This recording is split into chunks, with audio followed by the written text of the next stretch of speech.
the voice of Jacksonville Pool. What is up, everybody? Welcome back to the live stream here. This is Tim Jones on behalf of Jacksonville APA, the home to the voice of Jacksonville Pool, here at the one and only OG QBall Billiards, Dinosaur Edition, as I like to call it. And we are back for the next matchup. Team Destiny, who we got to see a little bit, very briefly, on the live stream at first. But we get to see them in their full glory this time around. And they're against the one and only Tactical Flamingos, in which I've been told Tactical Flamingos flings 8-ball grenades in their beautiful Tactical Flamingo gear.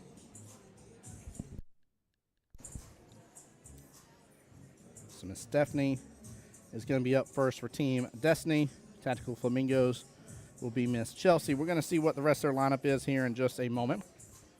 And we'll double check that's a 5-5 race, but should be. I don't think Flamingos can make it any other way. Yep, Flamingos cannot. Destiny cannot either, so yeah, it will be a 5-5 race no matter what.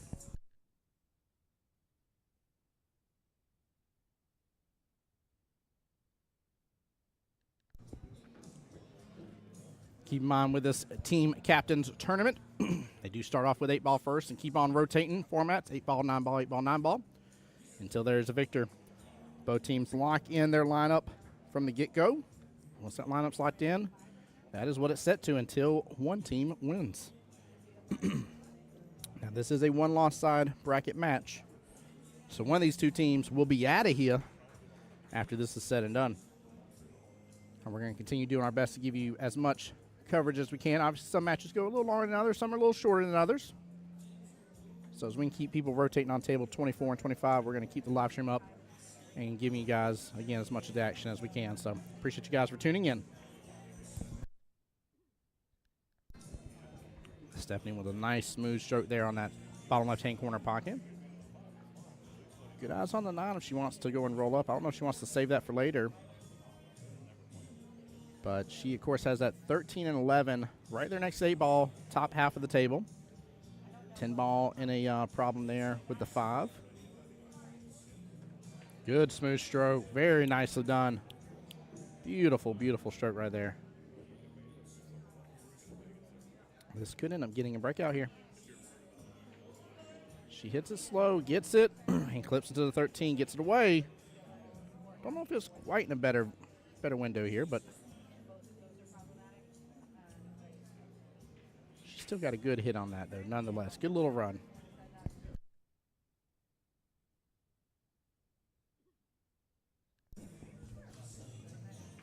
Also, guys, just as a friendly reminder, lots of action going on in the office this coming up week. New team starting, new nights of play. If you're interested, let us know. Make sure and contact the office here for options for play at the new Diamonds and or 9-ball North. Both are going to have multiple new nights in the works here. And then also, there may be a potential travel division going on with Beach's QBall and the Moose Lodge over there. So let us know if that's something that that you're interested in. And even if it's just you by yourself, still let us know, guys. There'll be plenty of times where we'll have teams forming, and they'll be like, I already got 4 players to start. I need 1 more, and they can rock and roll with it. We can pass your information along and get you connected. Miss Chelsea told me to make sure and get her good side on the stream. I told her I definitely would, no problems. Chelsea, right where the camera's at right now, gotcha. Nice smooth roll forward there. Good eyes on the 7. Honestly, I like the fact, I was about to say maybe going after 2 right off the bat, but I like the fact she didn't go with the 2. That does seem to be playing blocker and tying up that 13 ball. Chelsea again for Team Tactical Flamingos.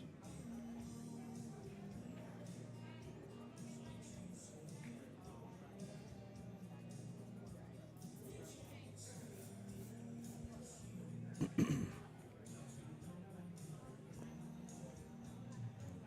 I didn't check through the bracket here. Let's see.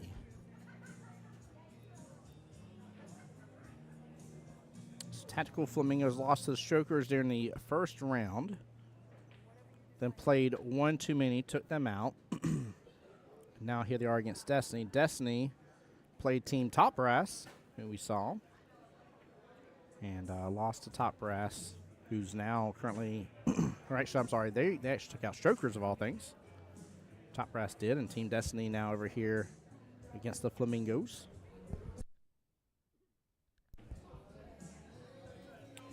We already got a couple teams in the last round of the one-loss side part of the bracket here. Smile Like a Donut's in there, Rack D's, Triple Trouble, and Strokers.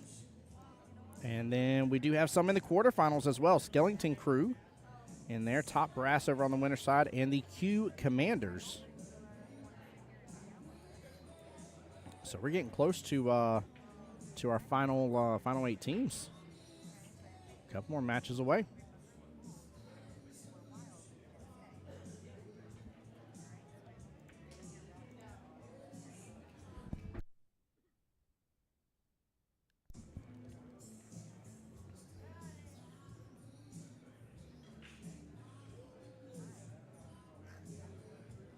Stephanie going with the one railer. Oh, clips right past it. Gets a good hit in on the 11, but no action on a rail after. That will be ball in hand.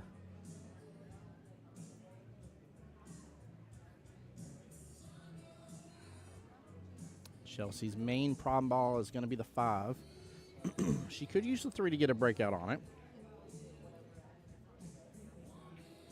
Also a little angle here on a 3 being below it. Come off the top short rail, clip into the 5 in the process. She could also just leave it there. It is problematic for her opponent, Miss Stephanie. Both players kind of got a backwards and reverse situation. Stripe below the solid there, top left, the 13 and the 2. And you got a solid kind of below the stripe there in the top right with the 5 and the 10. So you got all sorts of issues here on the table.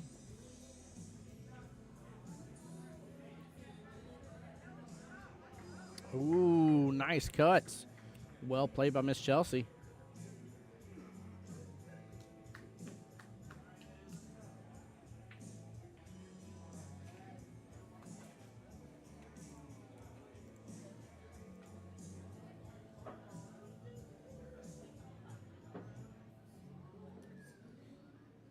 All right. She's going to go into this 3 ball.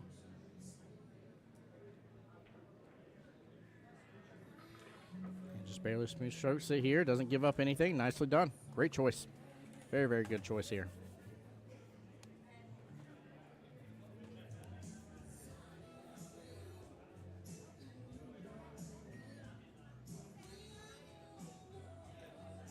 All right, Miss Stephanie playing smart as well.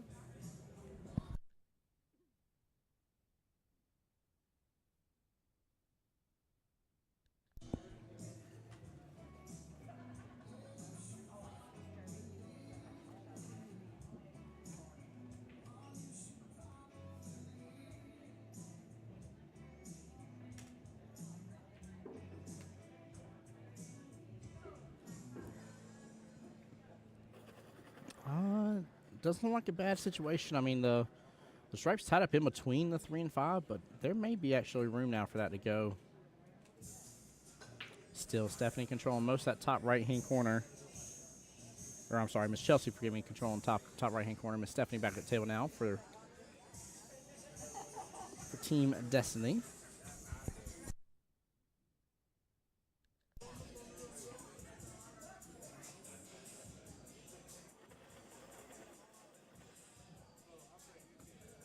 There we go. I'm going to try to quiet things down a little bit. A lot of music coming through.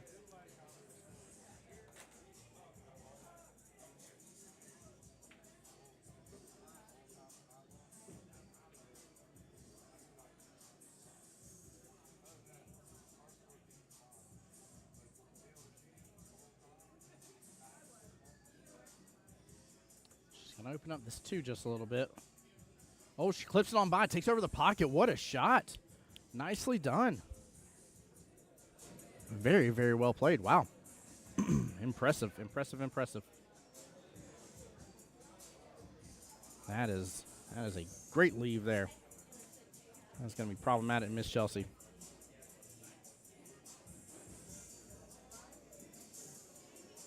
Dangerous thing is if Chelsea goes after this 2, knocks that 13 in place just yet. She needs to go after the rest at the top right.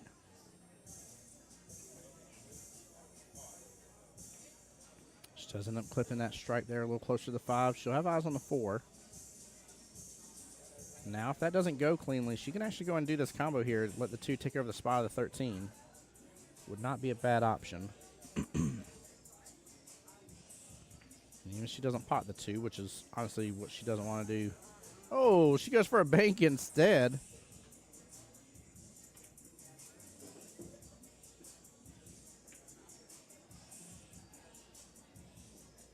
Oh, I hear Jack calling a timeout, coming over to the table.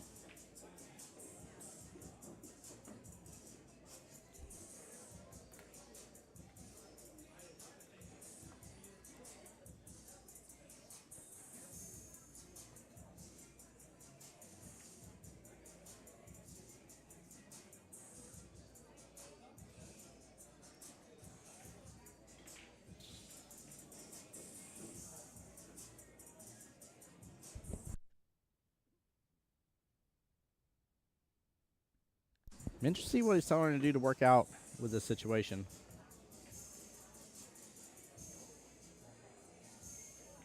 I feel like he's telling her to just clip the 4 and just leave it alone. And that way they can come back to the table again and play a little more because, yeah, now it's even clipped up further. The 10 should not go by anything, so. This table, honestly, with that shot here, not a bad defense, but this table just got super messy. 11 clipped up on top of the 8 now. You can get the breakout for the 8 and 11, not a problem right here. Be surprised if Keith doesn't tell her that.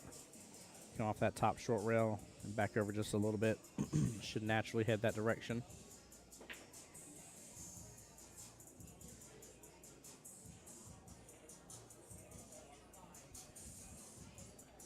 This is a bit of a tester for the first round matchup between these two teams. Nice little 8-ball defensive battle. This isn't too shabby at all. Good way to kind of get things started. Stretch their legs out a little bit on this table. Team Tactical Flamingos finished up their match probably about 10-ish or so minutes ago. Their match ran a little longer, so they've been on a table right off the bat. Destiny's had a moment to catch their breath and take a second. So honestly, this isn't too bad.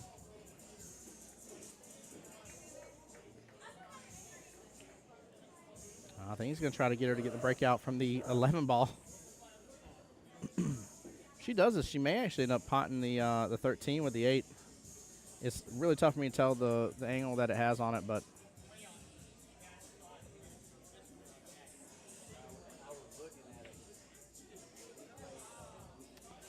I think Keith is talking with Bama on the sidelines, if I'm seeing correctly. Get a little input here for the timeout. Yeah, I'm not angry at this at all. I mean, honestly, this may work out really well. There must be enough of spacing between the 8 and that stripe to where she can still kick that stripe over to that right-hand side, possibly get a little breakout in the bunch, potentially pot the 13 with the 8. Thus, it'll still be her turn because it would be 11, 8, 13 into the combo.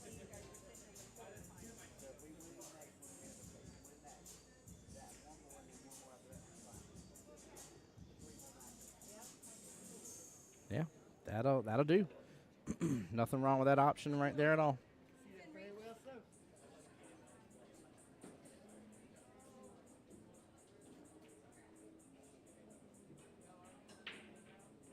Not a lot for Chelsea to be able to do with this here. Just maybe clip the underside of that 5.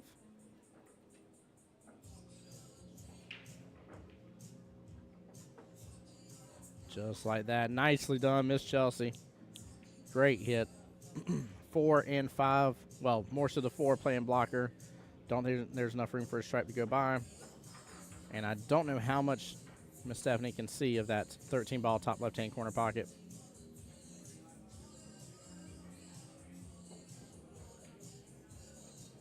Now, timeout has been called on both players. So both players at this point here. It's 1 timeout per rack, regardless of skill level. So both players will be on their own for the rest of this rack. Stephanie looks like she's going to try to take over that top right-hand corner pocket. She may have left enough room for Chelsea to get by for that 4 top right just fine. But I'm really worried about her just getting stuck up there within that situation. And even if she pots this, what are you doing about the 8? The 8 doesn't have its proper home towards top left-hand corner pocket. you're far more likely to be in a position on the table to make the 8 in the top left-hand corner pocket. So I'm worried about her even going after this shot. She didn't get clipped up, but she's still in a predicament here with the 5. Well, she may have made the 8 into a little better positioning.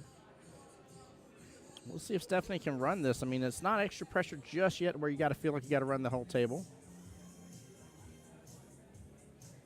Chelsea is starting to add on a little bit extra pressure for this first rack now. 10 ball first. 13 ball, 11, 8. If you can, slide in that left-hand side pocket if you feel comfortable with that shot. If you don't, bring that 8 on downfield. But if you're going to take the 8 all the way down bottom left, I'm probably going to try to do this, use a lot of left, and that way I get around for the 11 second, then take 13 as my last ball. There we go. She comes around. Yeah, it all depends on her comfort level. If the 8's got a good window for that left-hand side pocket, I'm going to take the 11 last because the 8's closer to that left-hand side pocket.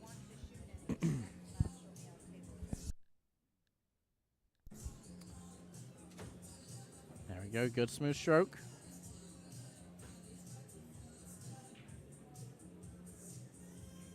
Smooth stroke here. Just come off for a little bit. Take the 8 all the way down bottom left again if you don't feel comfortable. She could still go after that side pocket, but... Oh, no. Oh, she might have not clipped it. I don't know if that's ball in hand. I saw her give Chelsea a little head nod. All right, Chelsea actually needs to go with this 5 top right-hand corner pocket. Leave enough of space here between the cue ball and that 5 so that way she can force follow it on up. That would keep it a simple, smooth shot option. When she goes to her side, she's not going to have an opportunity on that 8. Roll it up, Chelsea. Roll it all the way up. No. Oh, man. I mean, she can still go after the 8-13, but she needs to put bottom on her cue ball, let top follow up with the 8 ball into the 13 and bottom both at the same time if she's going to go for that option.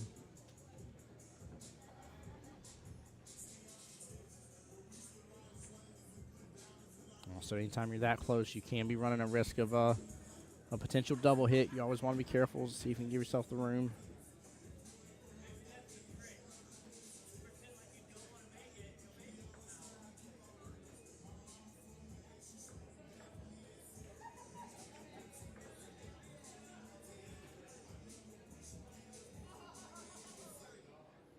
Oh, no.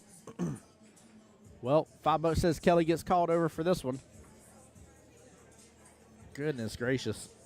That's a predicament. And you can't do a stalemate on, well, you could, but I doubt you're going to see a stalemate on this one because, again, Chelsea can make that 8 force follow on through. Stephanie is not in good shape with this. I don't know if there's enough room for her to make a good hit. Even if there is, how do you do anything else? This is...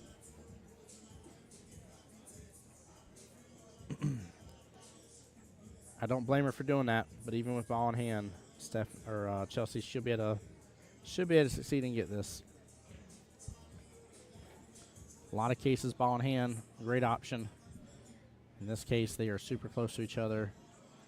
You're pretty much just trying to count on. Oh, don't go at an angle. Don't go at an angle. Chelsea, why are you going at an angle? Shake and bake. Go straight on. Bottom is straight on.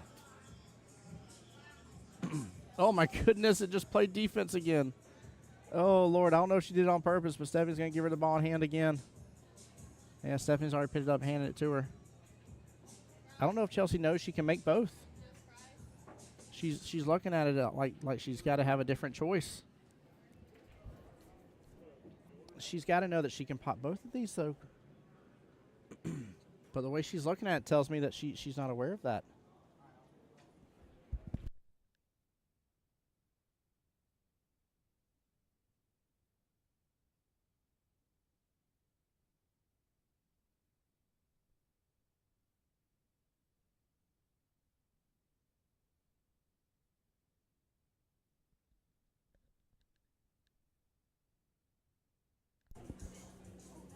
Chat, just to be very, very clear here, she can make good contact with her 8, drop that stripe, and still drop rate in the same part.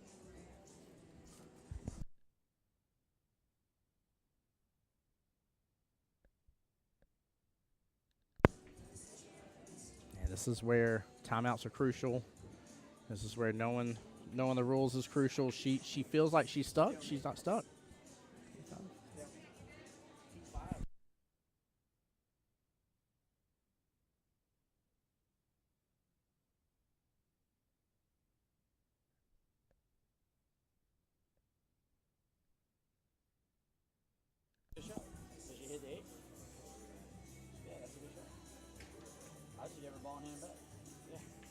Well, that's all Stephanie keeps doing is giving ball hand back. It's not stalemate yet, but I'm telling you, Chelsea does not realize that she can make both balls at the same time.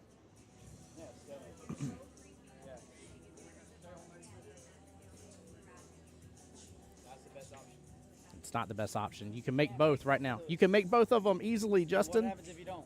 You lose the rack.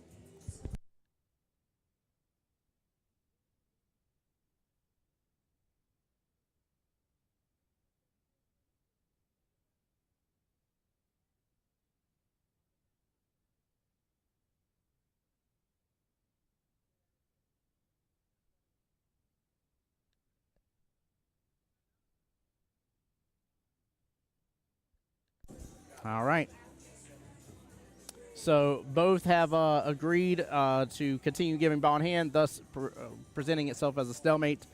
Again, what you could have done there is bottom on the shots and make both of them at the same time.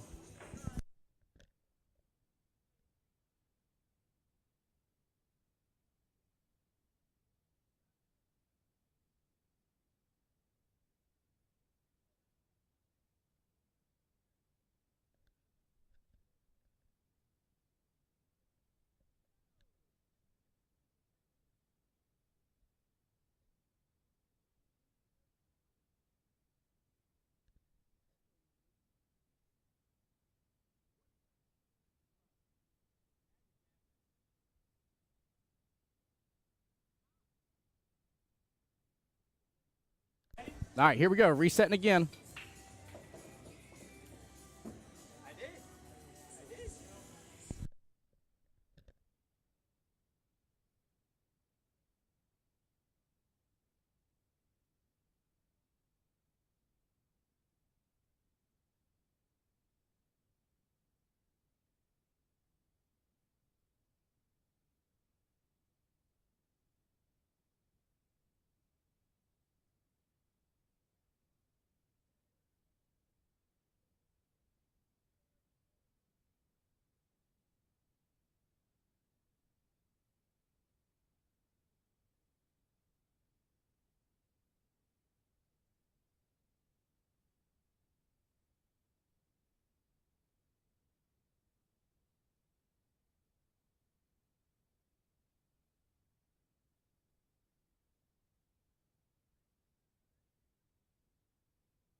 All right, guys, let's get back to the action here. I'm over here arguing with Justin as for what you can do.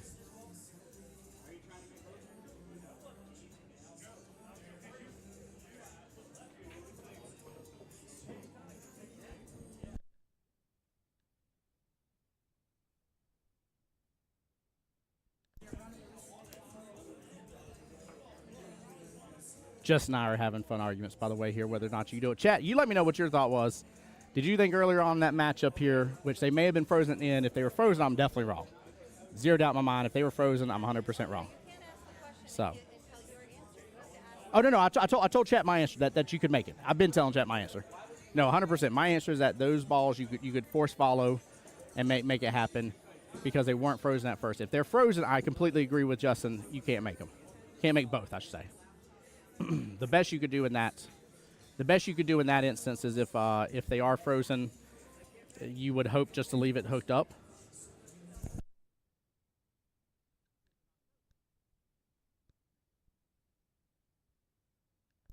Justin said he would go after that shot. I feel like that wild card draw man himself would go after that shot 10 out of 10. Anywho, regardless, though, it still came down to a stalemate, which does bring up the point of a stalemate because that rule does not come up often. Teams are actually not quite aware of the stalemate situation, but both players were handing ball in hand. There's assumptions about stalemates, too, to where, you've got to hand in ball in hand a certain X number of times, I've been told before, stuff like that. Stalemate is all about both players refusing, right? So, like, if I'm playing Justin, I hand him ball in hand, he's like, no, you can have ball in hand back. That's a stalemate. That's when it becomes a stalemate, though. It's when both. There's not a rule of thumb to where, or a rule in the rule book to where it has to be Justin handed me ball in hand 3 times, and I've taken a shot, now it's stalemate. If one player continues to shoot, it is not a stalemate, period. No ifs, ands, or buts. Justin's rule there, ooh, no rail. Justin's thought there on that one is he said he would not take the chance. He'd go for the stalemate. My thought was, again, if it wasn't frozen, it may have been there at the very end. If it wasn't frozen, I would have taken the shot. So, John Novak said if it wasn't frozen, I'd taken the shot, try and win. Yeah, same. I definitely would. We did just set up a couple times, though. Great question, Chili. In the form of a stalemate, it's a reset button. It literally, like, pretend like you got a Super Nintendo in front of you, just bloop, hit the reset button. That's it. The rack resets. That's the whole situation. It is that simple with a stalemate. But no matter what, as players here, you do have to go with what you're most comfortable with. I may have a difference of opinion on stream, right? You playing your game is better than you playing my game. Always. If there's certain shots you feel comfortable making versus others, you make those shots. Right? Just because commentator may think there may be a better way. Remember, I got my one camera angle, and it may not be the best choice.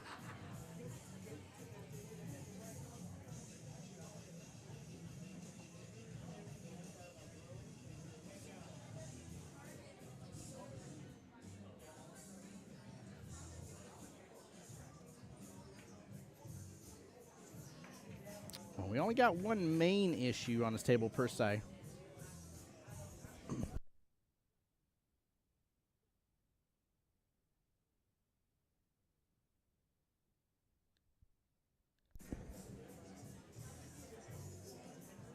Stephanie in good shape here for the 12. Bottom left 10 corner pocket. Should come back around that 6. No, she hits it softly. Woo-hoo-hoo. Risked that corner pocket, but she got it. She got it. She's in good shooting position right now.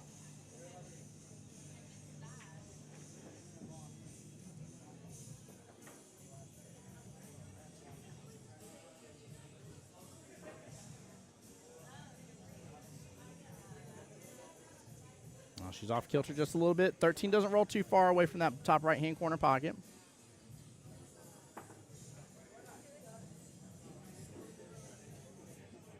That will definitely be probably the shot of the day that goes down in conversation, though.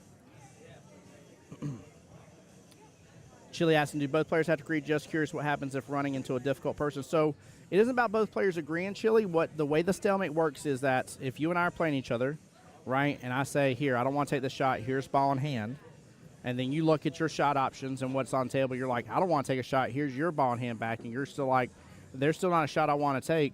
At that point here, both players are refusing to shoot, and it is a stalemate. It's not a matter of them agreeing to a stalemate one or other, it's agreeing to another shot. If they are unwilling to take a shot on the table, you are still unwilling to take a shot on the table, they're still unwilling to take a shot on the table, right? There's no need to keep going back and forth and physically handing the cue ball over 18 times, which, again, I've heard somebody say before, you have to hand it over 3 times in a row. That is not true. It's about both players agreeing to not take the shot. In fact, if you give me a second here, I will read you the verbatim from the rule book here. Let me get it pulled up, and I'll give you the same verbiage that it gives in the rule book here. So give me 1 second.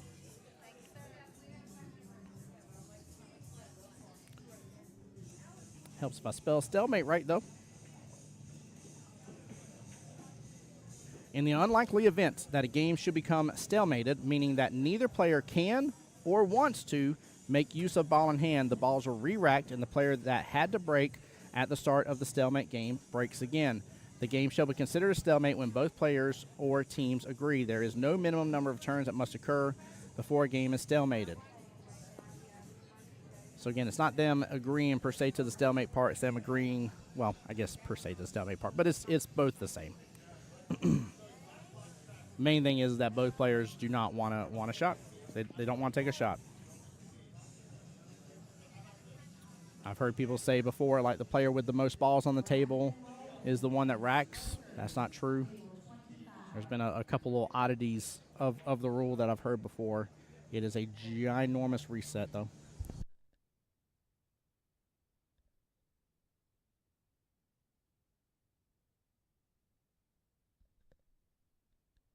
All right, coming up on the second table, Racket and Rollin versus Strokers coming up on the live stream here. They'll be side by side. And again, that is a one-loss side bracket match to jump over to the winner's side here. In fact, that's what gets them into the official quarterfinals of this matchup here. So give me 1 second, guys. Let me get things adjusted here on my end. Give me just a second. Ignore the team names for just a moment.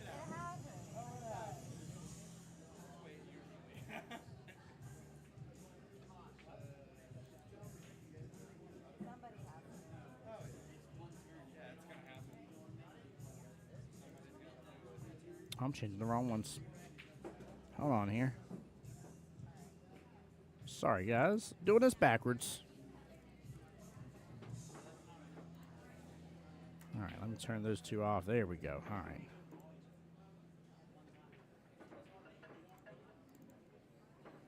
Okay, Strokers.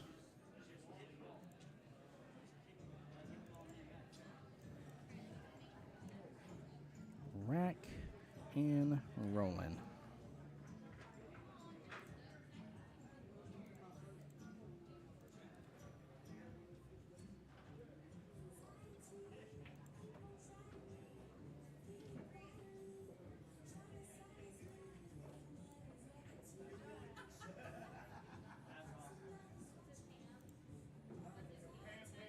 All right, there we go. There we go. We are set up for table 25 now. And we'll see those teams on here very shortly, guys. Appreciate y'all bearing with me on that.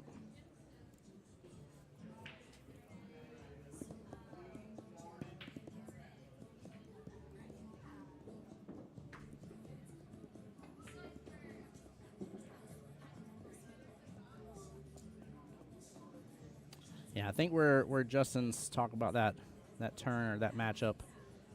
I think later on, I think he hit the nail on the head where I was wrong on that part. Don't tell him that I said I was wrong though. Okay, chat. He'll let that go to him. But I think as the balls get close to each other, that's where it became tougher to take on that shot that I was saying. Jack taking time out here, showing where to hit on the 6, top right hand corner pocket. He's just trying to get her to take over that pocket. May actually, well, he's showing almost as if it's going to do the carom, come off the rail, then hit in and go to the top right, which he could, but as long as she takes over the pocket, it'll be good too. Oh, hits it full. You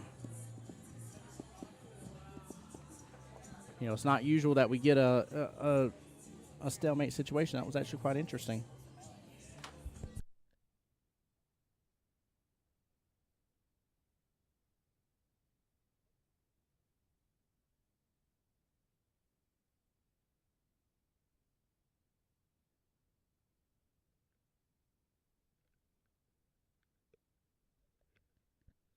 Hey, there's Justin J. Money Lamont. Yo, yo, yo. What's up? Oh, who are you watching on your phone? Yankees, Brewers. Oh, okay. All right. Interesting. How's your day going? So far, so good. We lost the first one, but we won the second one. Let's see. What's your team name? Smile like a donut. No, yep. J Money, Logan. Good Lord of mercy. J Money, Logan Lane, Holly Jones, Jason Mundy, and Thomas Lita. Wow. 3, 5, 7 if you want to. You can change out 1 of the 7s for the 6. Mr. Thomas there if you need. Goodness gracious. What a lineup. What a choice. Yeah, we're going to stick with the same lineup all day. I don't think I'm going to make any changes. If I may ask, what is the said? I mean, obviously you're 3 and 5 have to play, so Yep. Being Holly and Jason. We're going to ride with Logan, Jason, and Holly all day. Logan, Jason, Holly. I mean, that's solid, bro. Yeah. That's solid. Yeah, the more I thought about that shot choice, I told Chat not to tell you, but I'll tell you. I think the closer they got together, the more it was unlikely. But I have a feeling, though, I was still right in the sense that Miss Chelsea, I don't know if she knew she could pop both. Now that I talked to these fellow players over here. Oh, yeah. Did you talk to Logan? Yeah. What did he say? He said, which I didn't look at. I was just in the heat of the moment here. But you put the We cue were. ball closer to the side rail. Yeah. You thin the 8 ball, make her stripe, and you leave the 8 and the Paired cue up. ball close together. Now she can't shoot it all the way down. It's close together. It might be a bad hit. Yeah, good choice. Now you're forcing her hand, right? Yep. So I like that. basically, where the 2 balls were, Yeah. you put the cue ball where this piece of chalk is right now, maybe a little closer, but somewhere in this vicinity. You thin the right side of the 8, you make her stripe, and you leave the cue ball in the jaws, and the 8 maybe right on top of it. Sure. I like that. Yeah, if you didn't I like like the that. stalemate Yeah. option. So Yep, very that's true. another, but they must not have had a timeout, or they maybe already used They it. didn't. or- They'd already used it. Yeah. Yeah, we even Kay looked over. She's like, she got a timeout. I was like, nope. I Yeah. said both players are out of timeouts. So They're that's up a creek. something to think about next time. Maybe if that situation comes up again. It If was you don't de- like try and make both of them. It was unique. I mean, it definitely. I was telling chat like it's. I mean, I think we've seen for sure like one other stalemates on Right. stream. Right. Maybe. Well, no, I tell you I back. mean, I know they for don't sure we happen have. very often. They so. don't. They don't. Yeah. That's why I was telling Chad. I was like, I'm going to read you the verbatim rules because I've heard so many made-up situations about stalemates. Right. There used to be a myth where it had to be 3 turns in a row where no one wanted to shoot. I this told and him that. that, And the yep. other. But obviously that's not true. It's just if no one wants to attempt to make the ball, then it's obviously a stalemate. It doesn't matter how many turns you go. So. My favorite myth was as long as they at least had a shot, then it didn't matter. It couldn't be. And I was like, but if they don't like that shot, no, it didn't matter. They can still shoot something. I'm like, no, that's not how. Like, no. Right. You're not going to force me to shoot at something that's ugly. No, Like, 100%. bump Right. that noise. That's why they have the rule in there. So Yep, 100%. That's a good shot there. Ooh, let's go, Miss Chelsea. maybe a little bottom left here, get perfect on the 8. I'm going to go and pre-call it here that I don't think we're going to see a stalemate situation in this one. Nah, I don't think so. So, yeah, if somebody knows she gets that 7-8 hooked up to each other, Unless we, it gets behind the 8. we get it again. My mind's going to be blown. 2 in a row. Yeah. If we get 2 stalemates in a row, I'm giving somebody money for lottery tickets today. We're going to have to make this a 3-day tournament if we keep getting all these stalemates. Oh, No, don't you do it. yeah, Don't you do it. there. Don't you do it. Oh, wow. Woo. Looks like we got to play a bank here to Pocket the corner. points. Top left-hand corner? Yep. Yep. Yeah, it's just maybe hit it a little harder than normal. Maybe if you don't make it, it bounces up to the side rail, leave the cue ball long. Now, a question, because I didn't see her on a team. Is Wifey on any team for this? She's not. Oh, okay. There's up here hanging out. Up here She big made chillin'? an all-ladies team for the next one. All the Ah. highest ladies that she could find, they Yeah. made a little captain's team for the Let's next one. go. Smart move. I like that. It's her, Samantha Shea, a couple other ladies. There's 5 women playing. That's cool. Yeah, That'd be a fun one. that was Kelly's idea. I'm pretty sure. So That's a good idea. I mean, she told her to make a team of all ladies, and she did it. it's nothing against other leagues, but we have in here in Jacksonville, we have a very strong women's division For sure. for Saturdays, and I think Primetime take advantage of it and kind of show Yeah. up and show out. I It's like not that. every day you get a team of 5 ladies playing against them. No. In fact, I would dare say the closest thing we're going to have is Duke's team, which is 4 Duchesses and a Duke. So Yeah. Duke's the only male on it, but I'm not 100% of everyone that's on the team, but I know it's both the Samanthas, and after that, I don't know, because she was asking a bunch of people to play. So good. Good luck to them then. Yeah. Chat, make sure you guys tune in later this year then for sure for the second Team Captains Tournament. It's at Yeah. 9 Ball North, right? I think so. Yeah. You know it's so bad. I looked at the calendar earlier. I'm pretty sure it's at 9 Ball North. I'm bad about this. See, there you go. The There we stalemate go. worked out in Stephanie's favorite. Stephanie's favor. There you Yep. go. Stephanie for Team Destiny. They're destined to win. That they are. Who did I just see over there? It's D, I think I just saw at the table. So it looks like D's over there for racking and rolling for the second table. We'll find out who her opponent is. But again, on the second table, guys, we do have Strokers versus racking and rolling over there. Again, still a one-loss side bracket match. Same area on the bracket, too. This is a jump over into the quarterfinals.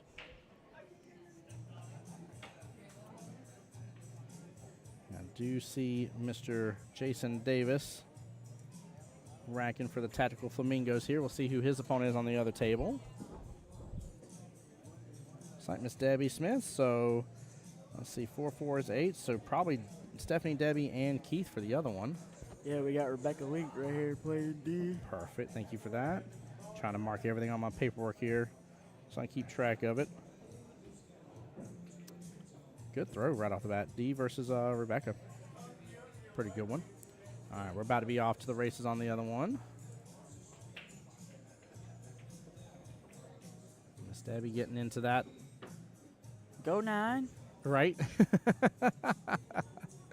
Oh, man. I'm going to go do some drills with my team, get these guys ready for the next round. Enjoy it, It brother. was good talking to you. You too, brother. I'll probably be back over before it's over. Unlike most people, I actually appreciate the heated debate. Those should be heated and debated on those 100%. We should be able to work through those and figure out those situations. Absolutely. There's more than one way to get to the to the finish line, right? Yes, there is. Right? Yep. And So the better we know, the better we practice. The more better we do options it. you have, the more chances you have to play a better shot, right? So Yep. it's not necessarily a debate, but we're just going to talk through things and look at all our options, and we're going to go from there and figure Yep. out what's best for our player, right? Absolutely. I agree. Yeah, exactly. It worked I out for agree. them. So, all right. Y'all be All right. good. Later, Justin. Be blessed, bro. And guys, for those that don't know him, that's Justin J. Money Lamont, Mr. Canceled Christmas himself. And we're close to having our 4 on the winner's side bracket into the quarterfinals here, guys. We're still waiting on one more match to finish, and we'll have 4 out of our final 8 into the quarterfinals, guys. And from that point forward, it's chopping block time. We go from 8 to 4 to 2. And then we crown ourselves a victor and send somebody over to Vegas in the fall.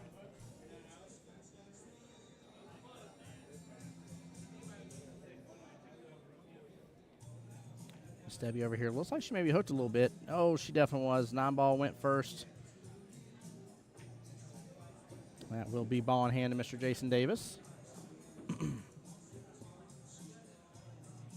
He's honestly good right where it's at. I don't know if I'd really change position unless I just want to go off the top short rail, but you gotta be careful not hitting the 5 in the process. Lets the stroke out quite a bit.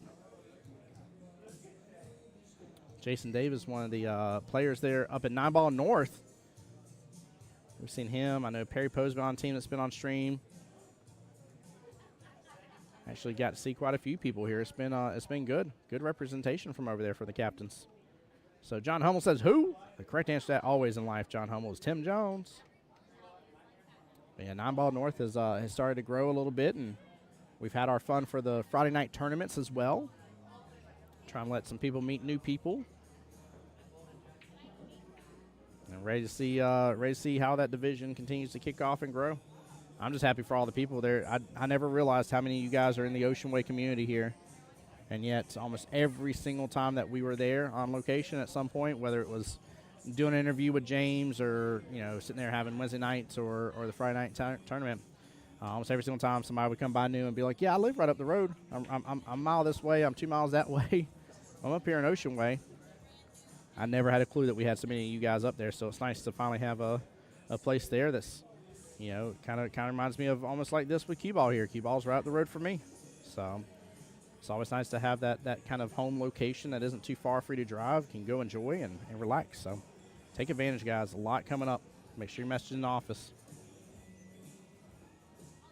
Miss Debbie doing a great job there, giving Miss D some space here on the other table. Table 25, again, rocking and rolling with Strokers versus Wreck and Rollin'. Trying to keep eyes out on that as well, guys. I'll keep you guys up to date on the score as I can. Woo, what a fiery shot from Miss Debbie. Well played. Cut that in, rode right between the rails like an absolute champ. That is not an easy cut in the first place, and just, how well she let her stroke out. She really, fired that bad boy home. Nicely done, Miss Debbie. Right between those rails, too. All thing you got to watch out for here is just setting your opponent up for an early 9. Ooh, QBall's tracking, and it will dodge that bottom right-hand corner pocket. Looks like 6 should be blocking past that top left-hand corner pocket. The back cut is going to be tough.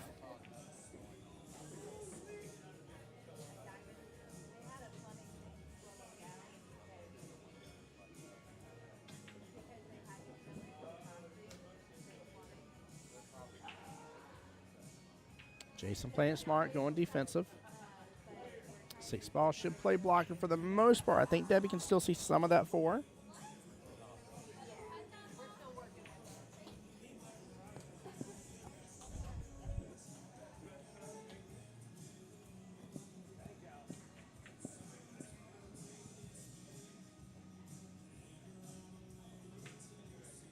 It's tough for me to see how much of the 4-ball she can honestly see.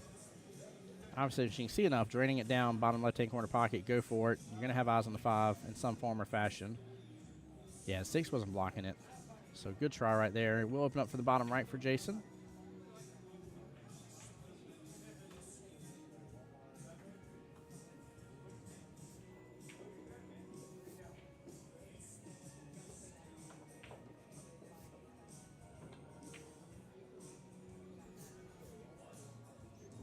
Up on the wrong side of that 5.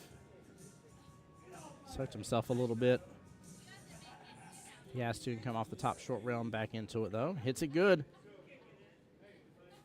Actually had both an opportunity bottom left-hand corner and the right-hand side pocket, and we'll get an amazing leave out of it. Wow. While that's going on here, let's check in on the other table between Strokers and Rack and Rollin'. Miss D again for Team Rack and Rollin'. PJ over there leading the team. Giving her a timeout here. And I'm assuming she's going to be solid, so she is going to be hooked over there. We do have a timeout going on with Keith and Miss Debbie on the other table as well. She's going to try the 1-rail kick. Oh, no, she striped. Sorry. There's a 7 down here at the bottom right, or bottom left, sorry. Really didn't change much there. Becca's going to have a good opportunity here. Just looks like she's She's off a little bit, but not on the right side of that 7-ball that she would want to be. She still gets it over, though. And she's in the window for the 2. Nicely done.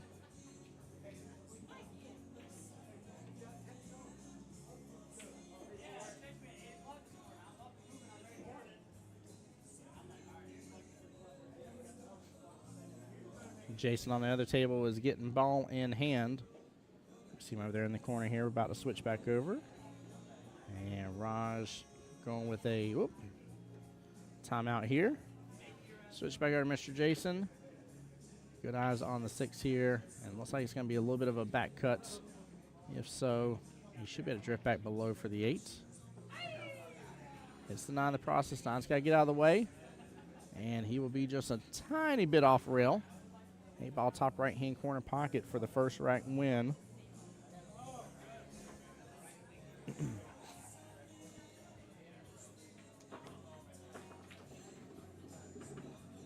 Oh, no. Did he call the bank? I didn't see him mark a pocket.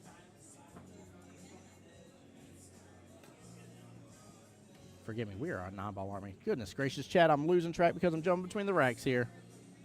He did not go for that bank originally. He's going top right-hand corner pocket. I'm sitting here mixing up the 2 formats like a goober grape that I am. Did not expect that to happen to me right off the bat, but it definitely did. Hey, Phoebe, what's going on? Good day, voice. How's it going? It's going very well. Great day today.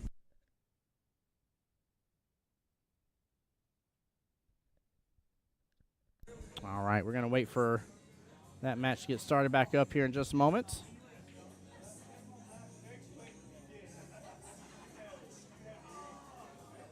And looks like we're going to get to have Jack versus Keith here. Let me fix the score back. Sorry, it is 0-0 over here.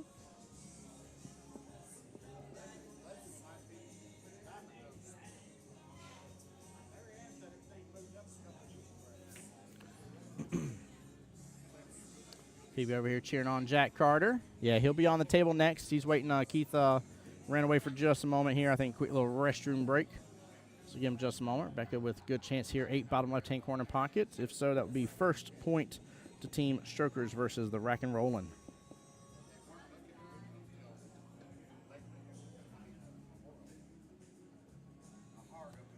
John says 1 moment in explaining the in-depth technical rules. Next one, forget which game he's calling, right? Special set of skills, brother. Special set of skills. This is where being a one-man marching band here for, you know, controlling everything from behind the booth and stuff too becomes difficult.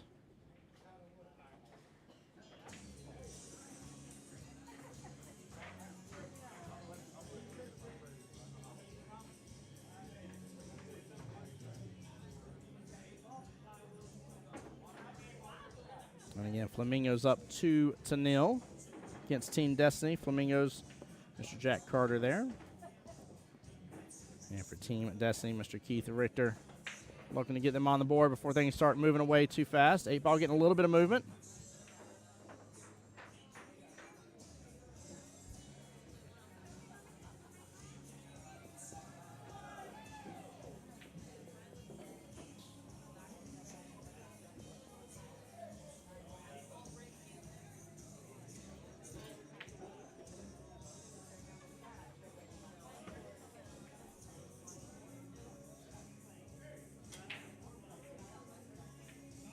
Looks like Miss Brenda Kelly versus Melissa Mustafa up on the next one.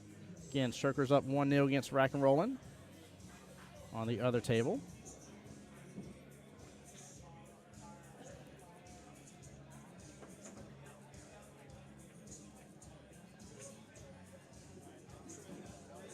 Jesse's over there on the YouTube channel wishing his wifey well, saying let's go. John says, I would imagine really cool seeing this side of it instead of just wondering what's on all the screens, right? It's definitely a tough one. Luckily, it's all rack spaced. If this was in any way the regular point space for 9-ball, for instance, I would be up a horrible creek without a paddle. But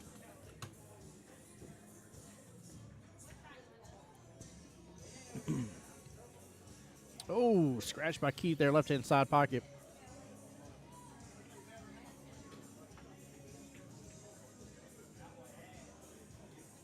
But yeah, Miss Phoebe, it's been a great day so far. Like I said, we are cruising really well.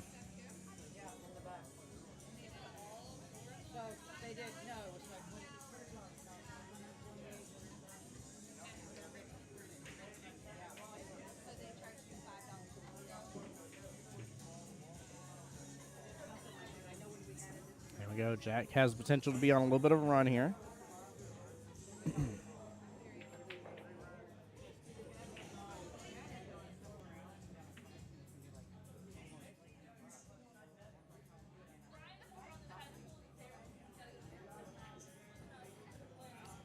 Nice shot on the 9. Of course, he's got that 15 that's snookered up, 7-15-2, top right-hand corner pocket.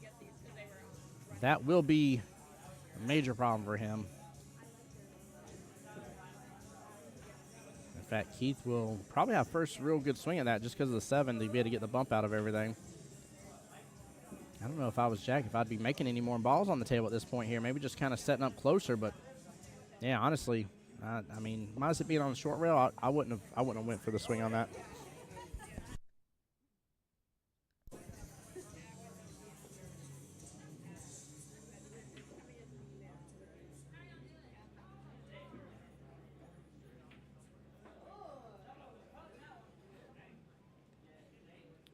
Keith able to start rocking and rolling on the table. Kind of giving him a little smirk there. I don't know if he's just not happy with the leave. Can kick things off, starting off with the 5-ball bottom left-hand corner pocket if he wants to come on around. Rock for the 4, maybe the 3 next. Yeah, looks like he's not wanting to really do much here. He knows Jack's in a predicament. He's wanting Jack to break out that situation top right first. Honestly, with everything still on so much on the table here, he might opt to go for it right now. I don't know if he's going to have many more chances or opportunities here.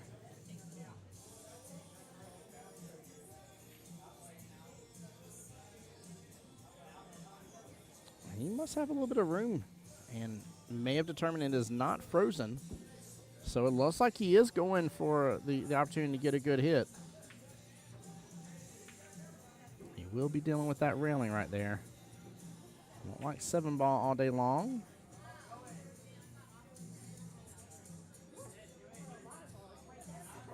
But that is up to the ref. Yep, definitely was. It was a 7-ball first, Kelly called.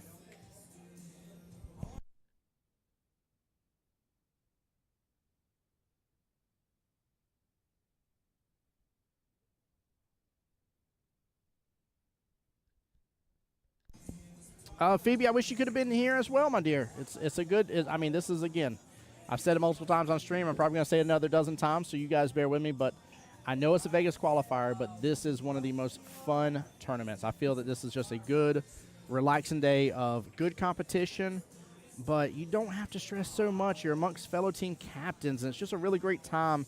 And this is, again, this is one of those tournaments that even if I'm on a team and my team loses, the way I like to think of it is my money's going towards some friends getting to go to Vegas. That's the way I like to look at it.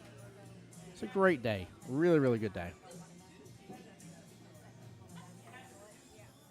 Keith has a pretty wide open table to start working on now. Surprised he's looking at the 6 right off the bat. I think I would. I think he's just worried about having another window for the 6, but I think I'd go 4-3 from here. Oh, he's going to bump to the 3, though.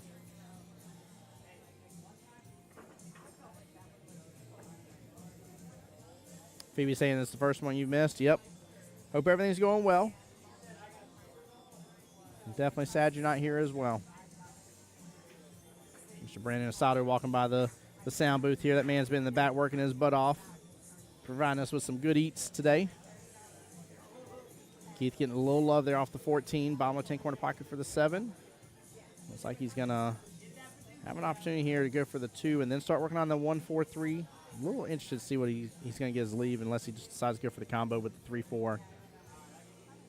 I kind of like where the 2 is just positioning-wise. It's got a good spot in the top center part of the table. Chili says he's got a buddy of his that's on an APA team captain team in his area trying to qualify as well. Let's go. Good luck to your friend. Good luck to your friend here. Actually went after the 1, clipped it in good. Ooh, get off the 2. He's not on it. Whew.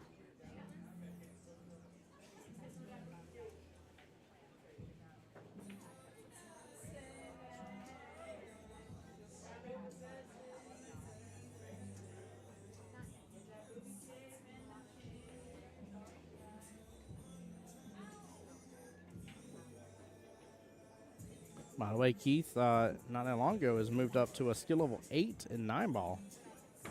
Man is a 7-8 now. Small miss there for the bottom left-hand corner pocket. Not leaving Jack with a lot of opportunities here. Jack's going to go top right.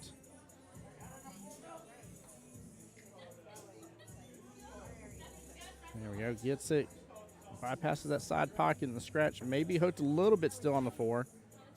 Not sure how much of that 11 he can see at all.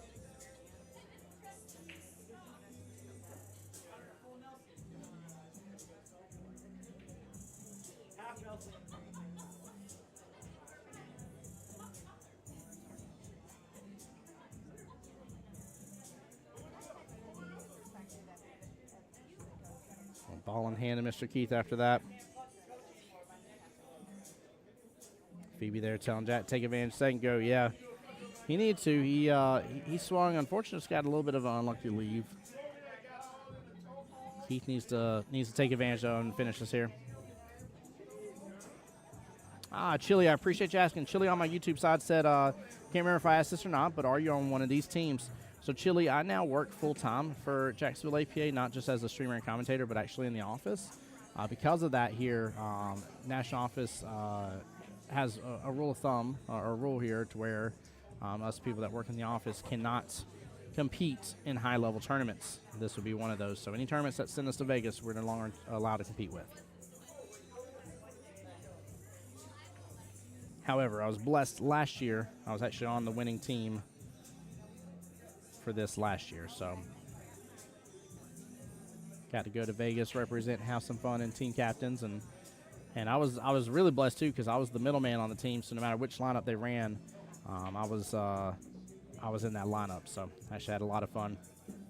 Had a real rough time my first showing on the table in Vegas, and then finally started bringing things back into focus, but.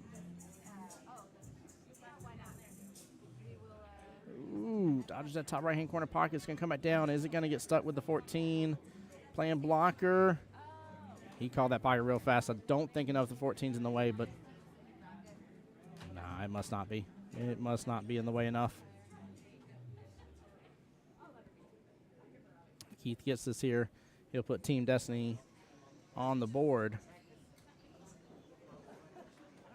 And he does. 1-2. So now we rotate right on back. Miss Stephanie for Team Destiny. Miss Chelsea for Team Tactical Flamingos.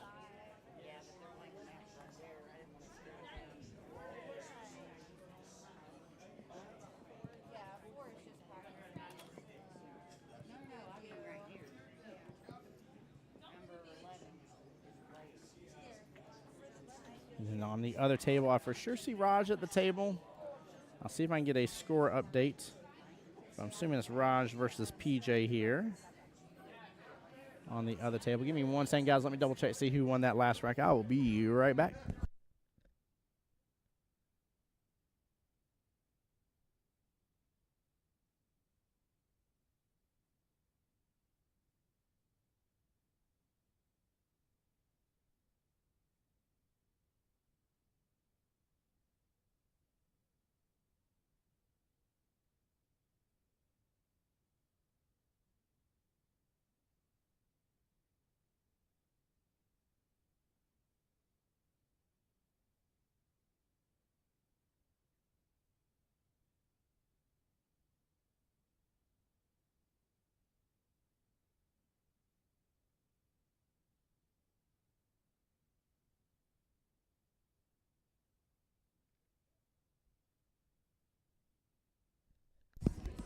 All right, so it is 1-1 on table 25 for Strokers versus Rack and Rollin. Miss Brenda Kelly got the win on the last matchup against Miss Melissa. Now it's Raj versus PJ on that table.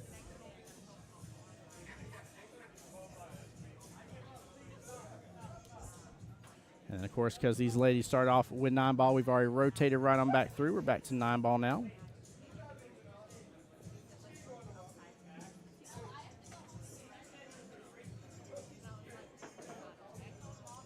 Stepping back to the table, eyes on the 1. I don't think she's got enough room to slip past the 3. She ends up breaking up the 3 and 2. And that cue ball is going to be stuck. 6-ball, 4-ball playing blocker. 5-ball, somewhat playing blocker here. I mean, she should still be able to come off the bottom short rail. It's going to be tough off the top short rail because she's going to have to hit into the side on it. Tough situation.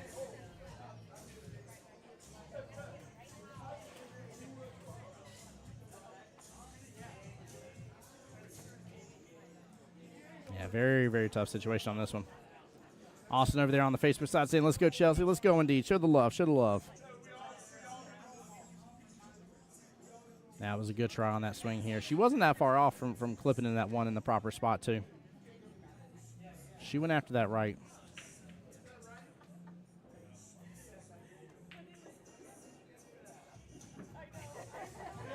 She went into that right.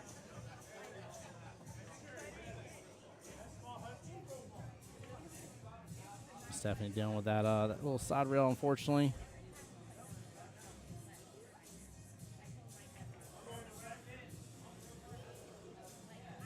There we go. Good hit. That cue ball rolls forward, though. Austin says, guys, send Q-Tank members some love there. Got to send them the love indeed, my friend. You were absolutely right about that.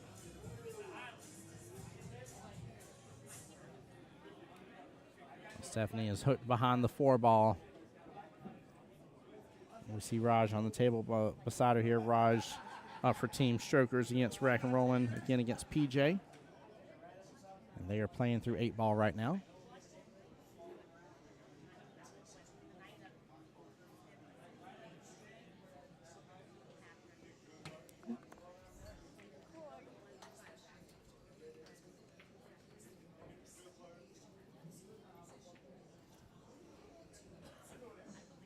That was a good try there. Matt in chat. What's up, Matt? How you doing, brother? Welcome on in.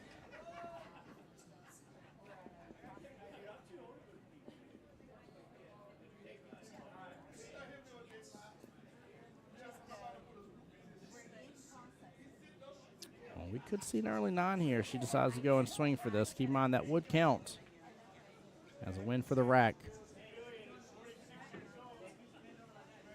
But if not, 2-ball left-hand side pocket should work out.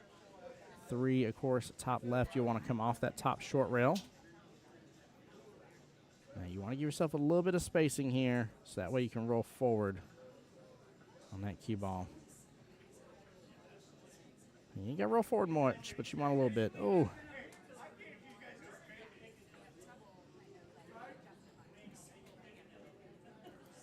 Matt says, good work like usual, just watching. Nice, brother. Well, I'm glad you're here watching and tuning in.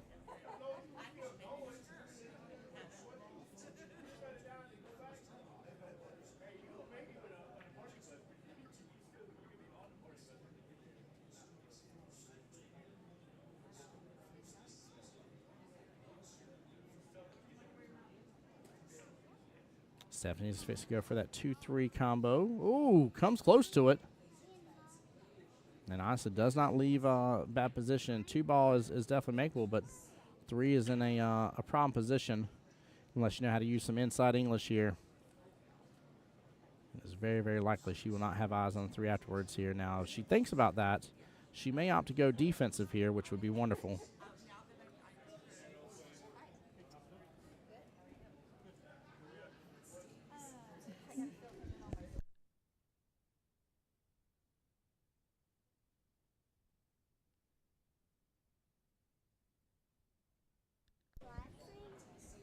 All right. Stephanie here with the bridge out. Again, good eyes on the 2 now. It's going to be tough to hold this. 2-ball isn't that far away from the corner pocket, but definitely going to be in a little bit of a predicament here.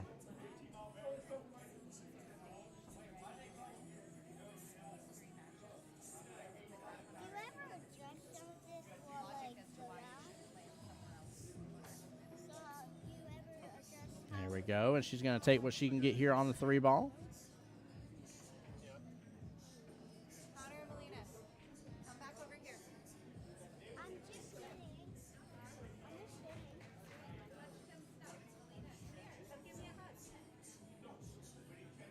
Good defense here, hiding with the 4.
Yeah, you were right about that, Austin. A little 2-on-1, right? Got to give Chelsea the love here.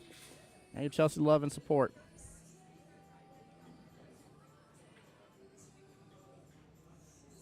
She went for it. Good try. Is the 7's going to die down in the top middle of the table a little bit. Not a bad try at all for that bottom left-hand corner pocket. She has opened up Miss Stephanie the opportunity for the 9, but there is a possibility for that cue ball to still hide up with the 7 here.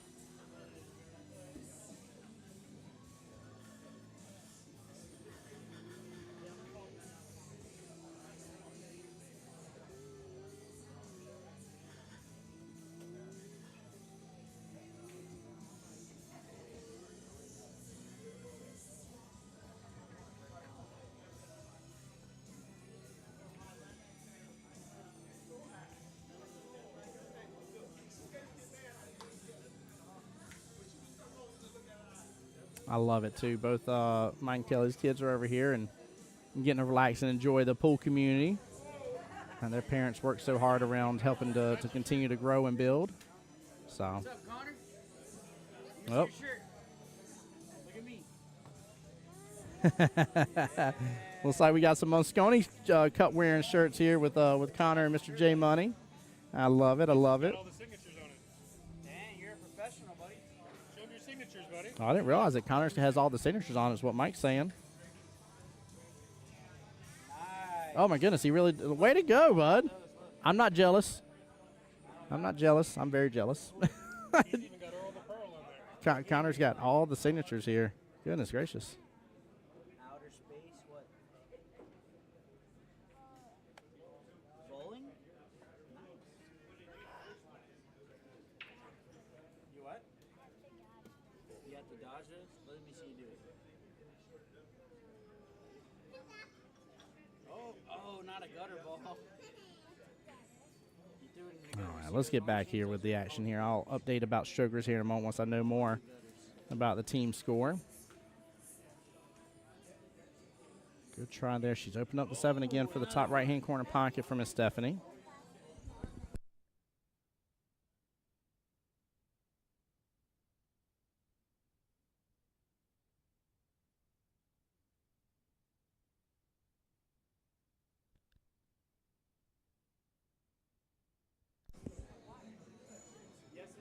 Chris Daniels, I don't think your dad's on a team here. I've not seen his name on a roster, bud. So I do not think that's the case.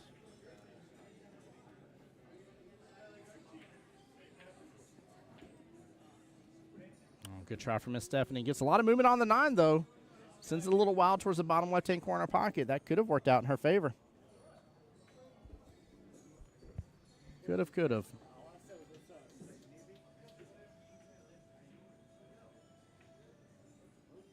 Rack and roll, 2, other team 1. Perfect.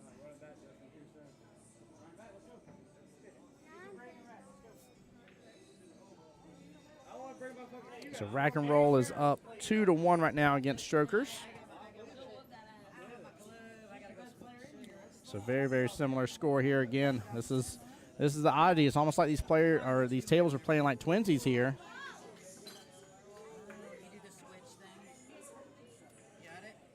Chelsea might get a great leave out of this. Oh, it's still above the 9. She hasn't left Stephanie with a lot. Stephanie back for Team Destiny again, down 1-2 right now. Good battle between the ladies. If y'all missed it during the first part of this rack here, the ladies actually went into a stalemate. It was actually one of maybe 2 times I can think of that we've caught a stalemate on stream here, guys. It's actually quite interesting. So make sure if you didn't get to see that part, you're just tuning in the chat here, you come on and check that out later on when the stream is done. Also, don't want to miss out on the chance, too, guys. Make sure you are checking out Jacksonville APA on YouTube as well. Just kidding, Chris Daniels. Your dad just walked by the booth. I didn't think he was on a team here. I could be wrong. I didn't see his name on one. That's hilarious. I haven't seen him all day, and as soon as you ask Chris, he walks by.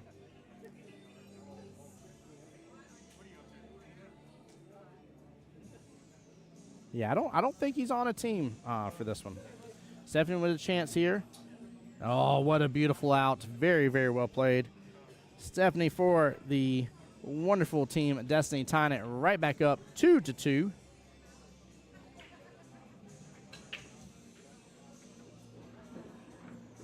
we'll get back over here. Team Racking and Rolling up 1-2 here. So we're on matchup number 4. Rebecca for Team Strokers. She is against Miss D. Going for the bank. Opens up just a little too wide. Hits into the middle diamond there on the right-hand long rail. A little bit of a cut. Might be a little bit of a stretch, too. These are 8-foot tables.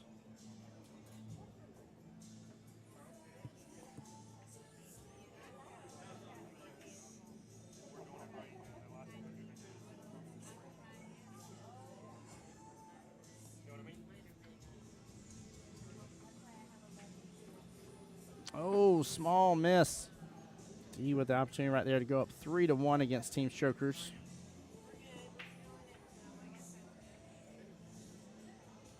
We're going to let this one finish, and we'll jump back over to our main table. Becky going for the bank. And we'll open up the pocket for the bottom left hand corner pie for D. Nice smooth stroke wins the day. Don't take it for granted, though. She got down on that shot pretty fast.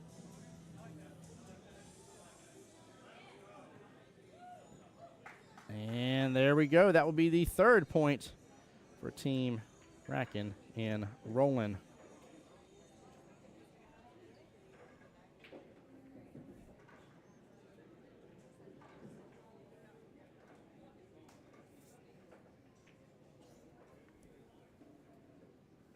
All right, switching on back over here. 2-2 over here for Destiny versus Tactical Flamingos. Stephanie getting the win just a moment against Miss Chelsea. And now we are joined back. We have the battle between Miss Debbie Smith and Jason Davis on the table here.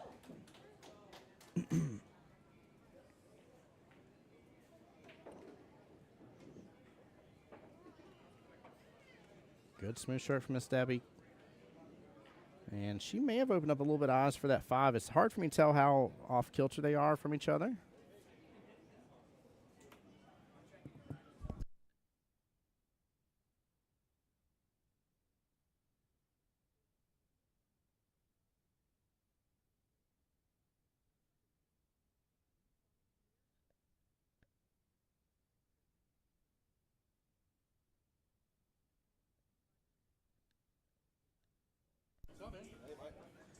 So your dad is not on a. Oops, sorry. Your dad is not on a team's roster for this particular one, Chris Daniels. So you will not be seeing him on the live stream here. Ball in. Ball. I saw them get a ball. I saw her get a ball.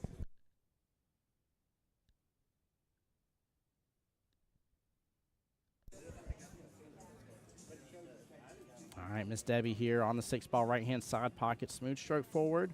Have eyes on the one after. Just down a little bit, but small miss.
Miss D double checking the score right now, but should be 3-1 in favor of Rack and Rollin'.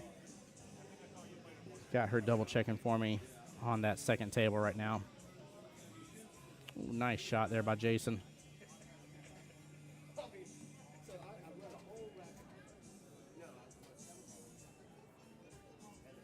He may be able to start working on this situation with the 15 and 13. He overshot it, but there may be room for that 15 to go and go.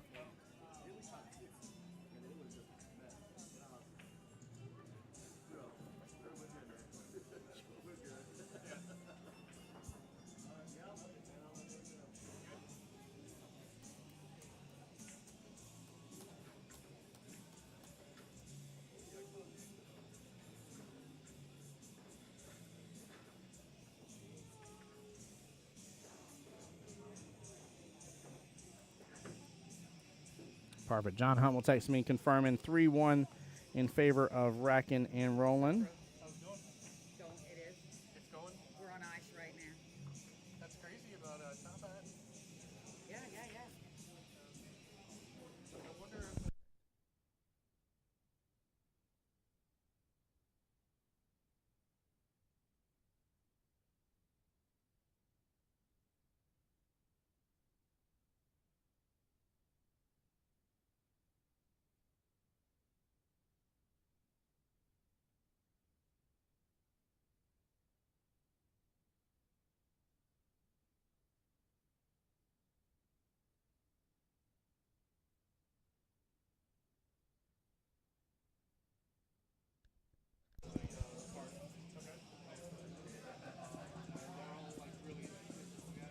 Ball in hand over here to Miss Debbie. Trying to determine her run. Opting for the 2. I don't blame her. Looks like the 11's blocking the 2 ball right there. So going after the 2 here might be a great choice to start off.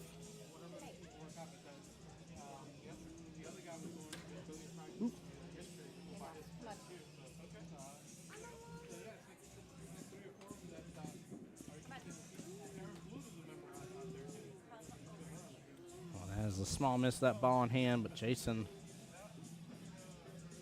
may be fairly straight on with this 11 ball.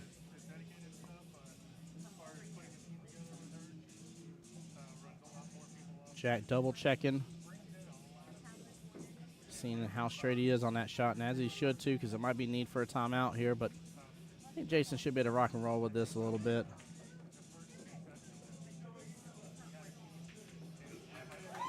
And he should be able to work with that right-hand side pocket. On the other table here for Sugars, Miss Melissa is up at the table here. Again, she's against Miss Brenda Kelly. Right now, Rock and Rollin' up 3-1 on that table.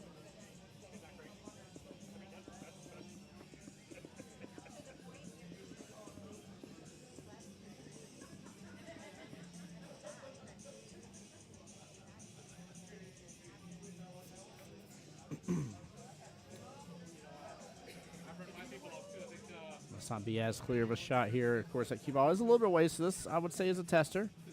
Hits it low and slow, just drifts it on over closer.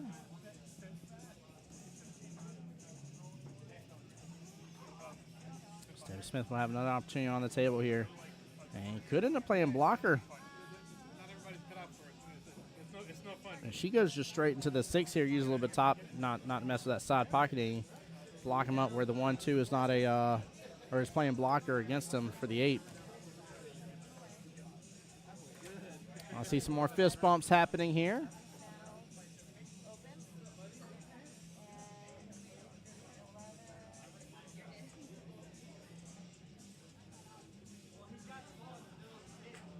He's really discussing an opportunity. I mean, she could go for the run here, too. There really isn't that much wrong with the run as long as she can be able to get for the 2. I would even dare say she may want to go 2, then 1, then 6, actually, as weird as it sounds.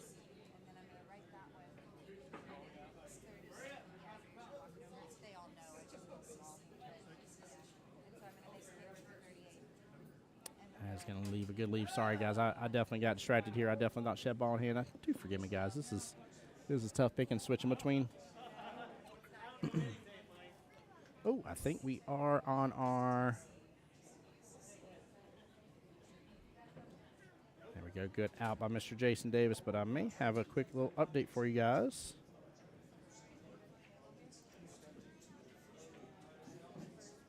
That would be 3-2 in favor of the Flamingos.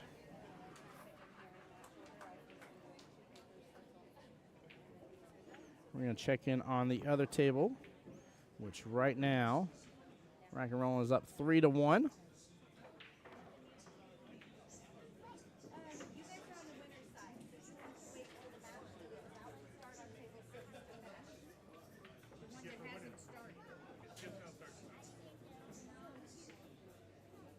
All right, PJ over here with Miss Debbie, giving a quick little time, or I'm sorry, with Miss Brenda, forgive me, giving a quick little timeout.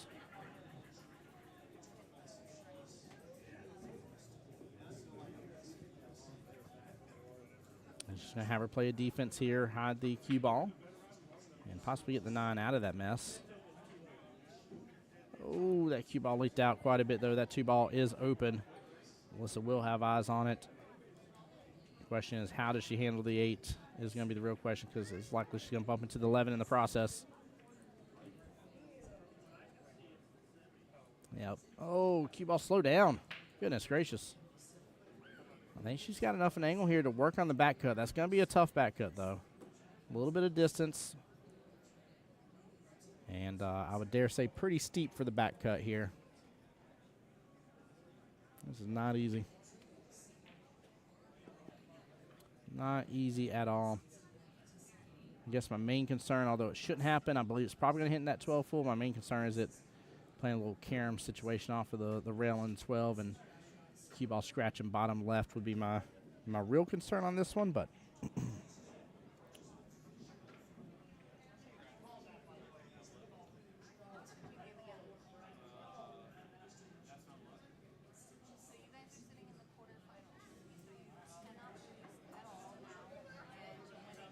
oh, she even tried to do a little extra leg kick. Good try there, Miss Melissa. Represent for Team Strokers.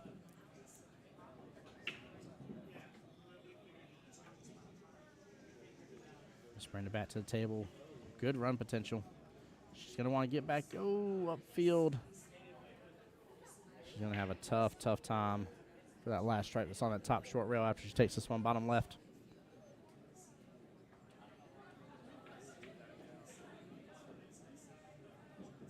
Yeah, she knew it too. She was going to try to force follow and see if she could kick back up. Tough situation. Well, hopefully she can get the cue ball back down here below that halfway point. She gets a good hit. Cue ball don't scratch. Hit the pocket. Oh, that still opened up the back cut. It's similar. I would say it's not as tough of a back cut compared to what Melissa was doing with the Sengo, but still very, very similar back cut.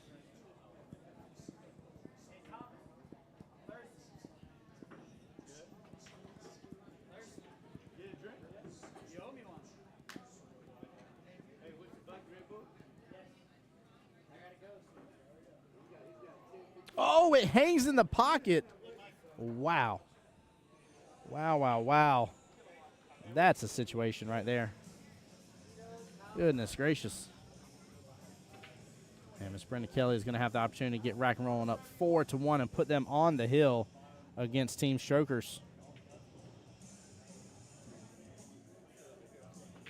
Chili on my YouTube side said that he won his last match because his opponent scratched on a shot like that. Yeah.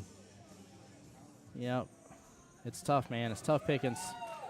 And Rack and Rolling will be up 4-1 and on the hill against Strokers. And we're back over here to Destiny versus the Flamingos of the tactical variety.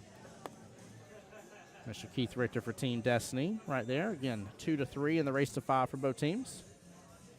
Had a shot watch just a moment ago. He has ball in hand. Matchup number 3, I'm sorry, this is technically their second going around. So matchup number 6, so they're on 8-ball. Or they're on 9-ball, forgive me, sorry.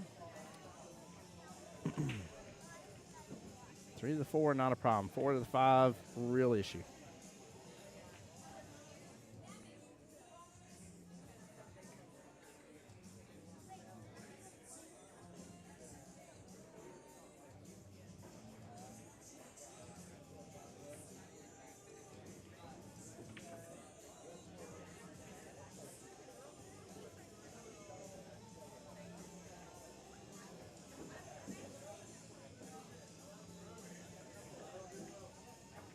trying to get the breakout.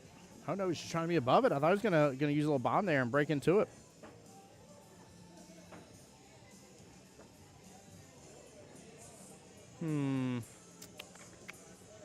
Ball left inside pocket for sure.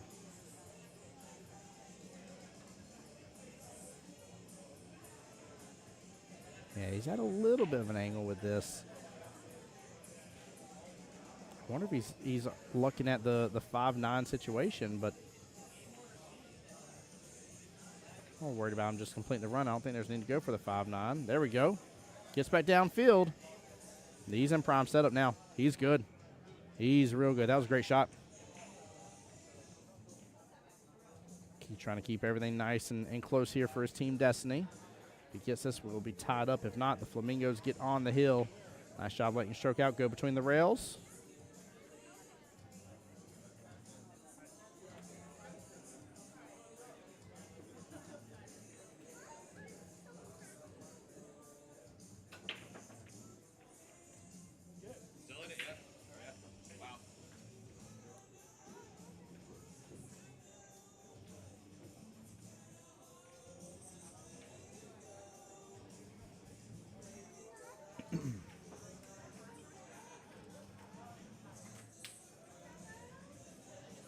Let me do a quick check while Keith's working on this. Trying to see where we're at. So we do have 4 out of our final 8 here. Again, Skeleton Crew, That's Not Luck, Top Brass, and the Q Commanders. And this match right here, we're waiting to move on into the last side, or last part of the bracket for the one-loss side. Table 7, They Not Like Us. Looks like they just got the win against 4 Duchesses. Knocks out 4 Duchesses and the Duke. So we'll be playing Triple Trouble next. So only 2 matches left to begin before we head on over completely into our quarterfinals of this matchup here.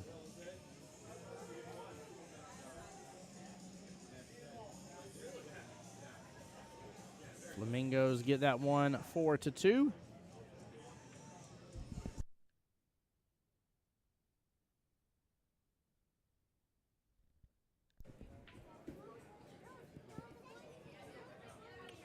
We're going to check on back over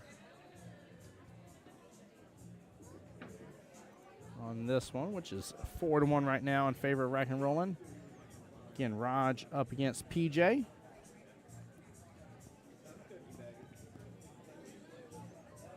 Four to 1 on one match, 4-2 on the other.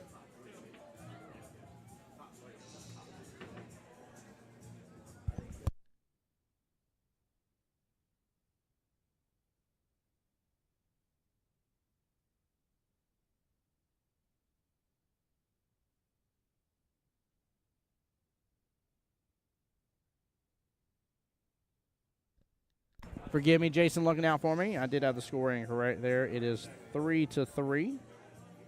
So, hey, we don't have the tables playing out like they were. That's good. This one is right at 4-1, though, for Rack and Rollin'.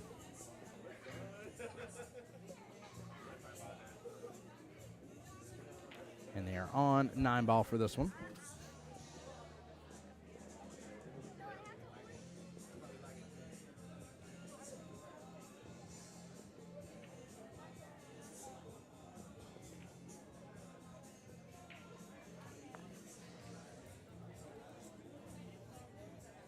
PJ stepping away for just a second. Come on back to the table here. Yes, I was on the 6, but just not a good leave.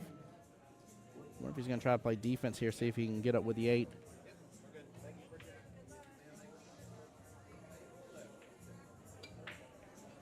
He actually swung for that top right-hand corner pocket. 6-ball's going to come back out and jet its way on down to the bottom left hand. And we'll open up a great opportunity for Raj. He'll have a little bit back and forth action to go, but fairly decent run here. He just needs to make sure it sets up good for the 8. Oh, he lets his stroke way out and now is back above the 7-ball. Well, cross-make action can save the day, though.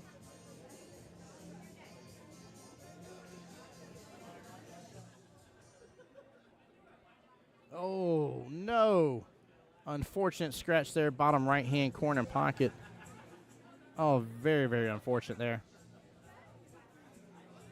PJ needs to take pure advantage of this and see if he can close and seal the deal and not let Shirkers back at the table. We've seen a couple upsets today. We've seen them in the past for this setup.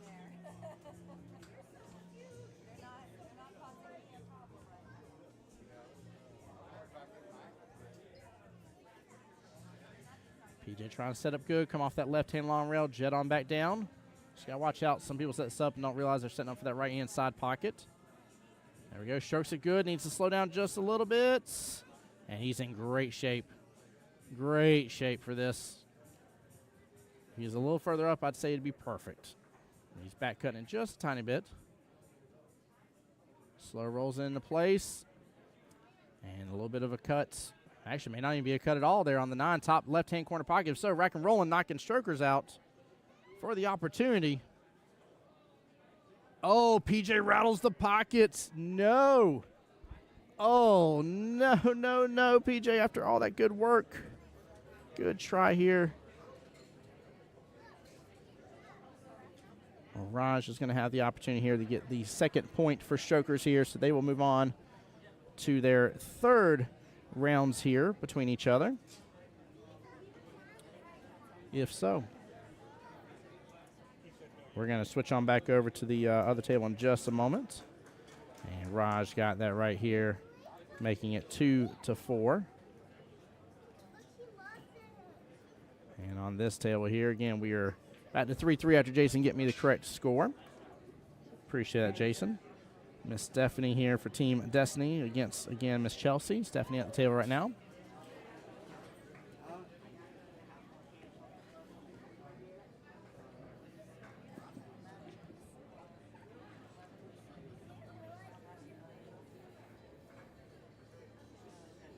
Austin, that is unfortunate, man. Raj is, for those that somehow or another don't know that man, he is what we consider a Super 7.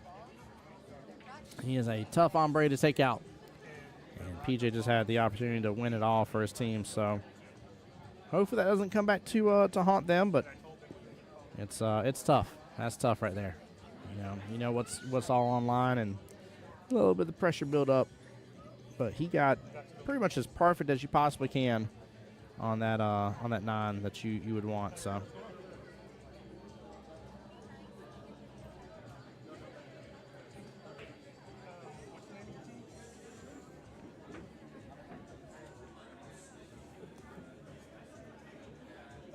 Yeah, you guys are tied 3-3 right now.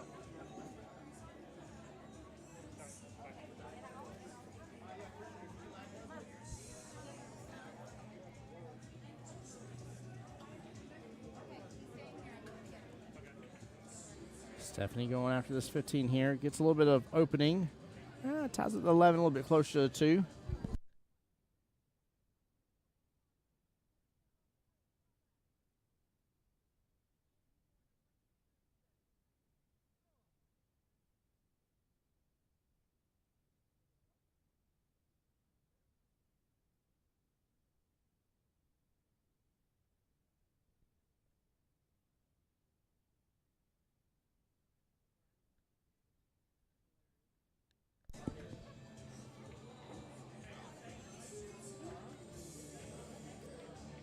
Oh, man. Me, oh, my. Chili says, every time I type someone misses a gimme, I should stop. Oh, no, Chili is the official jinx on my YouTube side. That's hilarious. Chili, you're good, buddy. You're good. I'd say 9 times out of 10 he makes that shot, man. I think the pressure from the tournament, knowing who his opponent was.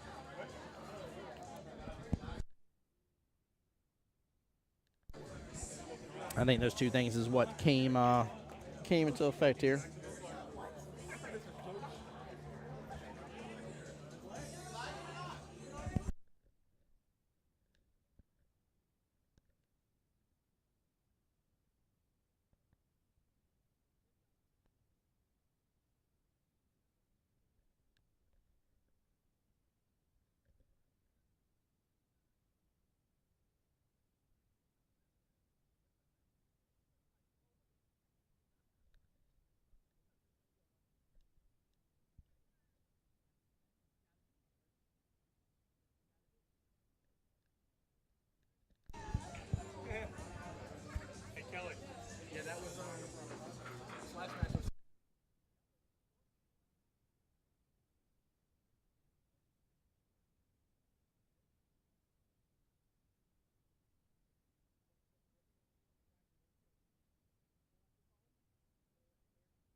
Miss Chelsea going for the little bank there.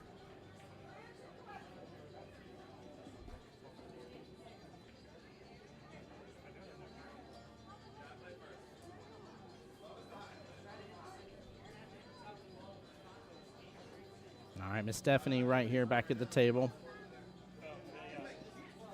I love it, too, with their lineup here. You got Stephanie and Keith together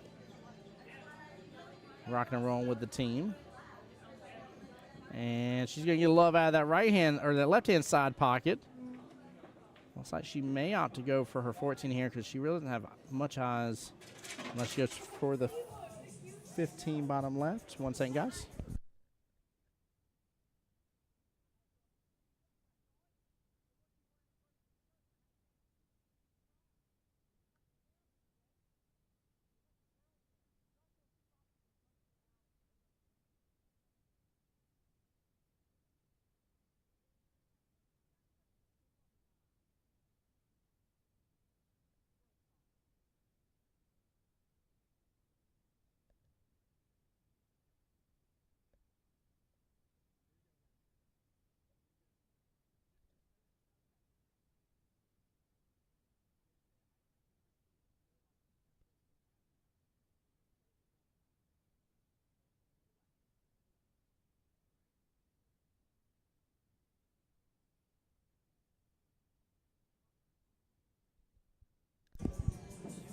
Sorry, guys. Lots of people coming by the sound booth here. Everybody cheering as for how they've been doing.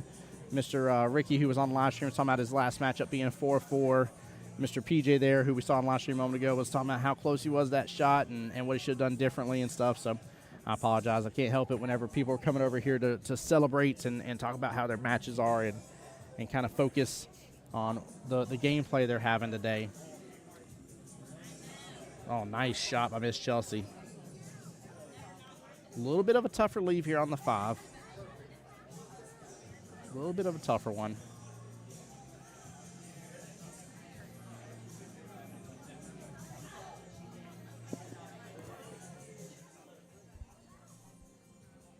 Yeah, she's got to focus on this one really good. Oh, comes close. Comes very, very close. Good try there.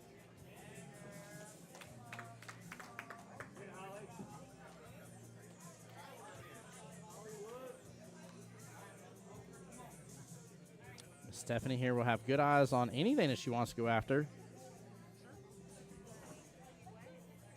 I'll be honest with you, I kind of like her going after the tougher shot if she feels she's going to have another option, but I don't think she is going to have another good chance here to go after that 14 top right off the bat if she goes after the 15 with the angle she has. So I think maybe I would start the run with the 12 instead, but I mean, there's something to be said about going after your tougher shot. And she may tie up this corner pocket for the 5 as well, leaving Chelsea in a predicament to have to swing at the 6. Oh, she ends up leaving it off the bottom short rail. Stephanie will have eyes for the 5 top right or top left-hand corner pocket. And then maybe go after the 7 and just take over. That top right-hand corner pocket is going to be a little bit tougher. What she's probably going to have is a leave to get that 7 to follow through on the 14, though.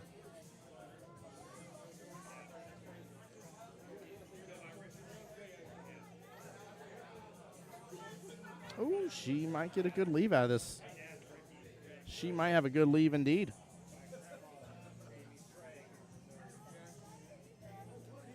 On the other table, Team Strokers, Miss Rebecca back at the table here against Miss D. They are still working through. Now, keep in mind, they've done rotated back again to meet up for the 3rd time, so they're back to 8-ball for that matchup. There is something to be said, too, when you're throwing your lineup here. For instance, because you can throw a max skill level 15, you could have 3 5s on your team and choose which order the 5s go. Now, if they are all 3 different skill levels, you go from lowest to highest in the run.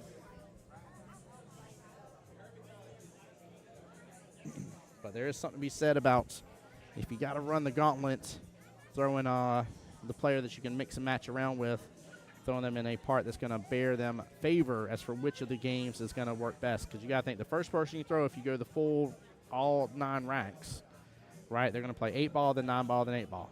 Second person is going to play 9-ball, then 8-ball, then 9-ball. And then reverses right back again for the third person, 8, then 9, then 8.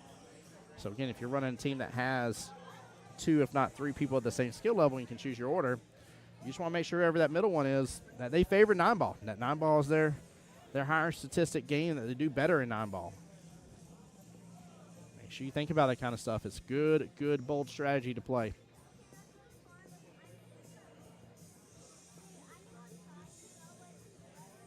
Slow rolling the cue ball. Oh, wow. She misses the 7 and the 14 in the process. Giving ball in hand to Miss Stephanie.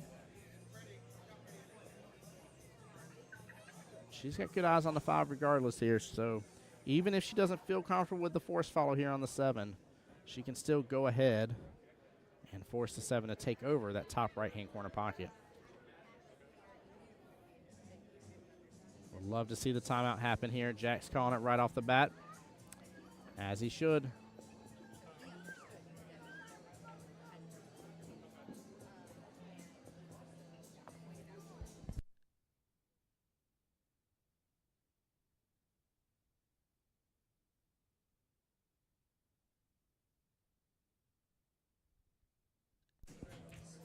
I know that she can go after this shot, but I am not comfortable with her doing this. She's going to be close. Could be a double hit.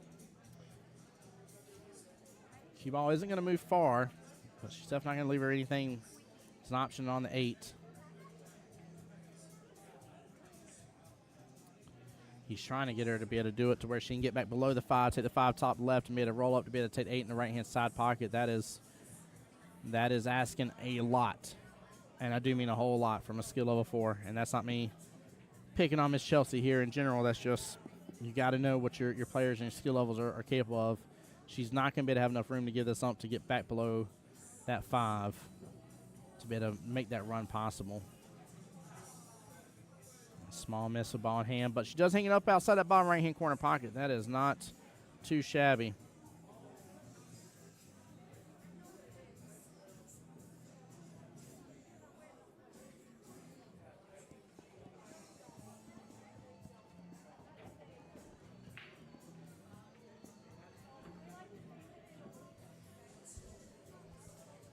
Question is, does that 15 go past the 5 in that left-hand side pocket? If so, we're going to be going for it here soon. I like the idea of going after the 12 first, then the 14, then the 15. Oh, no. See Stephanie showing a little bit of frustration there.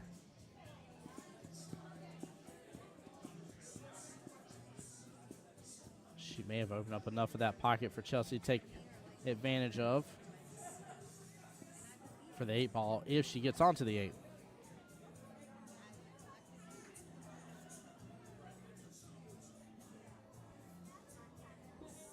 Another matchup right now. No movement on Team Shirkers versus Rack and Rollin'. I see Miss Rebecca does have ball in hand. In fact, let's just take a quick gander here real fast just for a brief second. I ain't going to change the scores. And she's got a goose egg sitting there top left. She's got this 13 with ball in hand. Rebecca may be able to get that 3rd point for Team Shirkers.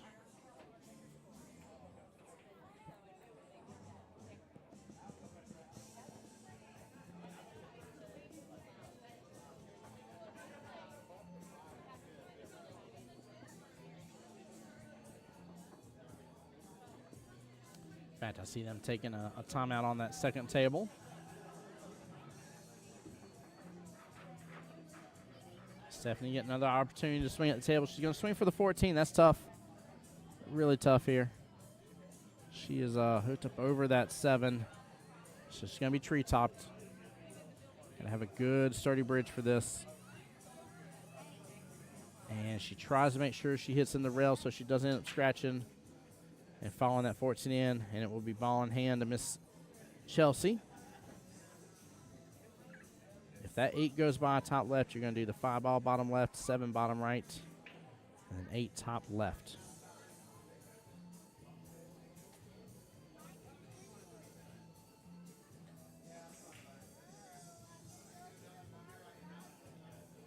I'd say that the 8 doesn't go by. You may want to still go and take the 7 first. Leave yourself an angle so you're below the 5. Take the 5 top left, and then go from there.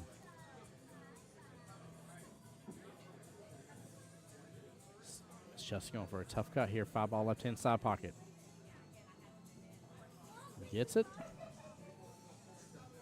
Of course, her sevens makeable from majority of the table. She could be popping right back up in line for the 8 top left. Oh, hits a little hard. And somewhat above the 50-yard line, not by much here. So interested to see what she decides to go for.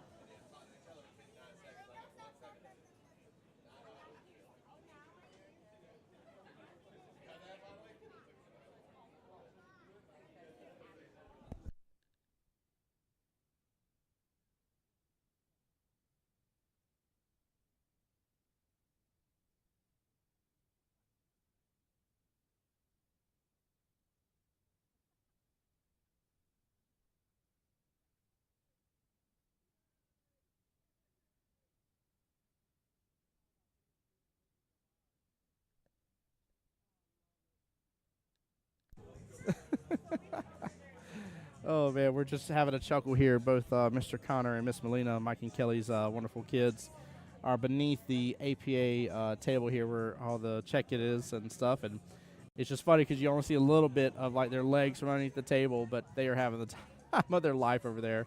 Or we're all over here shooting pool, having a good day. This is phenomenal.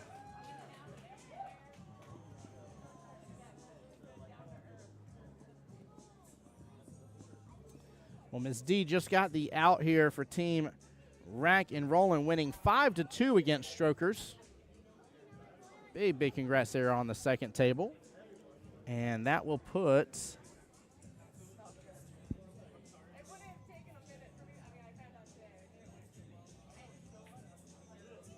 that brings Rack and Rollin' into the winner side of the bracket, so it converts back over.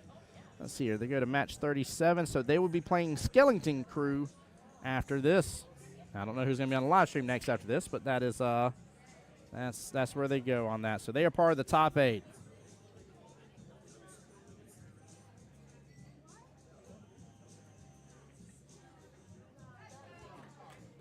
And Miss Chelsea with a beautiful out for the Flamingos. 4-3 on the hill. Chelsea with a little bit of high praise there, some clapping. Some slap hands. Jason Davis back up to the table here. He'll be against, once again, Miss Debbie Smith. And on the hill, trying to get the win at this point.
All right, sorry about that, guys. Rack is getting started here. Again, Jason Davis for the Flamingos against Miss Debbie here for Team Destiny.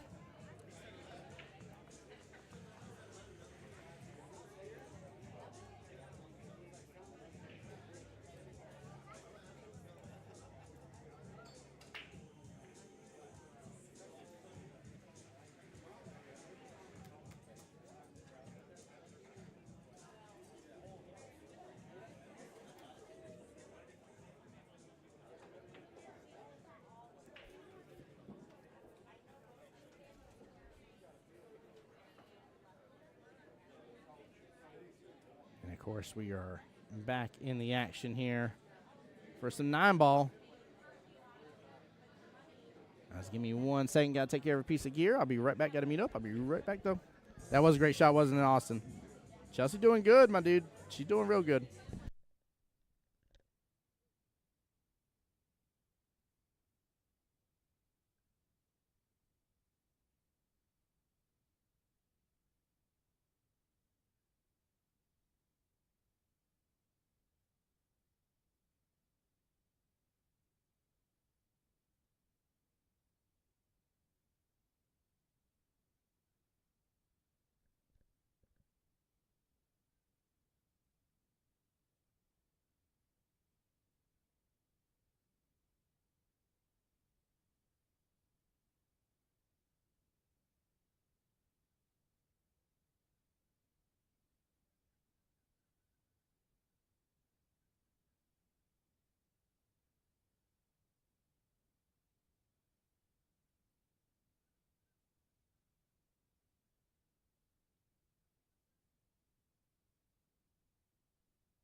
All right, guys, I'm back here. Sorry about that taking a second. So, as I was walking away, Miss Chelsea came over. She said, I want Stream to know I was proud of that stalemate, first and foremost. I said, Chelsea, I said, you could have made that 8 earlier. And she was like, well, she was like, I've been down that road already. She's like, I've done that during regular league, and I end up making their object ball, my 8 ball, and the cue ball all at the same time. I said, oh, you've been down this road? And she said, yes. And she's like, I didn't want it to happen again. And I was like, you know what? I said, I got to tell Stream, because if you go back and watch it, you're going to think that I'm dogging on you the whole time. I'm not trying to dog on you. I said, so I got to go back and tell Stream about what you just said, because I think that's very important, because if you've been down that road before, I don't blame you for letting the fear creep in on the shot with what you have going on and you taking a step back because you've lived and you've learned, right? You've went through that situation. So I don't blame her one bit. I take back everything I said. Tiny Chelsea, appreciate you. All right, Mr. Jason Davis is going to have an opportunity here. 8 ball, bottom right-hand corner pocket, come back across. No! He hits it way too hard. He had the chance right there, though. He's about to be set up to be able to go after that 9. Miss Debbie back to the table here for Team Destiny, looking to get him on the hill and get her captain for the captains, Mr. Keith Richter, back on the table against the one on Mr. Jack Carter.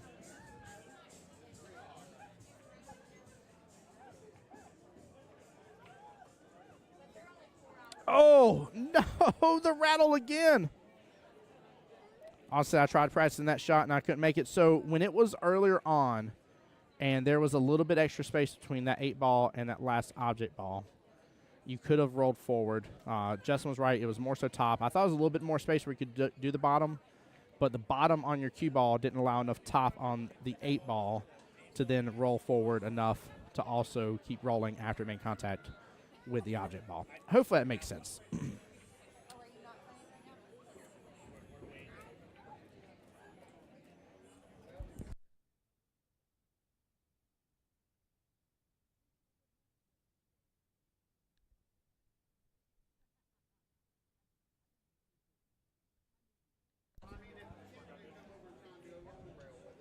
Timeout going on. Jack's trying to explain to Jason about which way to go.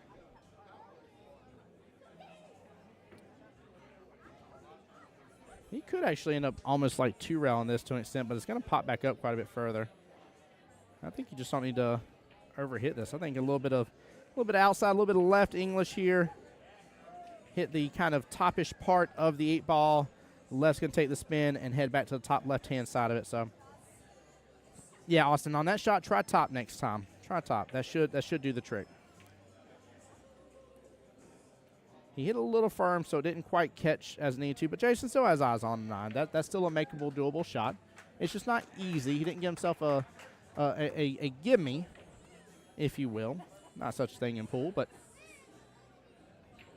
Mr. Lil Weber running around here. Love seeing him at the pool tournaments with his dad. Usually his mom's here as well. Love the Weber family. They're good people, man. Great part of this pool community. Miss Debbie Smith back to the table here. 9 ball. I'm assuming she's going to go right-hand side pocket. Again, trying to get Team Destiny on the hill. She's going for it. All right, see y'all later. I got to go to a wedding.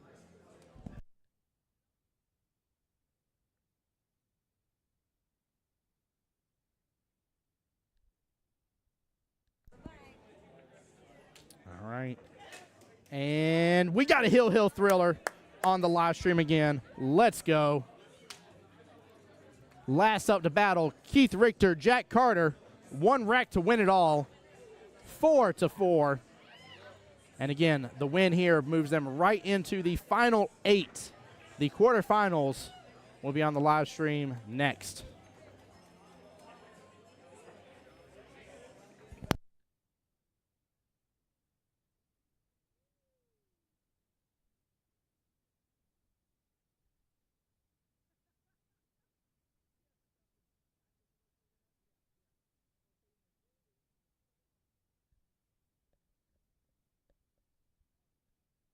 I see Miss Debbie over here. She's celebrating over there. Good win. Yeah, she's happy as can be. I'm telling you guys, this is why I tell you this, and I say it again and again. I understand it's for Vegas. It's a qualifier. This is a serious tournament. This is the fun one, though.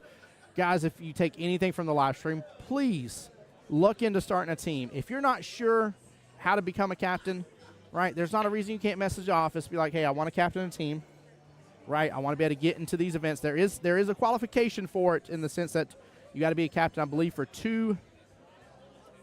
I believe you got to be a captain for 2 sessions in order to be able to get this one. Yeah, 2 sessions. So you got summer starting, and then we're gonna have fall. That'll get you your 2, right? But you got to have that underneath your belt. But again, if you're in double jeopardy, you can be a captain on the 8-ball side, and you can already have a second person on the 9-ball side. You only need 3 captains to participate. Now, you can't break the skill level 15 rule, so within those three captains, you got to be within skill level 15, and only one of those that you play can be skill level 6 or 7. Keep that part in mind here as my little asterisk at the bottom of the contract. So, Keith here with a fairly nicely run. I'm worried about the 15. And he would have had to get eyes on the 13. I don't know what he would have done about the 15. That's the only part of this equation for him. I'm not sure.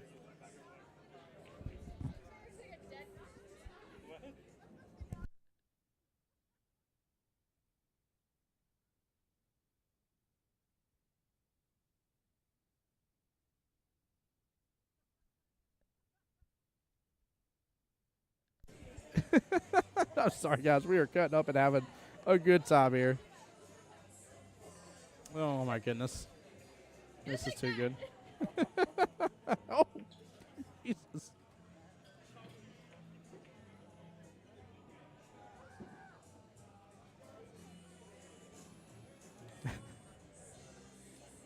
Oh, man. The cluster's getting worse now. 12, 14, and 5 sitting right over there in the middle. A little bit of breathing room between it, but I don't think the 14, or the 12, I'm sorry, has room.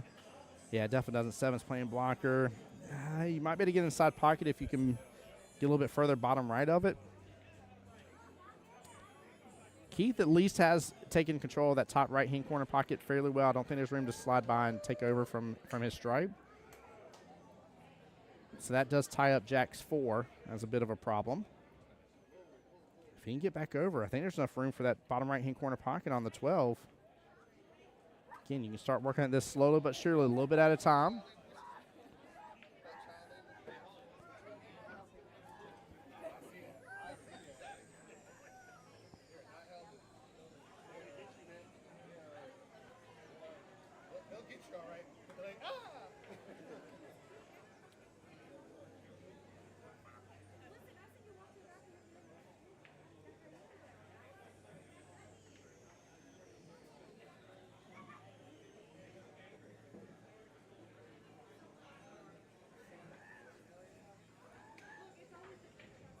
I'm not sure why Keith's going to go straight to the top right-hand corner right now. I feel like the 12 and 14 may be tied up closer than I'm seeing here, at least from our point of view. But I don't think that was doing him any good not to go after it. Now, he may be able to get in a window here from the 13 to the 15, though.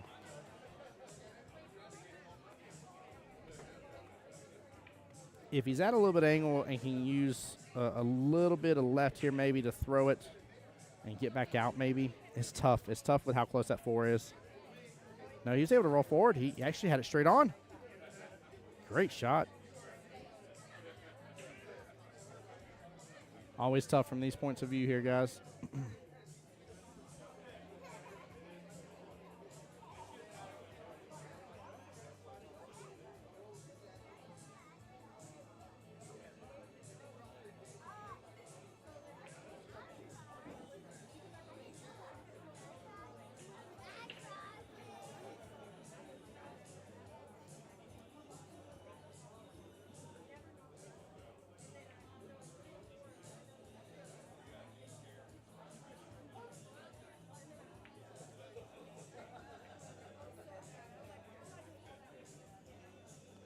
Keith and Bama to the table here. Having a quick conversation here with the timeout.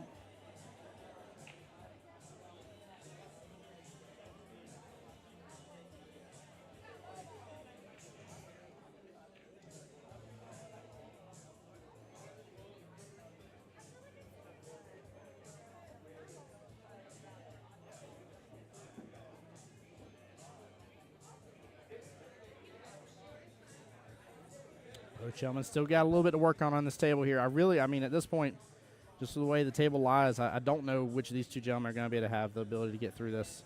Jack does get a rail with the cue ball off the top short rail, so that is a good hit.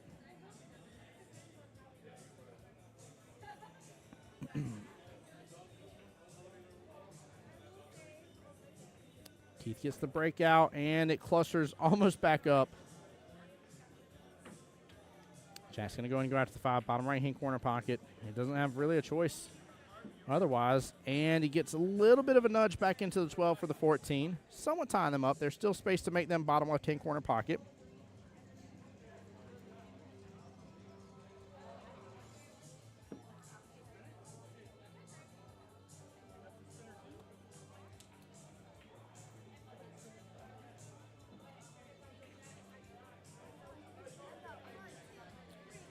Oh, no. 7's back near him. Enough room for Keith to work with this, too. This may spell disaster. 12 bottom left. If you don't go too far, you can take the 14 left-hand side pocket. 15 top left. The real question is, do you just go for the bank on the 8 then at that point? 8 doesn't go by the 2 by the luck of it, so he's got work to do on that part if he gets to it.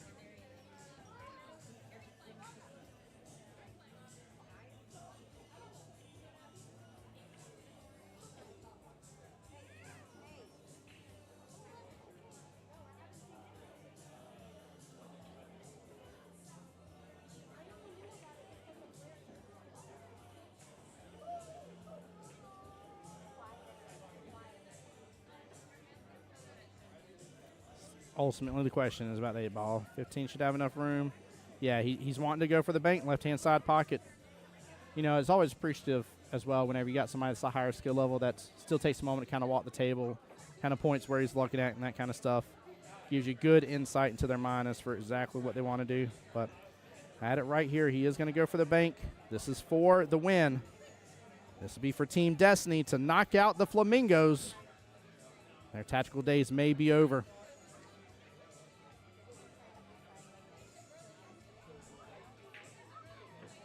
For the win right here. 8 ball, side pocket, 1 rail bank. And that is all she wrote here. Team Destiny getting the win after a beautiful hill thriller. 5-4 against the Flamingos. Tactical Flamingos are out of here.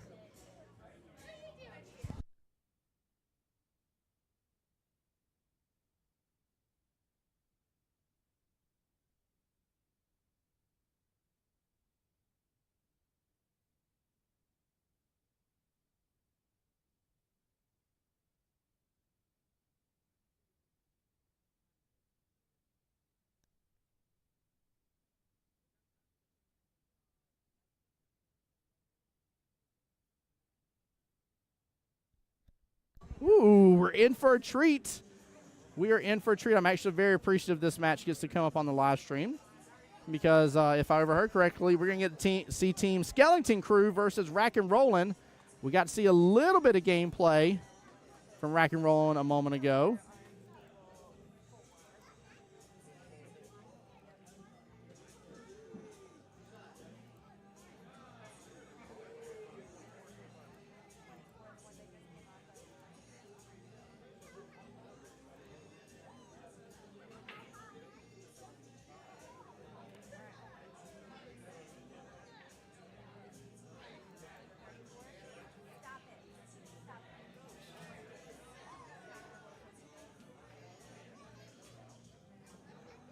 Give me one moment here. Let me get stuff updated. And we will give teams a moment to get on over here.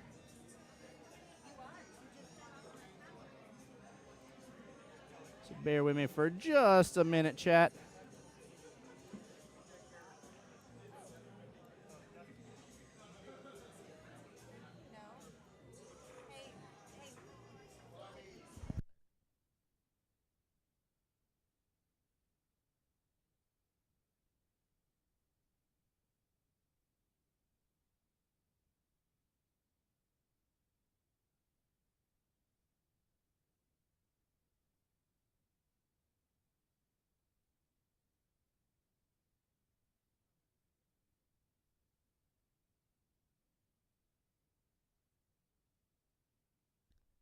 All right, getting this adjusted.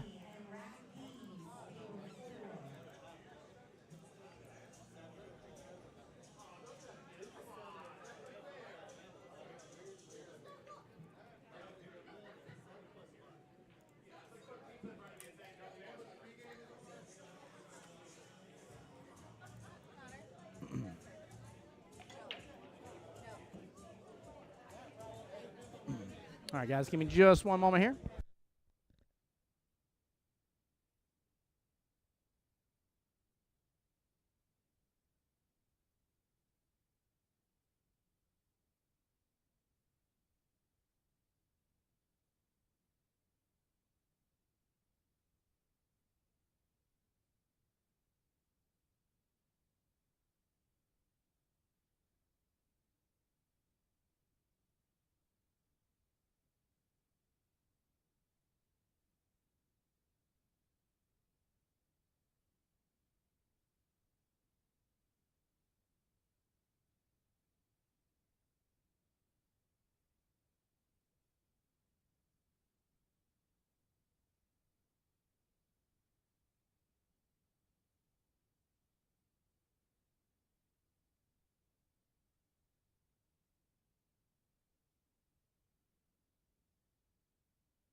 All right, guys, just waiting on them to get started here.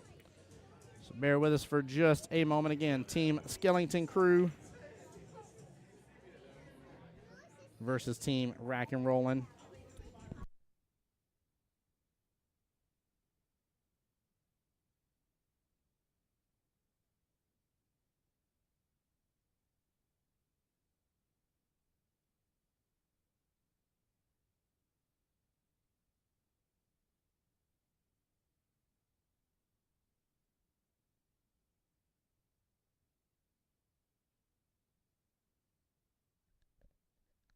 So we did get to see a little bit of Skellington or Rack and Rollin' earlier. We had PJ, Miss D on the live stream there, and Miss Brenda Kelly. We'll see if they stick with the same lineup. They may change things around. And then for Team Skellington Crew here, we got Mr. Steve Weber as top dog, skill level 7, skill level 6 being Mr. Michael Roberts. Reason for that being called Skellington Crew. In fact, I got to text my wife right now.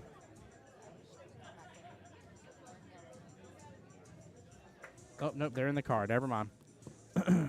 I was about to text him to hop on stream here so my daughter can see Mr. Michael Roberts always wears something Jack Skellington related, hence the name Skellington Crew. And my daughter is a massive, massive, massive fan of The Nightmare Before Christmas. One of her most favorite movies of all time. John Hummel right there Michael Roberts as well. But yeah, keep in mind for Team Rack and Roll, they only have one of the high skill level players here, which is PJ. So they're good there. As for Skeleton Crew, they can only play either Steve Weber or Michael Roberts. They cannot play both, even if their numbers would allow them to field it, which it doesn't. But we're going to see. We could end up seeing both gens from Skeleton Crew 4-4, and then see Steve Weber as 8. That would make a max of 15. So both teams have a little bit of a potential for their lineup here, depending on which way they want to run.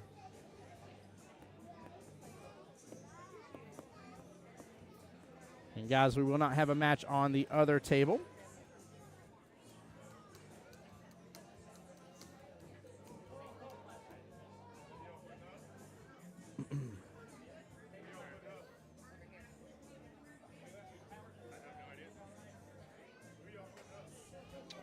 John Hummel's asking who are they putting up, so we're waiting to hear.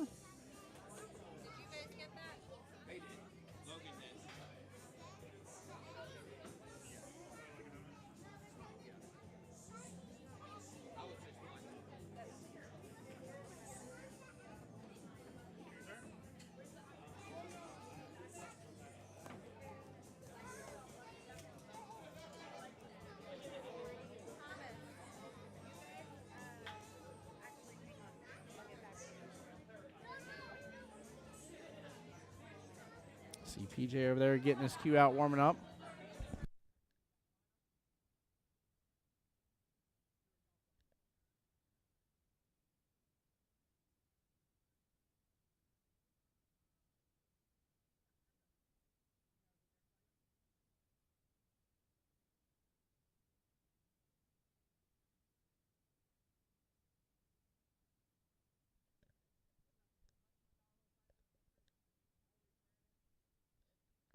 All right, so I do have the lineups here. We are locked in. Skeleton Crew will be playing Miss Jen Twomey there. Skill level 4, Connie. Skill level 5, Mr. Michael Roberts. Skill level 6, 4, 5, and 6 right there. Max 15. And then Rackin' and Rollin' will be playing Mr. Devin Jones. Skill level 3, John Hummel 5. That makes 8, and Patrick makes 7 with 15.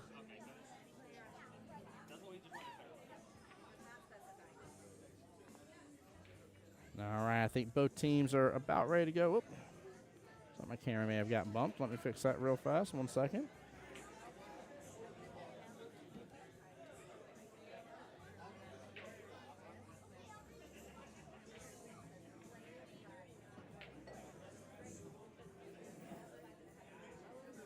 There we go. We'll go with that.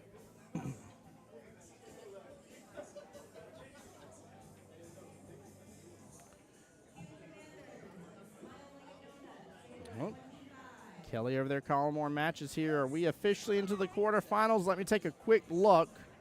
Do a refresh on the page here. We are not fully in it yet. We have 2 matches of the 4 in the quarterfinals that are beginning now here. Again, this one that we're watching.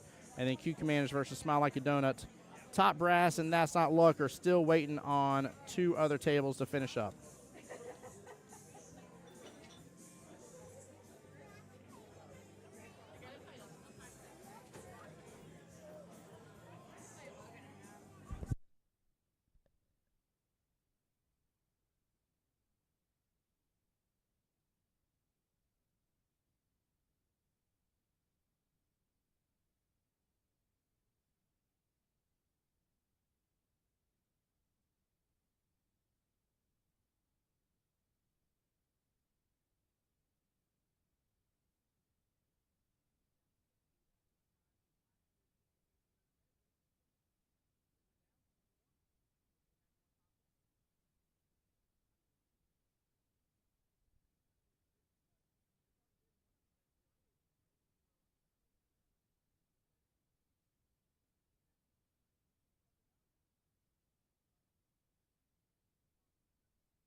All right, we are off to the races here.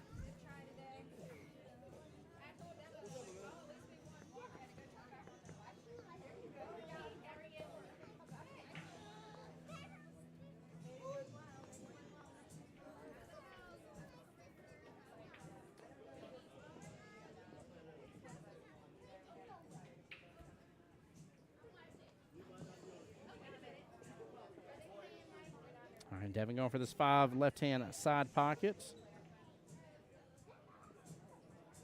Got something to work on. Looks like that's his 7 and 3 tied up over there. 2 ball tied up with 11 towards the top left. 4 and 6. I wouldn't really say too much of a problem. He can go after the 4 right now. In fact, he probably should. Unless he wants to go and work on the breakout of the 3 and 7 right off the bat. But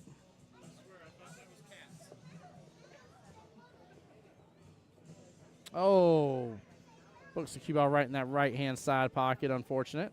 And clusters the 6 back up into the mess. 6, 3, and 7. All cluster with what looks to be the 15, 14, and the 8 ball.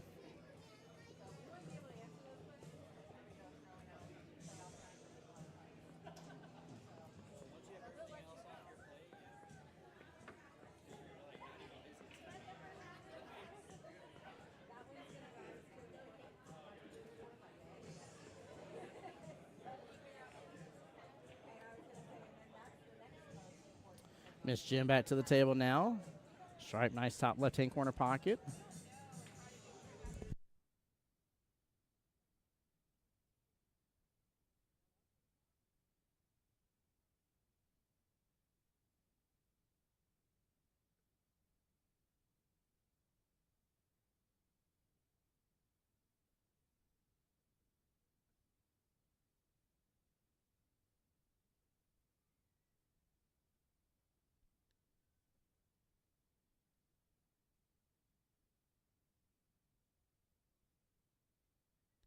Guys, give me one second. I'm going to be muted up on my mic for just a minute here, but give me just a second.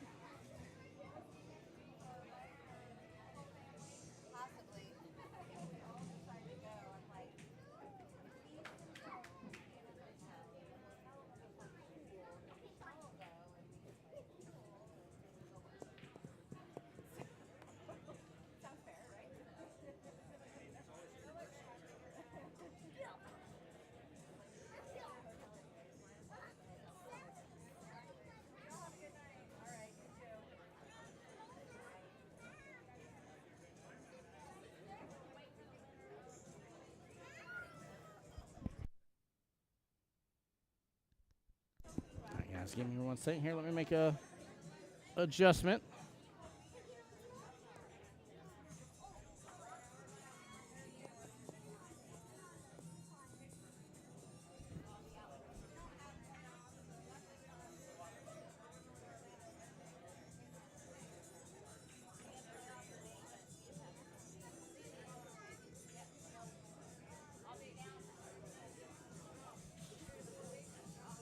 So it looks like on table 25, we got Smile Like a Donut versus Q Commanders here.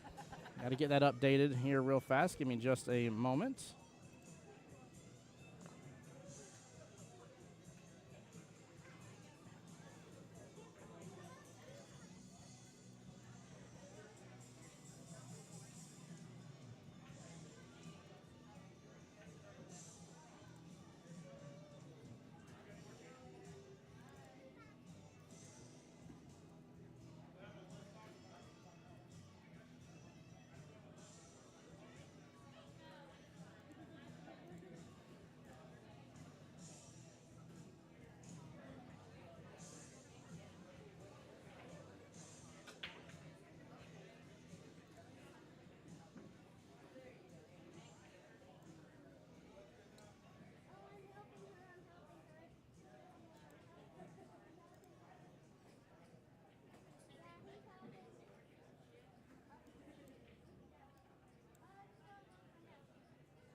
All right. Give me one second. Let me see if I can get that roster from them, and I'll try to keep you guys apprised of both tables again. Be right back.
All right, so I went and checked in with the teams over for Smile Like a Donut versus Q Commanders here. Both of them are running a pretty strong crew. Smile Like a Donut running Holly Jones first, then Jason, then Logan Lane.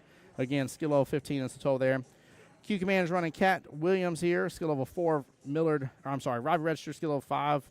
And then Millard Massey, skill level 6 for Q Commanders. Keep in mind, we are to the point in the day where any loss, and you're out of the tournament here. We're about to be down to the final 8. And in fact, actually, both these matches that we're watching are to get into the semifinals. So this is big time now. Nipping at the bits. I've already went and talked with Mr. Thomas to help me keep apprised on what's going on over there with that score as well. That way, in case I miss anything.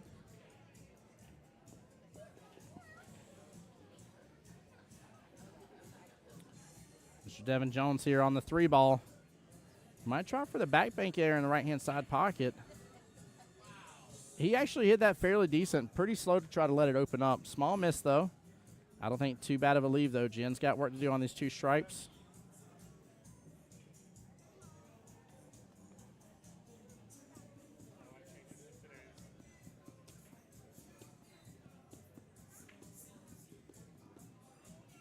No, Jen, don't scratch that top right-hand corner pocket. Oh, I'm just going to change camera angles. I'm just kidding. Jen, why you do that? Why you do that? Make me so sad on stream.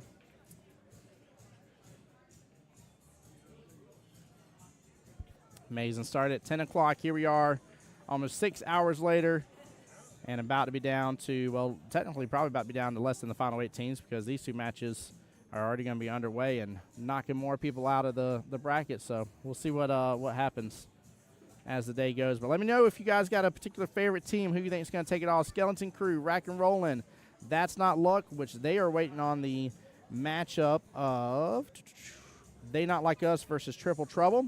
Top Brass waiting on the matchup between Destiny and Rack D's. We just got done seeing Destiny on here taking out the Flamingos. And then last but not least, on the other table here, we're live streaming Q Commanders versus Smile Like a Donut. So let me know in chat who you're rooting on for your favorite team. And maybe you don't even know them. Maybe you're over there on my YouTube, I'm not sure.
All right, sorry, guys.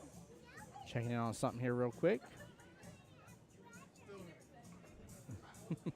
Ben running by say it's still in it. Yes, sir. All right. Miss Connie, John Hummel. John up to break.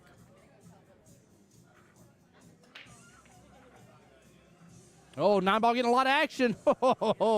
Side pocket. It came so close. What a break. That would have been an automatic point for Team Rack and Rollin'. Who's up 1-0 right now.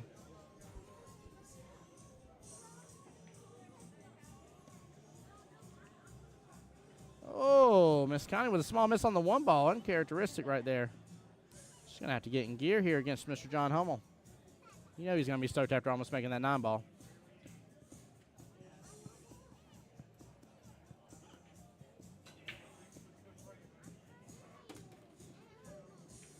Uh-oh. John Hummel with a light touch there. I think he was a little bit worried about the double kiss. Well, you still got eyes on the 2s. Right-hand side pocket. Gonna have to be careful here for a lead for the 3s. Probably gonna have to end up going after 3-5 combo. Oh, ends up getting hooked behind the 6 anyway. Small miss on the 2, so it doesn't matter.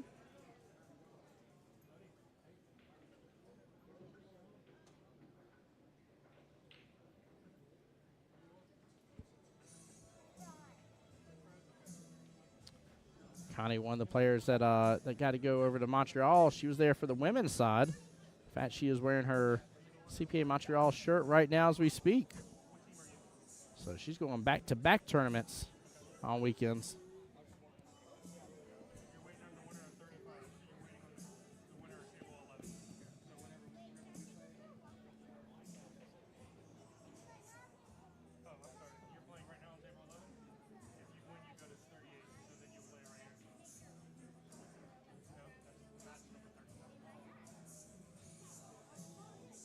John going for the kick here on the 2-ball.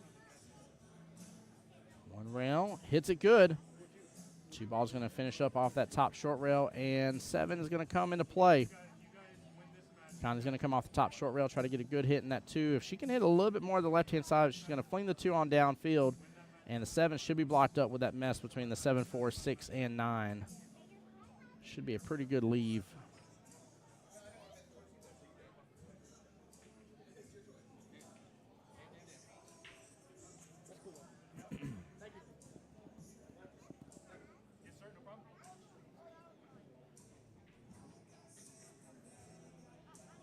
I see little people under the little people filling.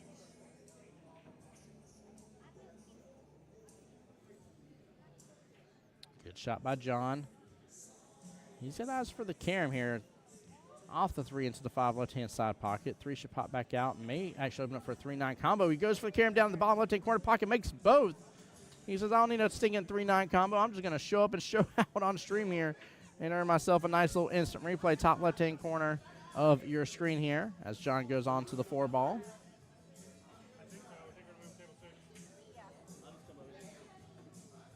Oh, he misses that top left or top right-hand corner pocket on the 4.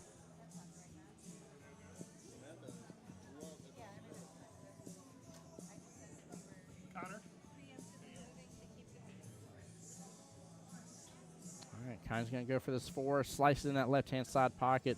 A little worried about the scratch top left, though. It's going to have an angle to Karen running into it. I think she might have been worried about it. She tried to avoid it.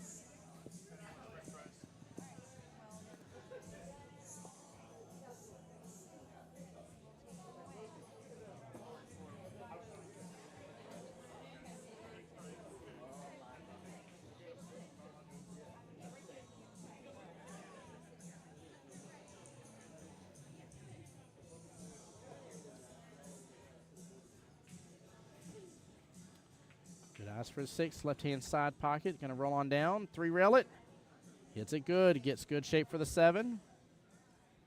Looks like he's semi-straight here. May just have to roll on forward and try to get into that top right-hand corner of the table here to take the 8 top left. Be able to come back down. Slow down, QBall. He followed, and went on home with that QBall. Goodness gracious. Tough leave. Very, very tough.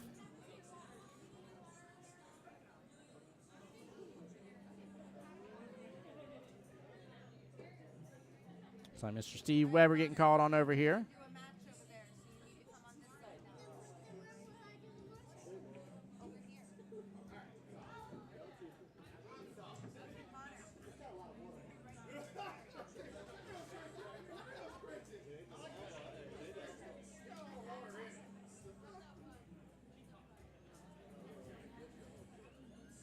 There you go, Steve, trying to give her just enough angle. Let the cue ball drift on down here. Hopefully end up on that right-hand side of that 9. I'd even dare say if you feel more comfortable with maybe a little bit of a steeper angle, go for it. You don't have to have too steep, but she does need top. Follow through on this. And don't poke it. Just follow through. Good, smooth stroke. She poked it just a little bit. John getting another opportunity at the table. Now, he did force follow through that top right-hand corner probably just a second ago, so he's trying to avoid that.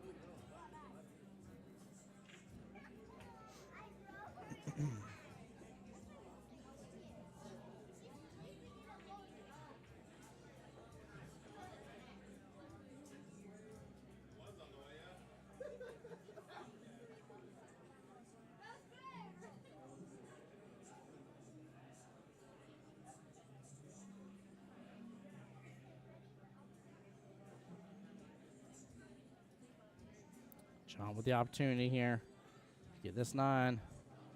Ooh, small miss. They're going to kind of parallel shift out with each other. QBall's still above that 9, so I wouldn't say this is an easy shot.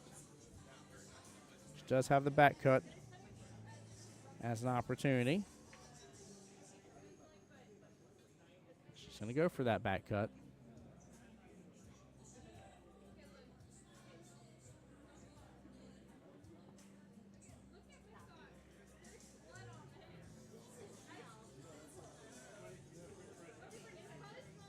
She's going to drift down here to the bottom right. Oh, she let it go.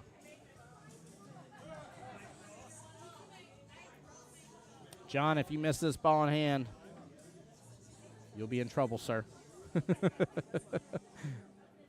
If he gets this rack and roll, it's going to be up 2-0.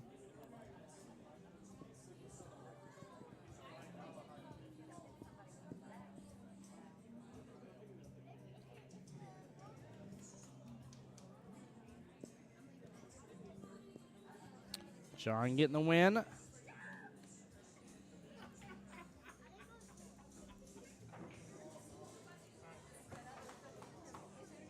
And just barely didn't get over in time as Cat Williams getting the win for Q Commanders. Right over there. That's going to make it 1-0 right now versus Smile Like a Donut.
Guys, give me 1 second. Let me adjust this real fast. Give me just 1 second, guys.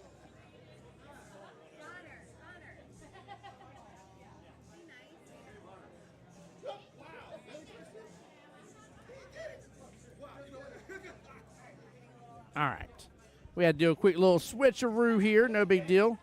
But again, that's for Team Smile Like a Donut versus Q Commanders. Q Commanders up 1-0 in the first matchup. Cat Williams getting the win against Miss Holly Jones. Up next is Robbie, Mr. Robbie Register versus Jason Mundy for Smile Like a Donut.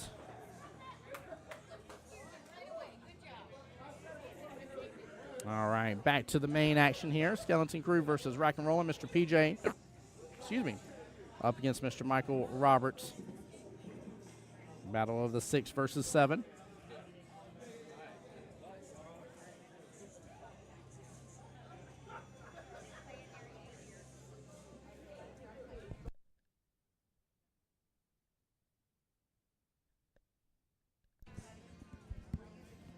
We're in a little bit of adjustment period in this time of the tournament, by the way, guys. Make sure to give back some tables here over to the bar so that way they can rent things out as their Saturday starts to ramp up a little bit.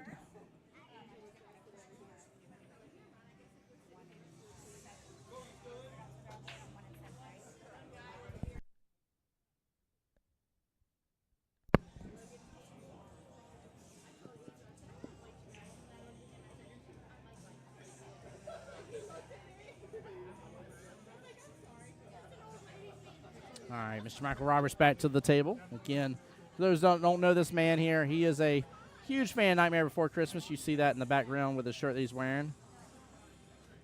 Hence the name Skellington Crew. Ode to Jack Skellington. Good eyes here for some stripes. Only issue is that 5-ball taking up that top left-hand corner pocket. Oh, good try. It's going to be a small miss and a decent leave. I mean, PJ's going to have the chance to go and free up that 5-ball, but if he's got room, he should go and take the 6 first. Kind of leave that 5-ball as a sitting goose. I'm not sure what exactly he's going to do about the 4. He doesn't have anything that makes it easy to get back on the left-hand side of that 4-ball, but that 4, even with the 6 being where it is, has room to that top right-hand corner pocket, has room to the left-hand side pocket, although I like the room better for the top right, just from a distance standpoint.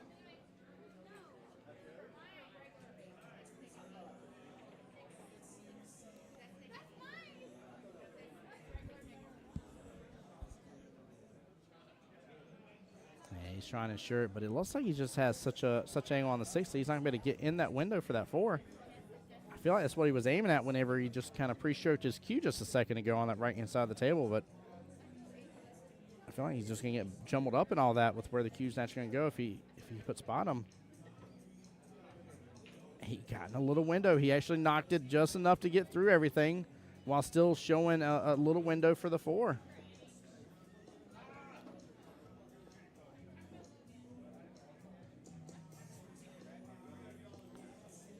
This is tough. Not bad eyes on the 4. I mean, he's got work to do for that 7.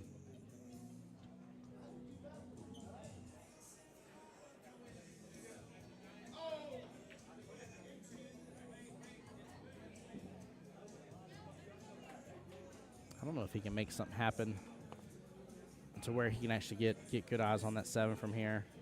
He's tree-topped right now. He's going to be forced to use a top on that. Yeah, he's trying to prevent anything from happening, and he would have ended up being hooked probably. Oh, that's tough. Very, very tough. That was a good try, though. He just kept getting off just a little bit after a little bit for the run.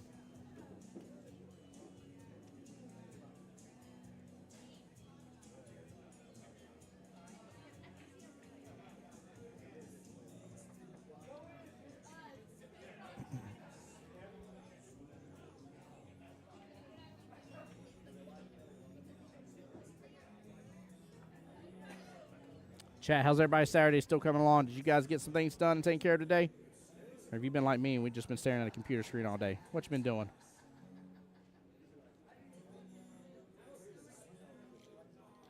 Oh, such a thin cut loses its energy.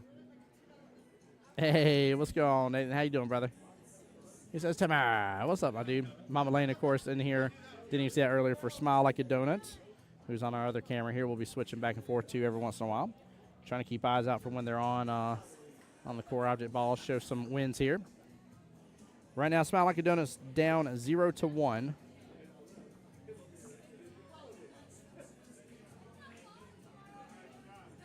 Oh, beautiful shot. Very well done by PJ. Hey, Chilla said just finished some work and about to go watch some basketball. Let's go, bud. And says getting back to working on the table. Nice, dude. That table looks good. Mr. Keenan says, driving back from Ocala, listening to the stream. Let's go. Drive safe, my dear. Hope you and Dan are doing well. Appreciate y'all.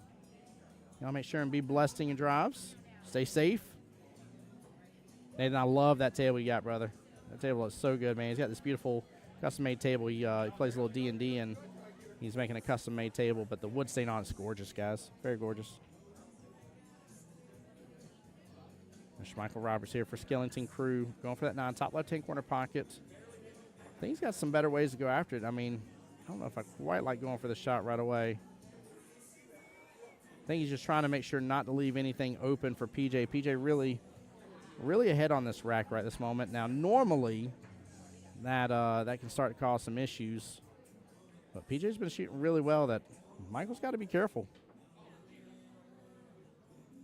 He has got to be careful.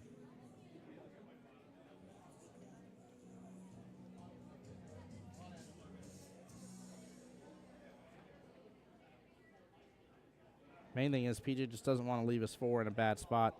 I'd almost hit the right-hand side of the 4, come off the bottom short rail, send the 4 back up closer to the center part of the table.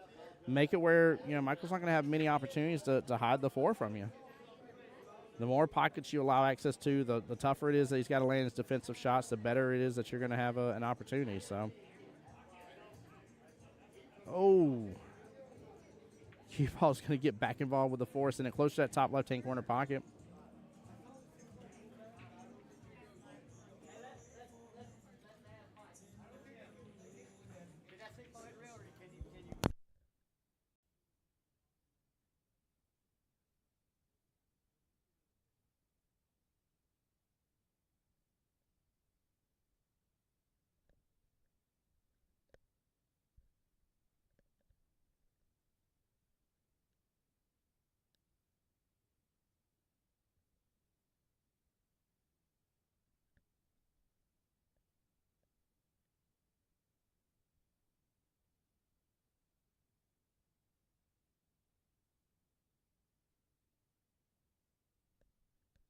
Hey, Miss Deborah Ward. Yes, ma'am. Dan says thank you. Absolutely, Christina. You know me. I can't call you just Christina. That's so weird to me.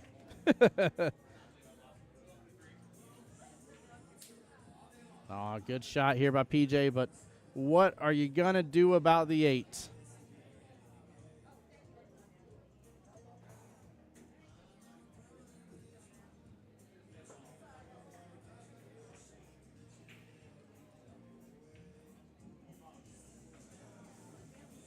PJ's still going to mark that top right-hand corner pocket.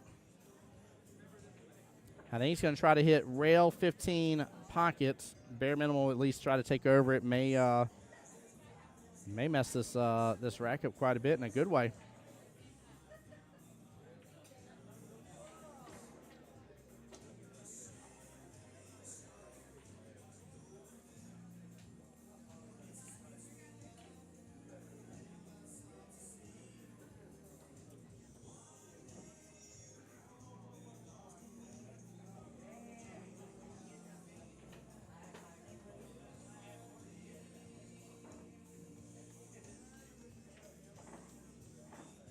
This is tough, too. He's using the bridge here, which he has to. I mean, if not, he'd be stretching across the table. Tough situation. Pocket is marked. Top right hand. Yep.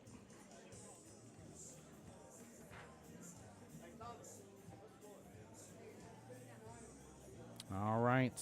Good try on that here. Quick update on the other table here. Q Commanders now up 2-0 against Smile Like a Donut. Third matchup is about to begin. It will be Mr. Logan Lane himself for Smile Like a Donut versus Mr. Millard Massey.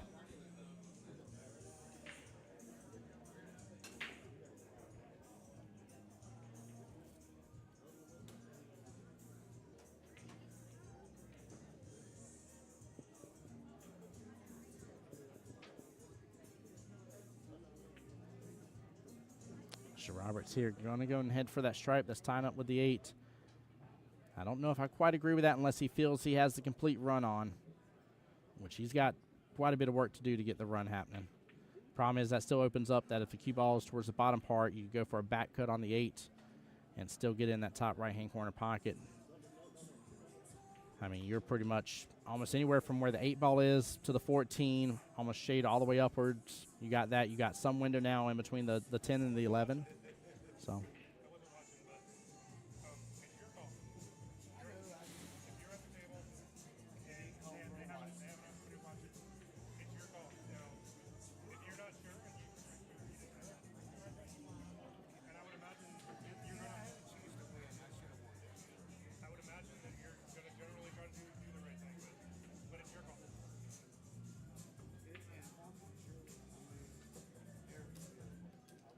he does have a good run potential here. I'm worried about that last stripe there on that left-hand long rail. That's my main concern for him for the rest of this run. Maybe actually go after this 11 and pull back on it. Maybe do a little bottom right potentially. Really get a hold of it, but he could go defensive here as well. If an outside person was not asked to watch it,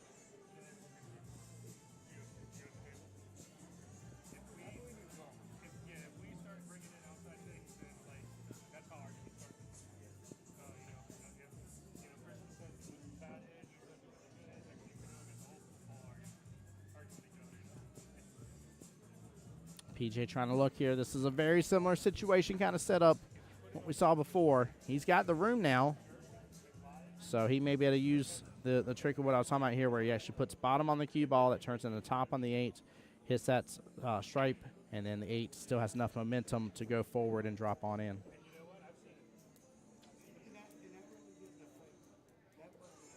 Roll. Wow. Dives right in the pocket. Good try by PJ there. All pressure back on Michael Roberts, but he's got the opportunity. Can't let the gift horse in the mouth. I don't think you go for any defense here. You've got to go for the run on it.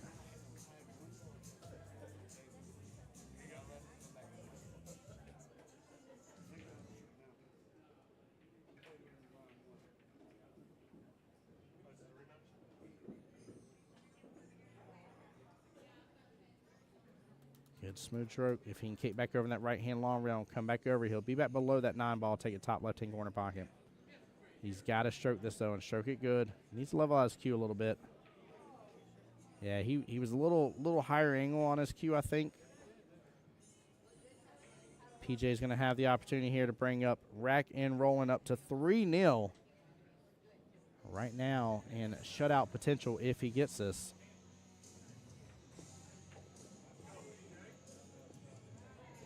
And he does.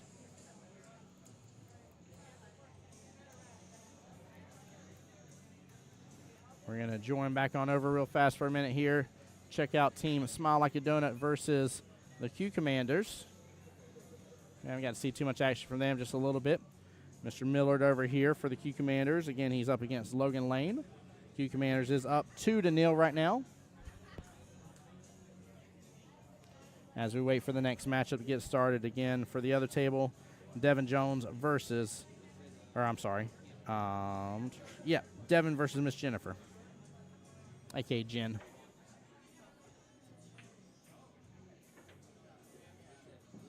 Nice hit by Millard. 3-ball rolls over a little bit, but shouldn't be too much of an issue.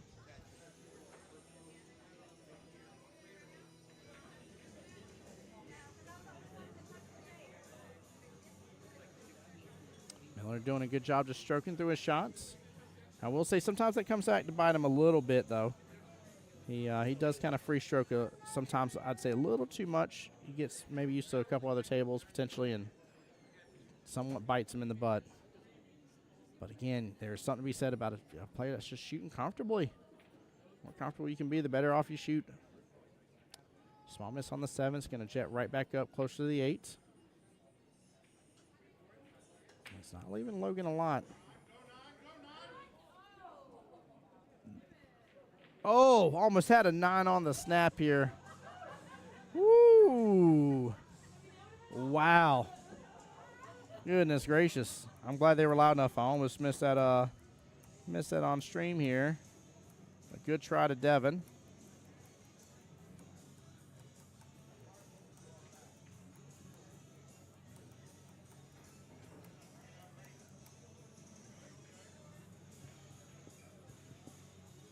Logan with a good opportunity here. 12-ball, top left-hand corner pocket. Drift on back downfield for the 8, top right-hand corner pocket after. Don't think he's going to be able to hold it for that side pocket, so I think he's just going to come on down, come off this bottom short rail if he has to. Oh, man, that is curving so close to that bottom right-hand corner pocket. Smile Like a Donut's first opportunity here to get onto the board. Logan Lane, 8-ball, top right-hand corner pocket. And he gets it. Nicely done.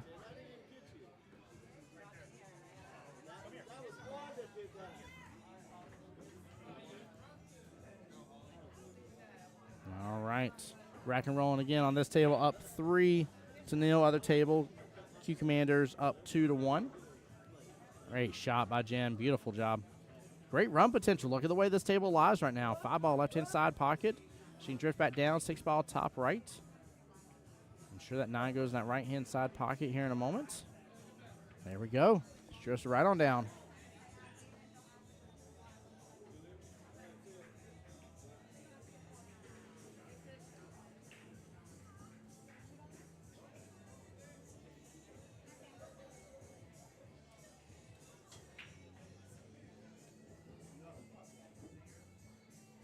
Guys, welcome in. I see a few more of y'all tuning into the live stream. Appreciate y'all being here. Ooh. Jim was going for the bank there. She has opened it back up for Devin. Back around on the other table again. We're back to matchup number 1. Miss Kat Williams for the Q Commanders versus Miss Holly Jones. Kat got that win earlier.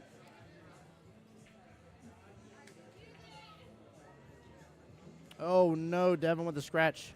Top right-hand corner pocket.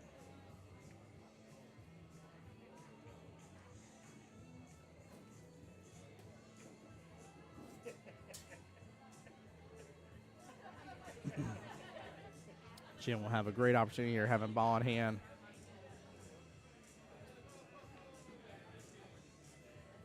Great opportunity here. Steve Weber's going to ensure she has a great opportunity. Go and give her a timeout. I love it. She's got 2 object balls left on the table, ball in hand. Great opportunity here to talk about some options.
Great job by Miss Jen. Good out here. We're going to switch back tables again. Check back in over here. Currently 1-2 in favor of Q Commanders. Miss Kat versus Miss Holly. Great shot there on the 6. She'll have eyes on the 7. Hope you guys are kind of enjoying a little bit of the back and forth action that we got going on, trying to show off both teams as much as possible. Oh, doesn't get love from that top left-hand corner pocket. Very unfortunate. And that 7 looks like it's on the pocket point a little bit here. This may be a tougher shot. Oh, no, yeah, it definitely was. That was in a tougher position. Miss Cat here for Team Q Commanders is going to have a better opportunity on it, just with it being out and about. Oh, she rattles it, though. No gimmies. No gimmies. Mr. Rot Register says I'm here. Oh, it's the sun over there. His son's over there goofballing. Oh, I love it.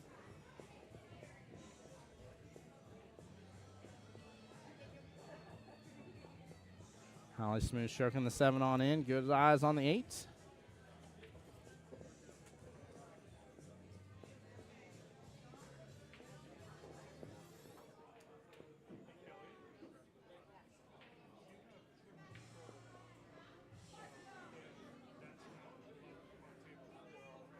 Good hit there on the 8. Not a lot of love off the bottom short rail, though. She hits it very softly, but she'll have eyes on the 9.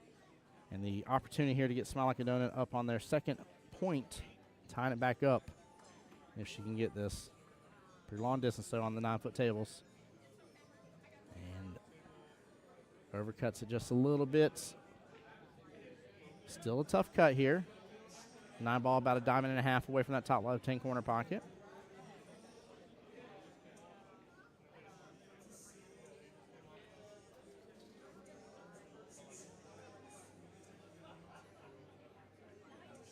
Oh, she hits it fairly good.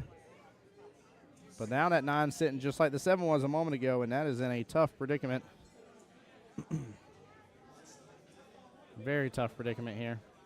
This is just like it was before if that 9 is hooked up on that pocket point. In fact, I see them taking a timeout right now. Logan's at the table with Holly.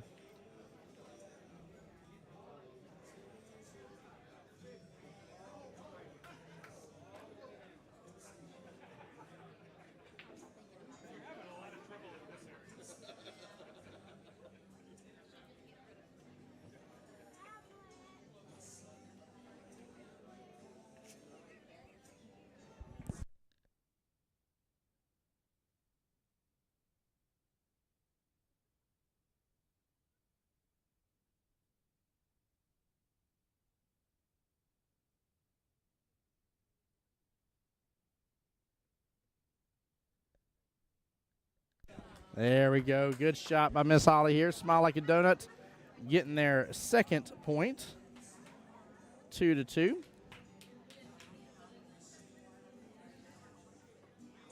Check back in on Skellington Crew versus Rack and Rollin'. Rack and Rollin' up 3-1. Miss Connie here versus John Fathead Hummel. And they are on 8 ball.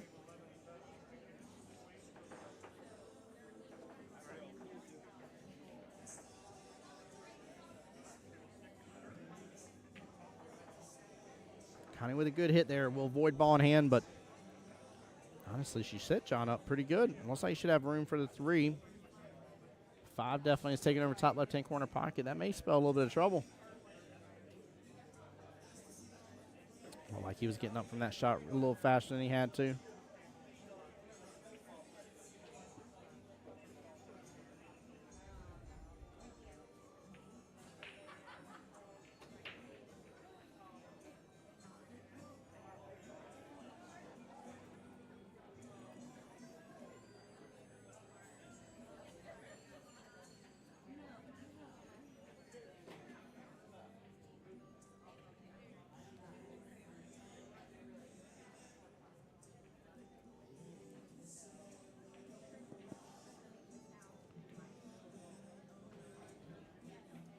Looks like she may be trying to take over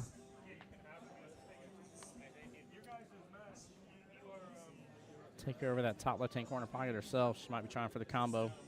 It's like 14 and 13 and something with the 5.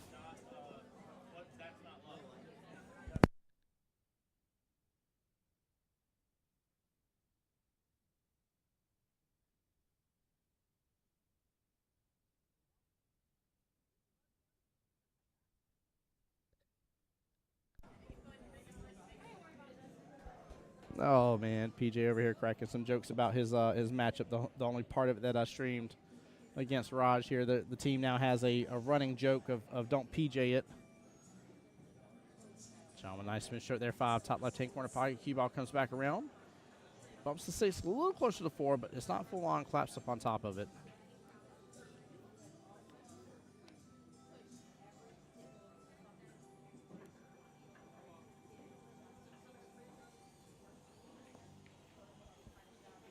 John needs to go after this 3, pull back on it pretty good.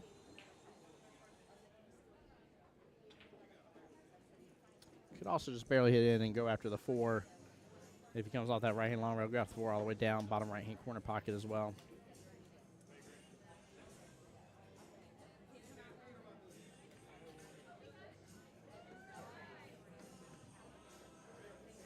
They are there telling John Hummel here to tighten up. He needs to. I didn't realize he was going to go for that back cut. That was a clean back cut. Very well played. Very, very well done.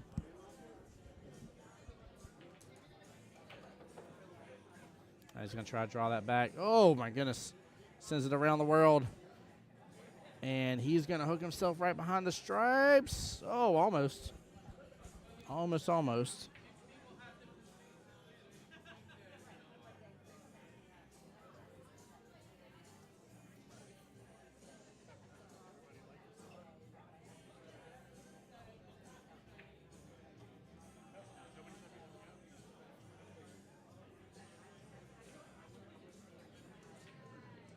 Nice cut there by John Hummel. He is going to have a field day here on the 4, but we switched between the two tables. Good try at the bank here. Yeah, the main table we're focused on is the Skeleton Crew versus Rack and Roll. And then the second table is the other one we had on stream, which is between Smile Like a Donut and the Q Commanders. But we're primarily focused on one table.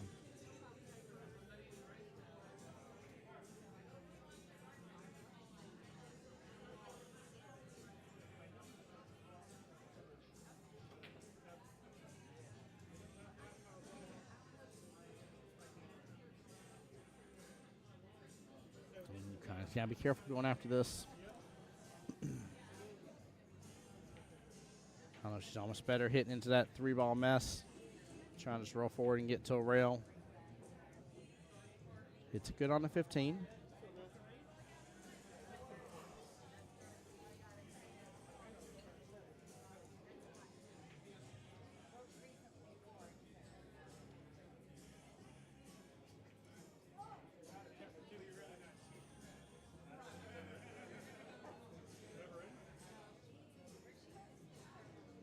Playing defense there, but it leaks out, and it provides John with enough room to come on around and be able to take that 8 in that right-hand side pocket. He just doesn't need to overstroke this, just smooth it.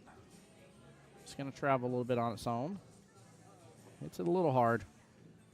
Hits it a lot of hard. Oh, Lord, hits it a lot of hard. He should still have room for that left-hand side pocket just fine. He's got to watch out for the scratch potential, but should be able to work with this. And if so, Rack and Roll will be on the hill first. And we're going to switch on back over. Oh, no.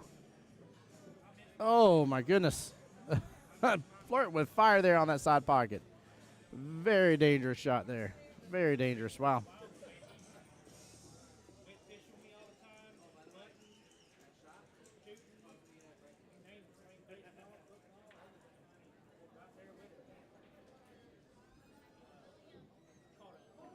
Looks like a timeout is being called.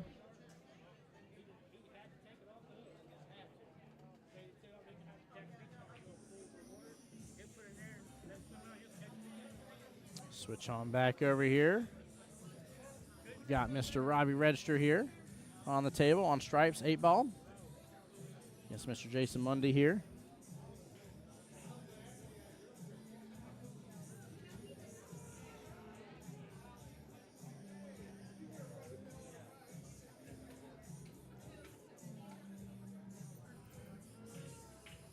Jason got great run potential right now.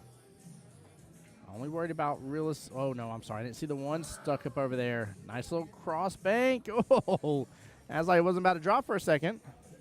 Still waiting on the timeout to happen on the other table.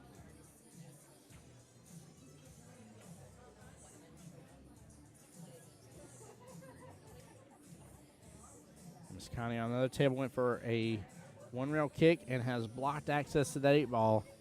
John may be in trouble. Jason playing defense here as well.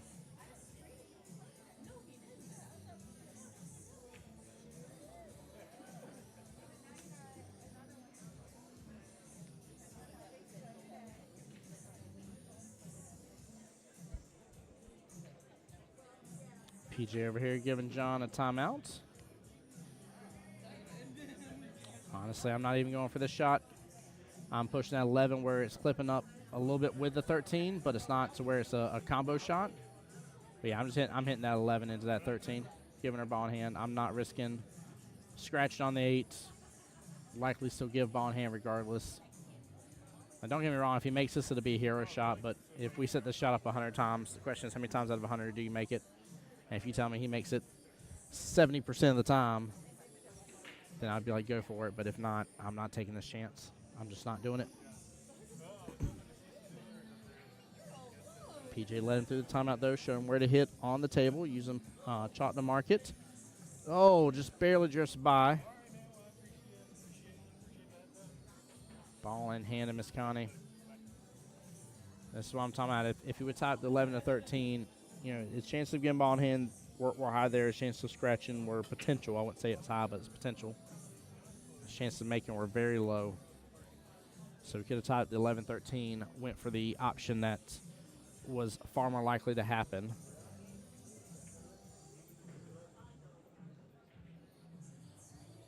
Miss Connie is on the run now. Can she complete it?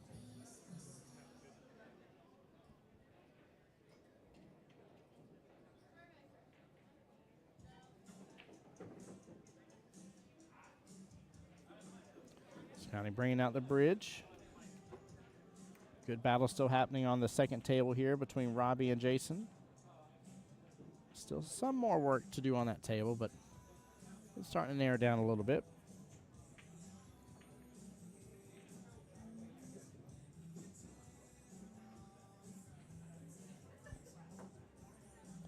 Kind of trying to pull back while using the bridge here. Very tough thing to do.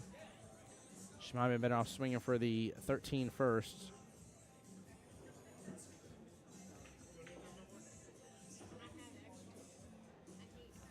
And John marking that bottom left-hand corner pocket. Long distance shot here. A little bit of a tester for sure.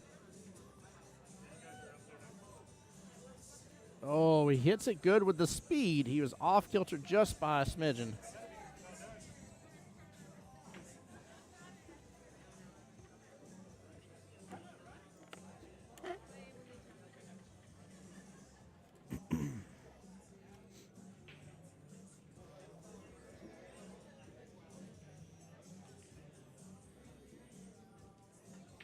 Kind of with good run potential here. 11 top left, roll on forward, 13 top right. Keep an angle of those to get back down for the 8s. And just like that.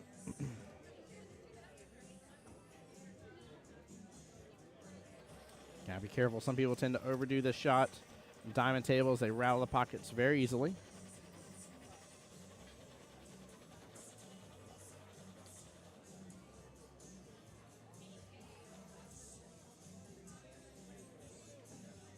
There we go. She does not overdo that shot at all. Doesn't give her a lot more, she doesn't give herself closeness on the 8. But honestly here, I'd rather her not do what I've seen so many people do, and that is rattle that top right-hand corner pocket. It is so easy to do on that shot.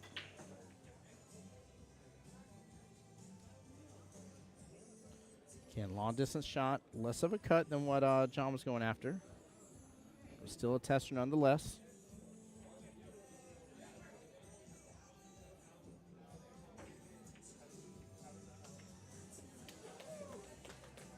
And a nice out from Miss Connie.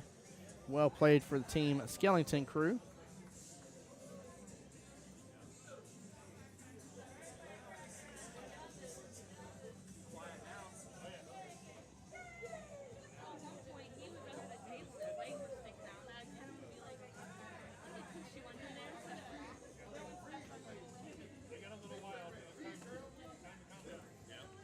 All right, 2-2. Mr. Jason there on the table for Team Q Commanders.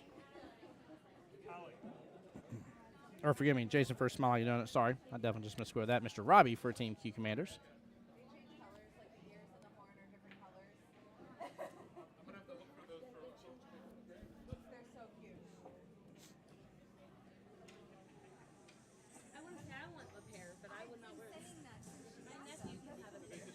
Good stroke right there by Robbie. He's got that problem ball with that 10, though. He needs to be on the bottom left-hand side of that 10 to take a top right by the look of it.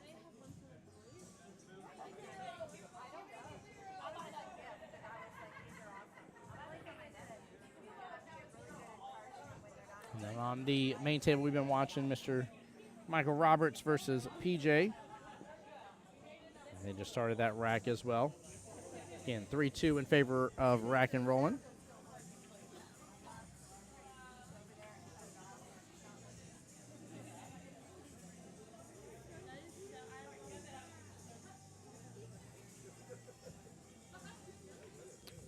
Robbie going for the stripe, top right-hand corner pocket. He's going to leave his other stripe. Oh, I thought he was going to leave it alone, but bumped it out of there.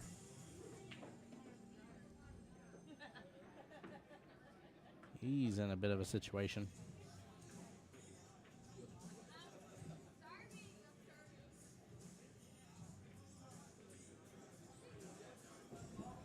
Oh, but a bit of a situation he is no longer in. He hit that so smooth. I did not think he was going to get a hold of it that well, and he hit it good.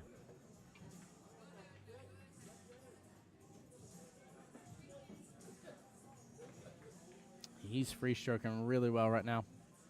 He's going to go for the 8 left-hand side pocket. Looking for a pocket marker.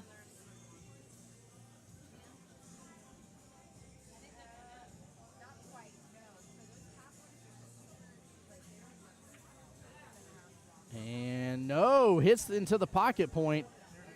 Oh my goodness. Jason is going to have to thank his lucky stars.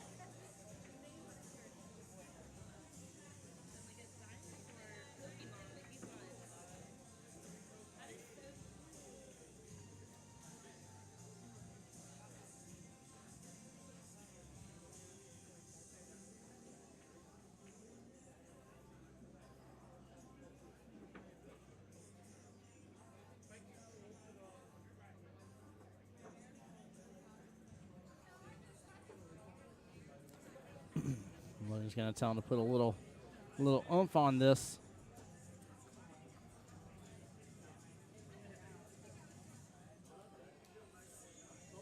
Jason likely will not have another chance at the table here if he does not complete this run.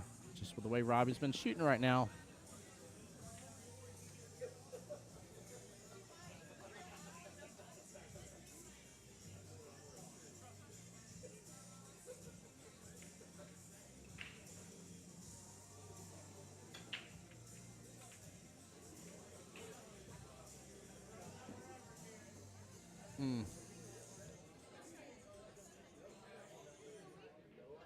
He's in a predicament now on this 6. There's not really much of a chance to hide anywhere.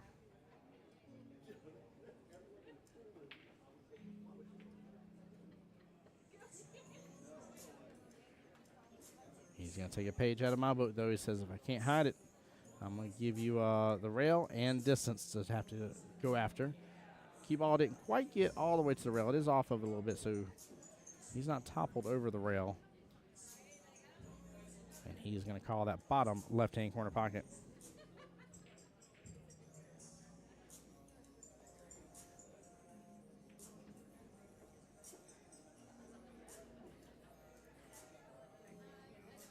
Ooh, interesting miss there by Mr. Robbie. Not leaving Jason with a lot, though. Rail and distance definitely worked well for Jason. He's trying to bide his time. Gonna leave a super steep angle shot now. 8 ball's a little bit closer to that bottom left-hand corner pocket now, but it's still 2.5 diamonds away overall.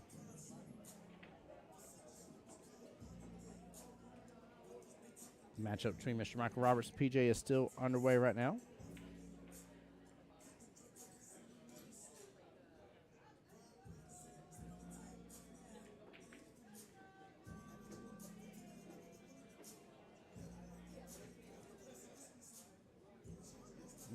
He overclips it. And Jason is going to have an opportunity finally for that 6 ball, top left-hand corner pocket. Throw a little bit of inside here after you make contact. That's it. It's hit off that top short rail, then it's going to kick that cue ball back over. Could actually go around as well. Try to get back below it to the 8 left-hand side pocket instead, but focus on making that 6, and he's going to have a small miss. And he's going to put that cue ball close to that right-hand long rail. Robbie's going to look here, see if he has that left-hand side pocket open. It's a bit of a cut. It's definitely a tricky one, but I think it's the right call for sure.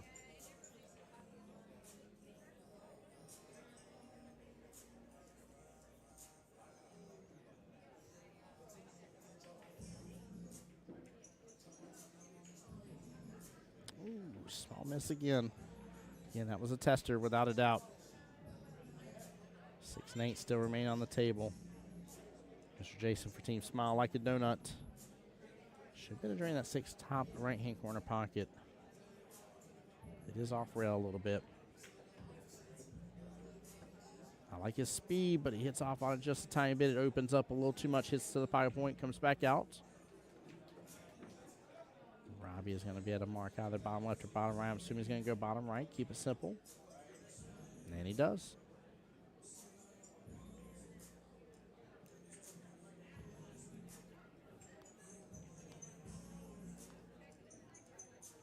Again, guys, both of these streams that we're doing right now between these two tables are quarterfinals matches. We are at the part of the day with modified single where it doesn't matter if you've won all your matches at this point here. It is single elimination now from this point forward.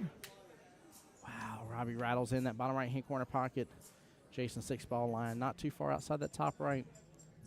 He's got to lock in, dial it in, and close this one out. If so, again, Smile Like a Donut will be back in the lead.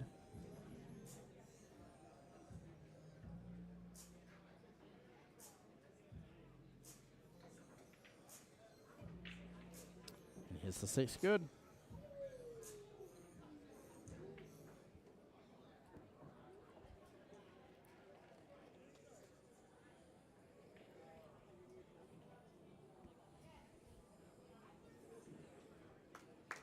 And a good out right there by Jason. Another good matchup between those two here. Switch on back.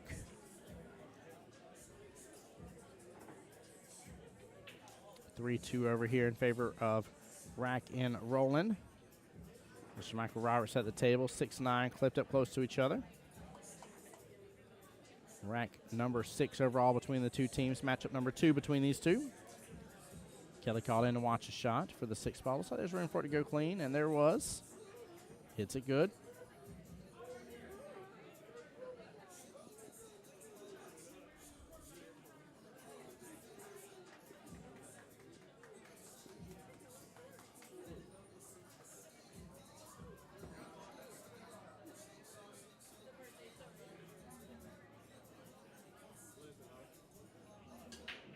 Good smooth stroke, should get it. Oh, he powers it through. You definitely still want to put a little pace on it because you want to come back down for the 9, but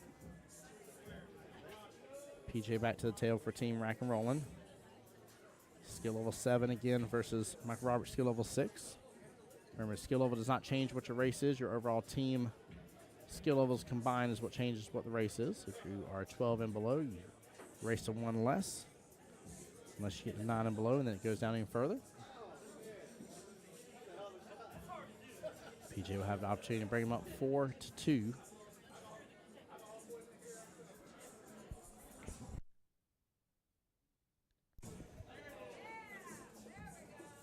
And PJ did, in fact, not PJ it. I guess I'm up 4-2 right now.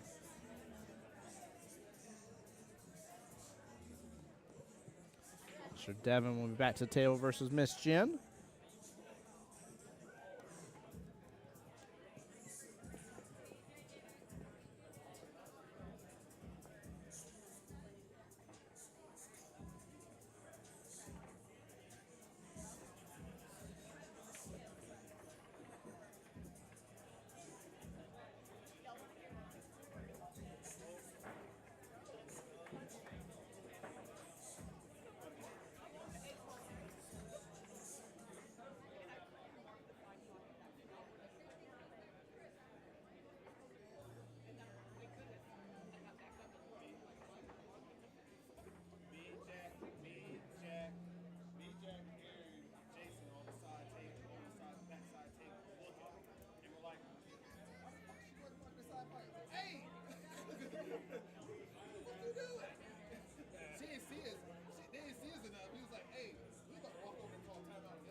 right, Devin up to break here. Almost getting the 9 on the snap a moment ago. Devin for team racking and rolling. Keep in mind the team that won the previous matchup here is the one that gets the break. It has nothing to deal with how you did against your opponent the first or second go around.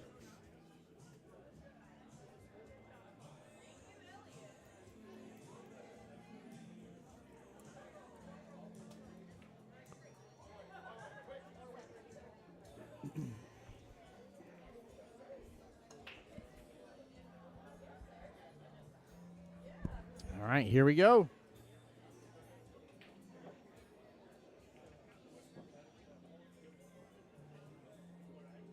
Nothing too much on the table. Pretty open for Jen.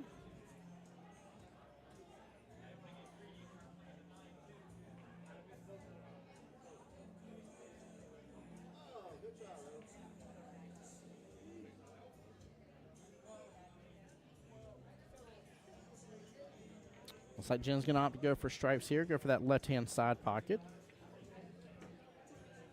Oh, small miss. It will still be open. Devin will have his choice. Oh, no, I think I like solids, actually, just because where the 2 stripes are in that cluster. You have 2 stripes and 2 solids, but the 2 should still have a home top left-hand corner pocket, but I don't know. The 1 is dependent upon that top left-hand corner pocket being taken out. So is the 2, so you may not want to go that way, but it really depends. Chad, I'd love to know your opinion here. You going stripes, you going solids?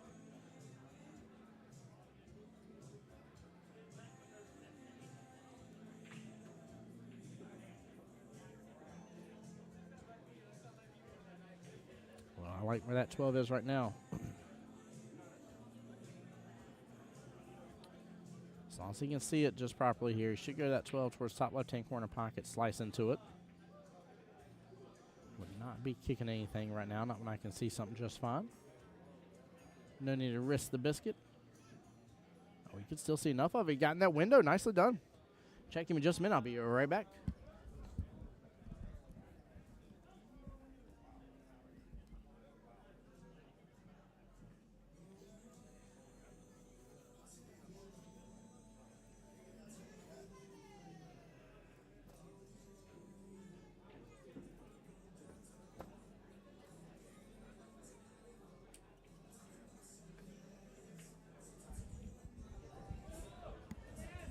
All right, thank you guys for bearing with me for just a moment.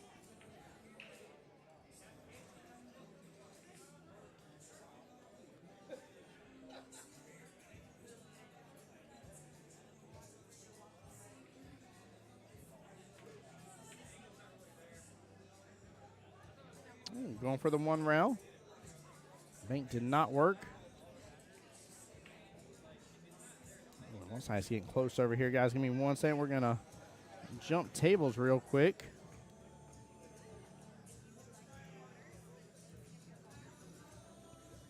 3-2 in favor of Smile Like a Donut. I was about to be over here shortly. Logan versus Millard, but they only got 3 left on the table.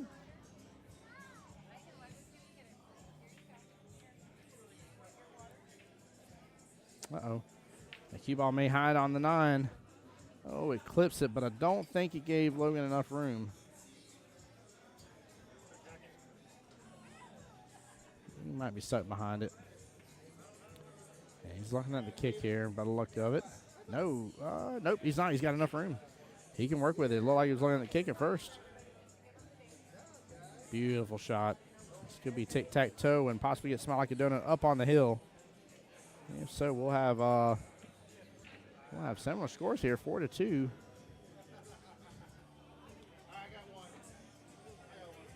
He's on the rail a little bit.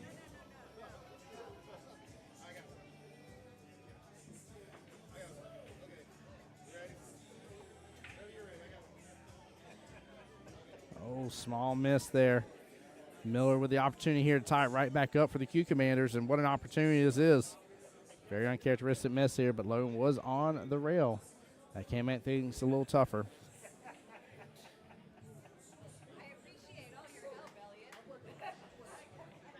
And he gets there. Nice out. That will bring that one up 4-2. I'm sorry, 3-3, forgive me. Tie that right back up. Switch on back over. And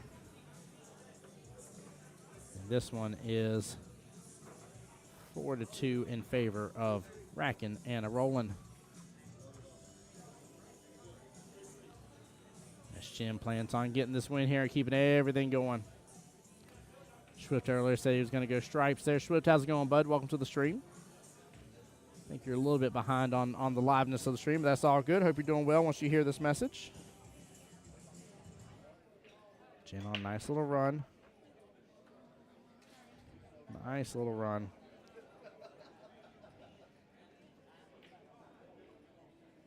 Swift said, oh, man, I was a couple minutes behind on the stream. You're good, Swift. You're good, bud. Hey, just being here, man, means a lot. Thank you for everybody. We've had a lot of people tuning in off and on throughout the stream. I know, right now, especially this time of year, Saturdays can be a little hectic, a little busy. We're getting ramped up. It's getting close to the summertime. We got the new session started. I mean, you literally got a week of playoff, and then, boom, we're in the new session. New pool halls opening up here in Jacksonville. Lots going on, man. This is busy. This is tournament season, baby, so I get it. I get it.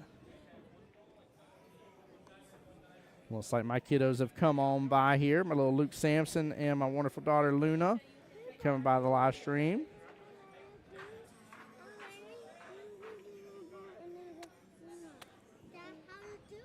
I'm doing well. All right, Luke, I'm going to let you have the mic for a second. Just say hello to everybody, okay? And I'm going to put it on your ears so you can hear me. Can you hear me? Hello. Say hello, everybody. Hello, Father. How are you doing today? Are you doing well? Yeah. All right, good, buddy, good. Are you missing Daddy today because I'm at work? Yeah. Daddy's missing you, okay? I love you. That's Luna here. Luna, I'm Mary. We spoke on the phone about a week or so ago. Say hi to Miss Mary, Luna. Here we go. Real fast. I'm going to give Luna a turn, too, okay? Yes, the mother. And also a good friend of Jesus, Mary Magdalene. We all get together. That's true. Oop, here, Luna. That's not going to fit right there, baby. Okay, we'll set it on the floor. Or set it up over here. Here, we'll set it right here. All right, guys. Here you go, baby. All right, can you hear me? Yes. All right, say hi to everybody. Hi, everybody. How are you doing, Luna? Doing good. Doing good. Are you having a good day? Yeah. Okay, all right. And I think the 4 point and 2 point. You're right. You're right. One team has 4 points. The other one has 2. Can you? Oh, you missed it. You may get to see him back on stream here. So one of the gentlemen in this team here, what's the name of this team here? Can you spell that name out for me? I can't. So what's one of your favorite movies? Nightmare Before Christmas, right? Yeah. What's Jack's last name? Jack. Jack what? The skeleton. Look at this. Skellington. That's what the name of this group is the Skellington crew. Because the main guy on this team here loves Jack Skellington. In fact, he's wearing a Nightmare Before Christmas t-shirt. He always wears one. Remember how I've shown you that on stream before? Luna, you remember how I've shown you that on stream before? Yes. Yeah, absolutely. And Jack is a skeleton because he is on October, because he is a monster, because he's a skeleton with bones. Skeleton with bones. There it is. And Jack has a Sally Jack loves Sally. That's right. because he's a girl. He's a monster girl. Well, he's a boy, but Sally's a girl. Yep. Yep. There you go. Because he's a monster. Because he's a monster. He's a monster. That's right. They live in Halloween Town, right? Yeah. There And we go. We live in our town. We live in our town. That's right. Do you know what town we live in? Yeah. What's the name of our town? And I don't know. You don't know? It's Jacksonville. Jacksonville. Yeah. And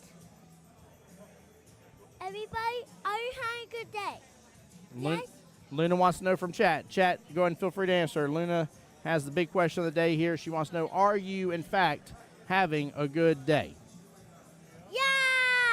Well, it sounds like Luna's having a good day here. Luna, you having a good day? Yes. Try not to scream too loudly in the mic, okay? We don't want to hurt nobody's ears on the other side, okay? Hey, can I hold the pen? You can hold the pencil, yeah, baby. Yeah, Daddy's gonna need it in just a moment. I can't have you draw on this because Daddy needs this sheet, but if you want to, you can draw on that one. That one ain't gonna hurt to draw on too. So I appreciate you, Mommy, and Lukey coming and visiting Daddy. Okay, I've missed y'all. Oh, Mr. Swift on the YouTube side said he's having a great day, Luna. Did you hear me? Yes. Swift answered you. Say, I'm glad you're having a great day. I'm glad you had a good day. There you go. We like having good and great days, don't we? I know it. That's this. There's a pool hall. Yeah, that's the pool hall logo. That's QBall. That's where we're at. QBall. Chris Daniels, this is my daughter, Luna. She is 6 years old, sir. Yep. And remember, my birthday was on January Yep. the 8th. January the 8th. That's right. You got it, baby girl. And I grow up You have been growing up. That's right, baby. You're to doing be a good job. big girl. You're doing a good job doing it, baby. I want to learn math.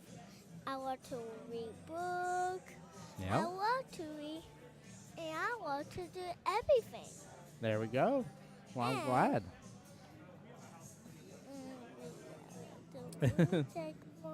And she's working on one of the score sheets here. I gave her one of the spare pencil and score sheets. Miss Wendy says, absolute precious. Can you say hi, Miss Wendy? Hi, Miss Wendy. Say, Miss Wendy had a couple gifts for you from this past Christmas. For me? Yeah, yeah. You got a couple of her gifts from this past Christmas. Can you tell her thank you? Say thank you. Thank you. Yeah. Chris Daniel, she does. She's in kindergarten, sir. Kindergarten? Kindergarten here. Jen trying on that 8-ball. No. Oh, while we're sitting here chit-chatting, Luna here, Miss Jen just tried to go for the 8-ball to get the win and came close. X. X marks the spot. Yep. There you go. Because Well, someone did not get it. that's right. Someone didn't get it. Oh. Uh-oh. Uh. You going to mark another X because he didn't get it? Well, maybe Miss Jen will get it here. Miss Jen is for Team Skellington Crew, which I'm sure you're rooting for. And if All right, she there's a girl. if she gets it, her team will be up to 3 points out of 5. Yep. So let's see if she can do it. Say good luck, Jen. Good, Jen. It looks like she has a little octopus as a pocket marker, by the way. Yeah. Yeah. It was a little. Don't push on the table like that. There you go. And a good out from Miss Jen. Nice done. Let me hold time this. to get Oh, her let me hold check this. mark. Thank you. All right, Skeleton Crew will go up to. Oh, hold on, baby, please. We'll be up 3-4 right now. John Hummel back to the table. And- Dirty Humphrey. Yep. John Hummel's going up against Miss Connie Lee again. All right, Luna Bears, I got to talk to the people here, okay? Can you tell everybody that you love them and have a good day? I love you. Have a good day. Here, let's do this real fast. Let's get on the webcam. Look right there where the flashlight is. Say, I love you, have a good day. I love you. Have a great day. There we go. Guys, I hope y'all enjoyed having Luna on the live stream here. Little Miss Voice there of Jacksonville Pool. I love it. She's fine. All right. Always love it whenever the kiddos get to come on by to the live stream. April says, hi, sweet Luna. Luna, say hi to Miss April. Say hi, April. Hi, April. There you go.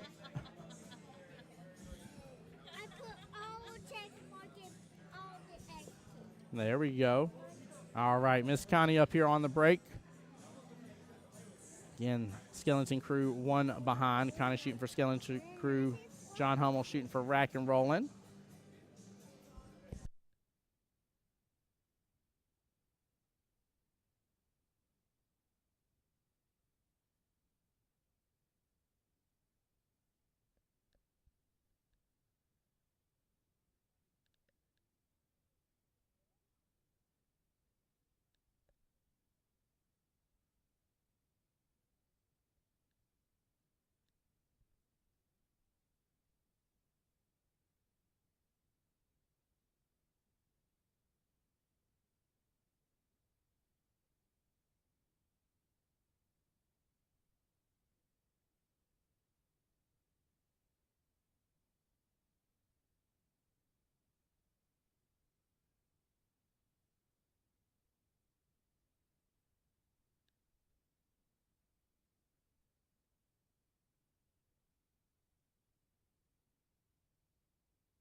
All right, guys, I am back in the action here with y'all. Oh, I'll have to tell her that, Wendy. She'll love that. She will love that. I appreciate you guys allowing Sweet Luna Bears onto the live stream here. She does love being a part of it, that's for sure.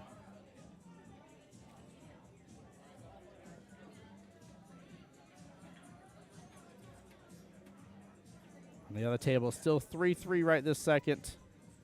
Matchup number 7 out of possibly 9 still going on. Miss Kat Williams there.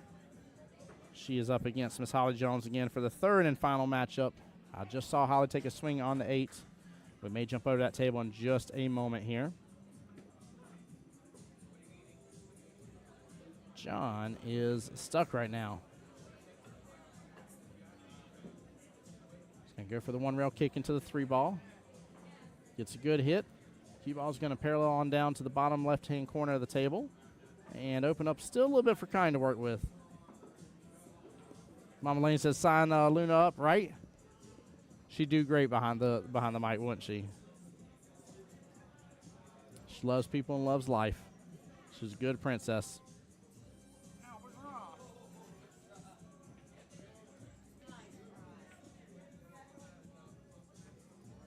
Good try by Miss Connie. Now we've got to check back in real fast over here. 3-3 in this race. Holly Jones for team Smile Like a Donut with the potential to make it 4-3. We're going to jump back over to Miss Connie and John Hummel's matchup, sorry. Good smooth stroke on the 8-ball and gets the win. Smile Like a Donut will be up 4-3.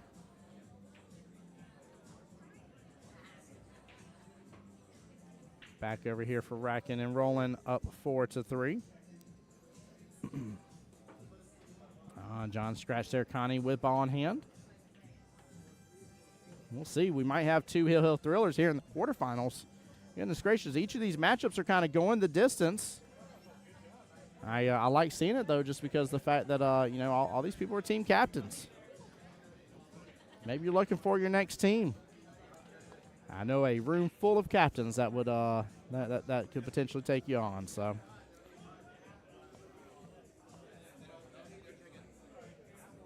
a little dangerous on this shot here. She's super close. I would probably get this watch for the risk of potentially the double hit here.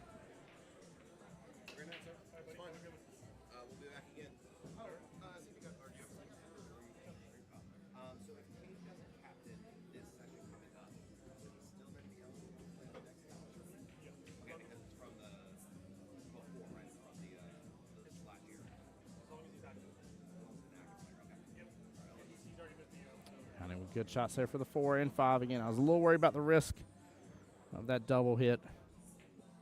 Very easy to do in that instance with ball in hand.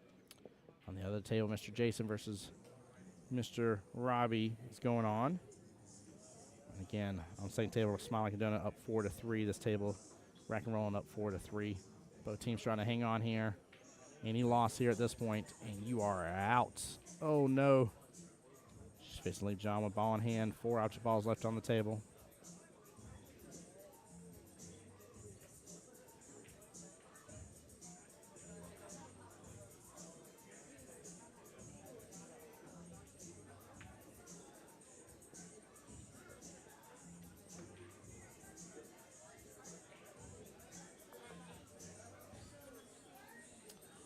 John looks like he is gonna maybe pull back on that. I kind of like going an angle here, getting back below the 7. That way you can roll back upfield for the 8, but 8 has such a tough position. He's off that top short rail, is definitely in a problem spot.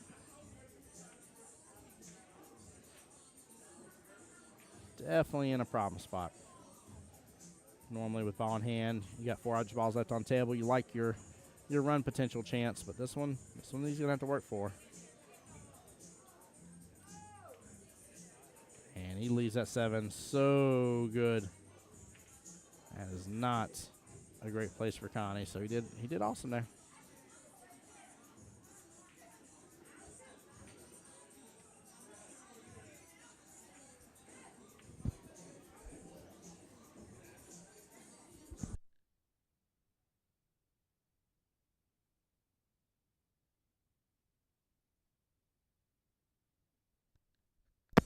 Oh, Miss Connie. And she still gets it. It dropped. Wow. The 7 ball was about to hang, and it's still at the last second dropped on down. Would love to see just a good defense right here on this 8 ball. Hit the right-hand side of it. At the cue with the 9.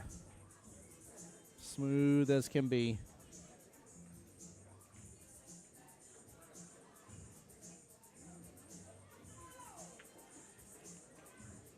And she tries to. I don't think she quite hit it enough.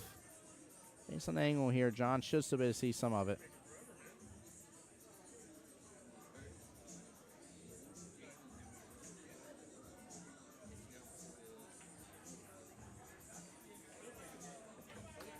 Oh, what a bank by John Hummel.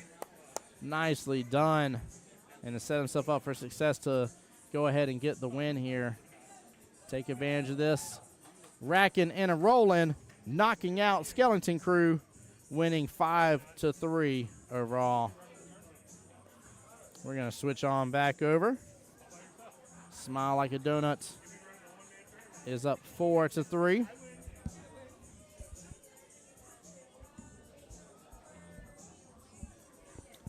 But yeah, nice job by Racking and Rolling getting the win against Skellington Crew. Very well played. 5-3 in that matchup. Good out there by John. Nice shot there on the 8. Very well done. I mean, I love the idea, but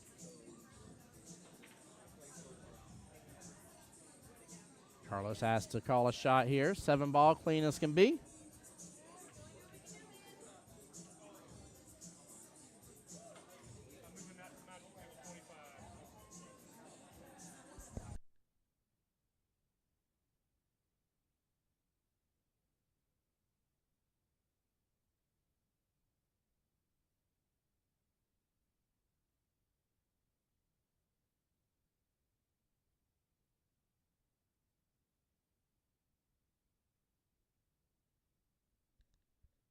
All right, looks like team That's Not Luck that we got to see earlier versus Triple Trouble coming up on table on the main table here. We're going to finish off this matchup between Smile Like a Donut and Q Commanders, though.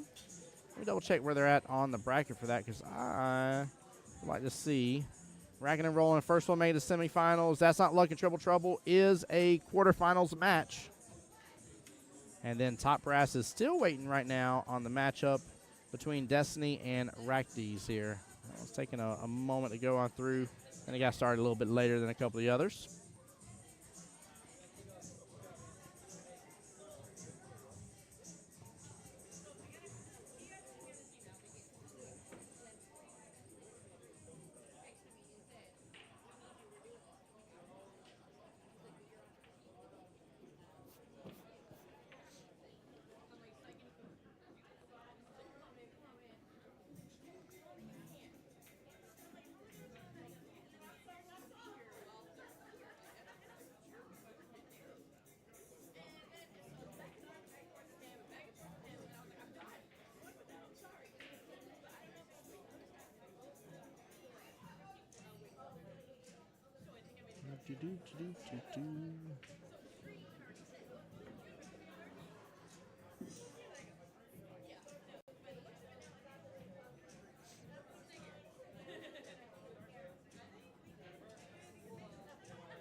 All right, good little timeout here.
right, sorry, guys. Trying to get things caught up here. Waiting on Team Triple Trouble to get to the table. They'll be up against That's Not Luck on the live stream next. You guys are cruising, Brendan. A little back and forth. Back and forth. Now ball's going to end up in between the bottom right-hand corner pocket and that right-hand side pocket, but obviously Robbie's going to go for that bottom right.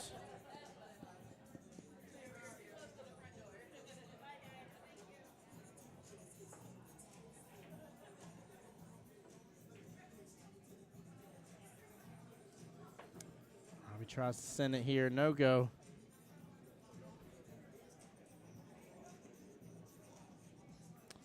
Jason's going to have the opportunity here to close out for Smile Like a Donut.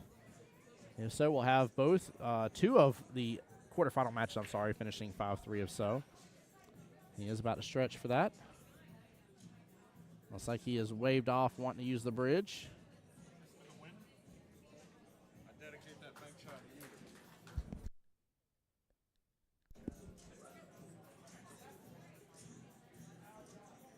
Oh, he should have got the bridge. Oh. I would say that hurts my heart, but there's too many of us that have ran into that situation that we all know better at this point, and there's just no excuse for it. And that right there will make it even 4-4, a Hill thriller. Next on the live stream here, Logan Lane, one more time. And it'll be versus Mr. Millard Massey here for the whole kit and caboodle.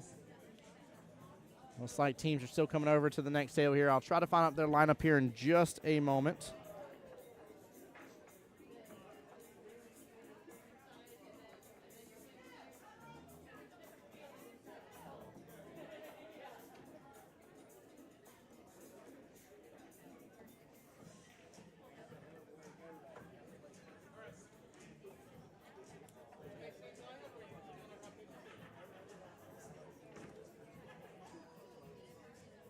Why, oh, why, Mama Lane is the great question. Should have, could have, would have. And again, like I said, I'd feel bad for him.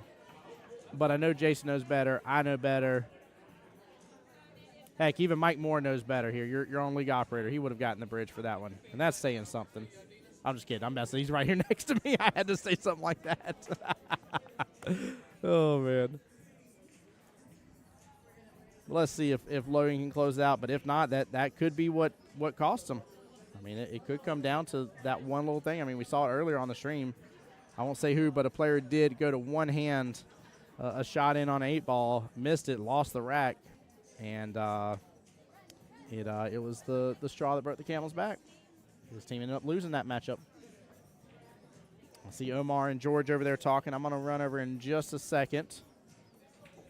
See if I can get their lineup here. Yeah, they're discussing right now. Guys, I'll be right back. Hold on real fast.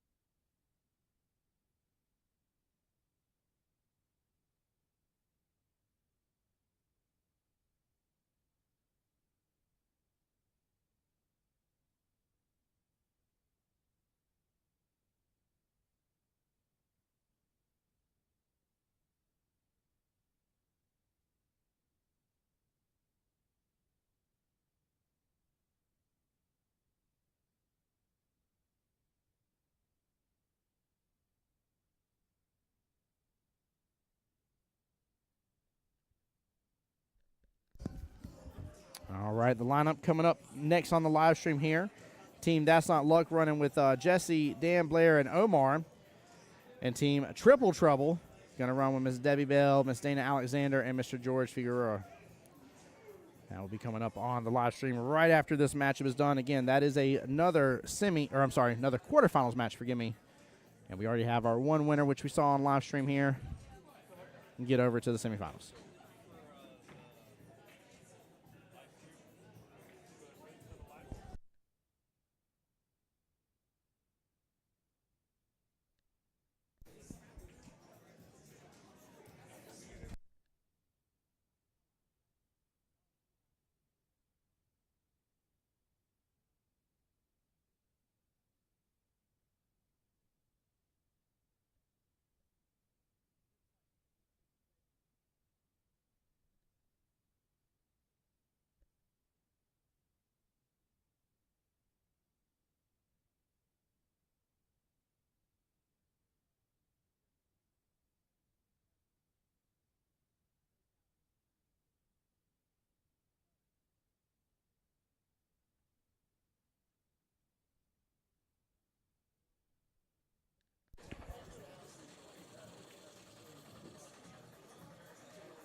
All right, sorry about that, guys. We are back.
Dude, I tell you, man, there's something about the atmosphere of today.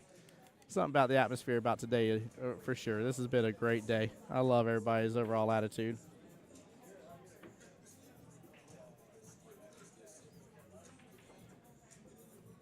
Ooh, almost a little scratchy-roo there in the left-hand side pocket. John Hummel, what's up, bud? How you doing, sir? Oh, man, I'm doing good. What's up, buddy? Not too much, man. I bet you're doing good after that bank shot to get for the win. You know, those are one of my favorite shots. Yeah, I it was clean. practiced those a lot, and I was excited and nervous when it was set up like that. And you know what?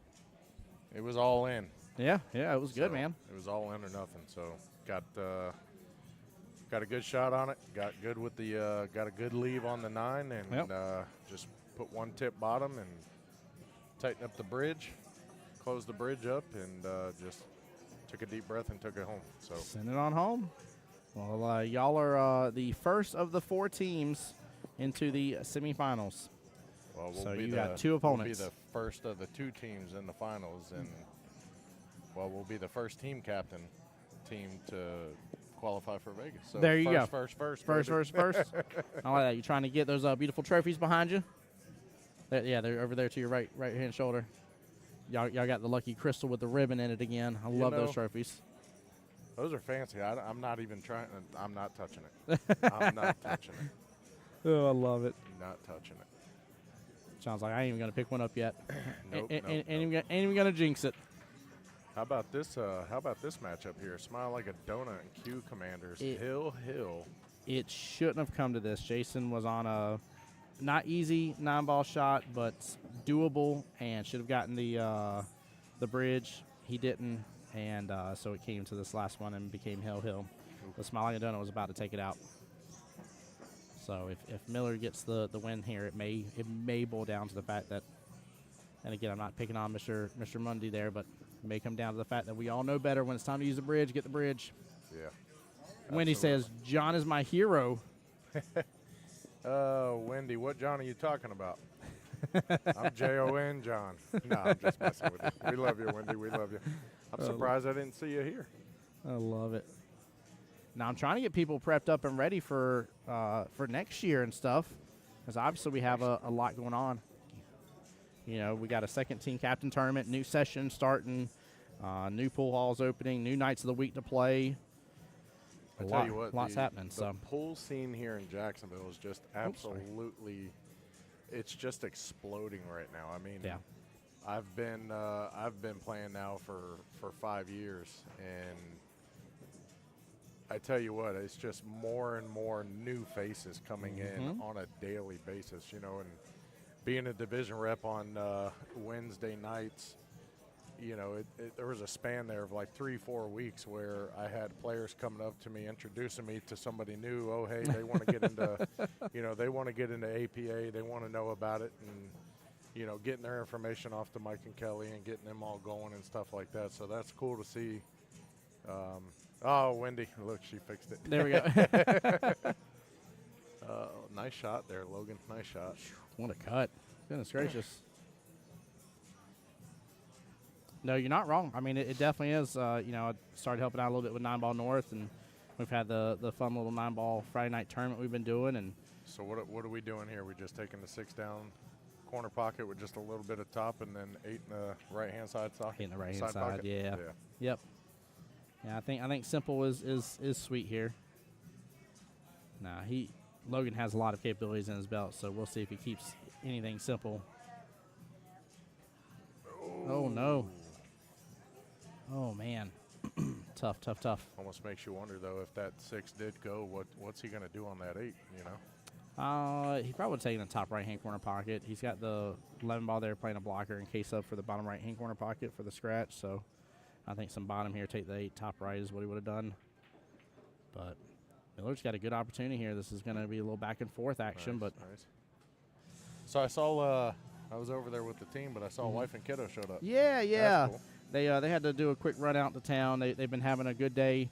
Wife has been running around working hard on just getting everything for school and all that kind of stuff for the kiddos. And nice shot, Miller. oh, be on the left-hand side. There we go. He's going to call that top right-hand corner pocket. Big shot right here. You know, look, I don't care who you are, what your skill level is. We all know the caliber of a shot Logan Lane is, and I can't just tell you. Oh, look at that! Oh. Nailed it! Oh. Nailed it! But for Man. me, I mean, there's got to be nerves there, right? Yeah. I mean, you're playing one of the top tier guys in Jacksonville, but there's definitely got to be nerves there. But as you saw, nerves of steel, right? Nerves of steel, indeed. Rack and rolling is not playing. Nope, it's not. I got to get this Yeah, swapped you're over good. here. I didn't update it just yet. Been doing a lot of back and forth. So. And you got this thing figured out to a T, brother. Oh man, it's a lot. It is definitely a lot here. Is it sweet tea or unsweet tea? That's just black coffee.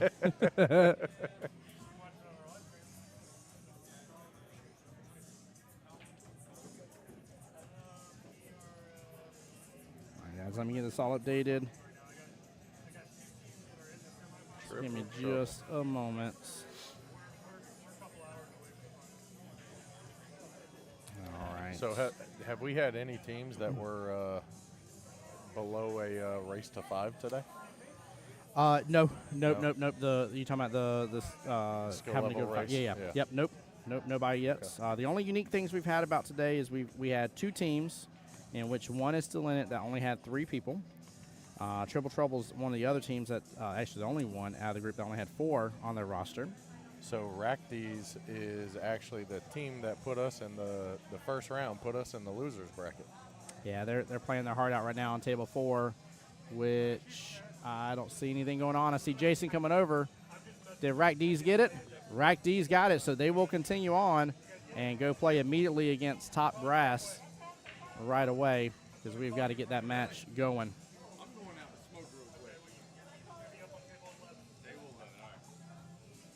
Jose says, Tim, how many times did you say get the bridge? Dude, I was wanting to yell it. I'm so upset that shot came down to not using the bridge. I'm not saying that he would have made it for sure using the bridge. I'm saying the odds for his shots would have been better using the bridge here. By the way, just so I don't miss out, this is Miss Jessie for Team That's Not Luck. Now, we did get to see some action on the live stream earlier today, and then Miss Debbie's there in the top left-hand corner for Triple Trouble. That's not Triple Trouble Luck. Say that 3 times fast. Yeah. Oh, man. Complicated order. So, yeah, we got Q Commanders and Racking and Rolling. We've already seen 2 move on to the semifinals. John, do you think y'all are going to stick with your same lineup, kind of like what y'all had Senko, or are y'all somebody that's been kind of fluctuating just depending on the mood of the team? So coming into this, we had 2 lineups. Yeah. Second match, we kind of flipped the script on preset lineups. It worked out in our favor. But we haven't really, we've not discussed what the plan is for the next match yet. So, and Okay. even if we did, I don't know that I would tell you. That's okay. hey, if you got to keep it close to the chest, I have no problem with that being a reason why it's not said on the live stream. I've had a couple people on here before that's like, yeah, we don't give that information away just yet. And I'm like, there's nothing wrong with that. That's strategy. Yeah, I'm a fan of strategy. you know, we've all had some shots, right? We wish we could take back. But you know, but all in all, I think everybody on the team is definitely pulling their weight. Yeah. You know, some have played a little bit more than others, but you know, we've played 4 matches now, so I think we're pretty even across the board. I think we're just going to kind of see who we match up against and just try to use our best judgment. If we've shot against a player before or have any kind of idea about them, and just kind of pick and choose from there. I agree with that. That's good. Yeah, I mean, that was kind of an interesting part, like rack these, and then also it was We're Just Here, which was Ben and April and Kat's team, having on 3 players. The plus side is you know you're not going to have any arguments because there's only one lineup you can play. So you're never going to have somebody be like, well, I haven't played, or I really want to play, and this and the other. But on the same side, I was talking to the chat earlier, I was like, there is something nice that, you know, if you have somebody that can be changed out, that maybe like you're halfway through the day, you've already played a couple matches, maybe you're doing okay, but you're like, look, like I'm fading, like my shot selection's going down, I'm a little bit more tired, like things are happening, you know, that are going to start to affect me later on, and maybe better to play a swap out game instead. Right. And, you know, it's smart. I'm a bigger fan of not 24/7 always having the same lineup. If you're like, that's the lineup we're ever going to run, just have the 3 players. You know. How you doing, my dear? Thank you for checking.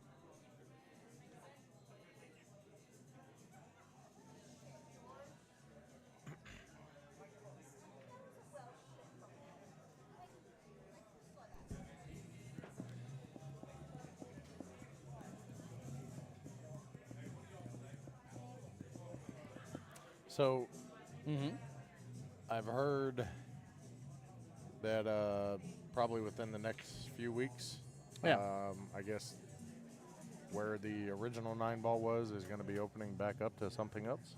Yep. So there is both Diamond Billiards and then Legends. I don't really think I've heard an update in a moment on Legends. I know Kelly earlier was talking about Diamond Billiards and, So and I wanted me to saw let people know. earlier on Facebook that Legends actually just had, I think, 32, was it Rassens?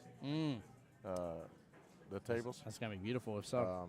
I mean, they had pictures of it, and you just saw 10, 12 pieces of slate just stacked on top of each other, coming off of coming out of the back of a semi-trailer. Oh, yeah.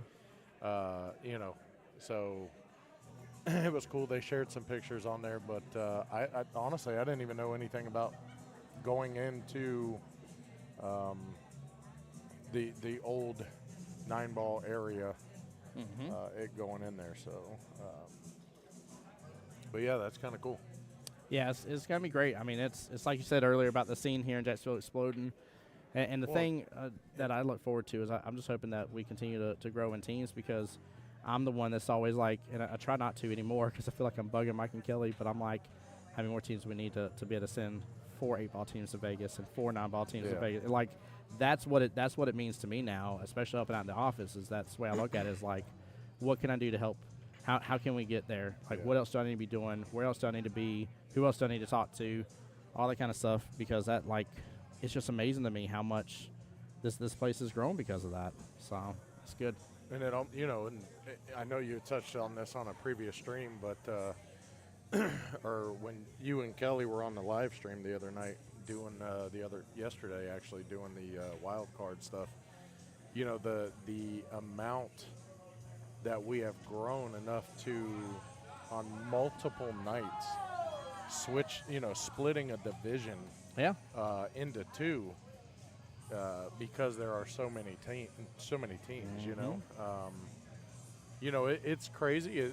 It's organized chaos, if you would, in here on Wednesday and Thursday nights. When I remember 2 years ago, back when we were shooting together on Wednesdays, I mean, we had what, 6 teams? Yeah. We played the same team every third week, you know? And, you know, now that the divisions are split, we're playing the same teams every couple weeks right now because of having to do the split. But to see the split because of the growth is just absolutely phenomenal. And you know, I wasn't around during the Ken and Tabitha days, and this is, again, nothing. I'm not saying anything because I don't know, but this is just, to me, it's a testament of what Mike and Kelly do to put back into the APA for us here in Jacksonville. So I know me as a player and me as a division rep definitely appreciate what they do. So it definitely doesn't go unnoticed, that's for sure. So, guys, give us just a moment here. Tim has just been handed over the rosters for a match that's getting ready to start. Looks like it's the match between Top Brass.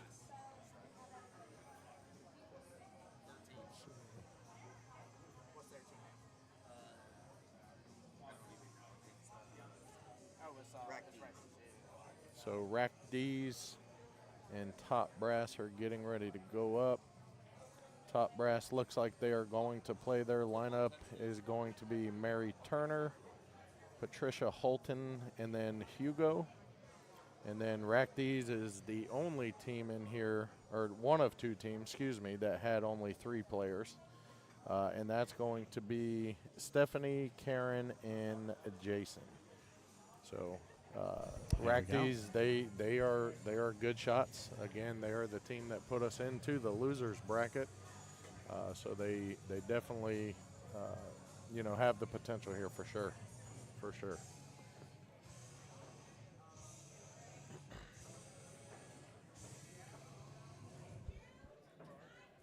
By the way, chat, we did not miss. I know we were sitting there chit-chatting, but that was a sweet cut on that 11 ball earlier on in this matchup here.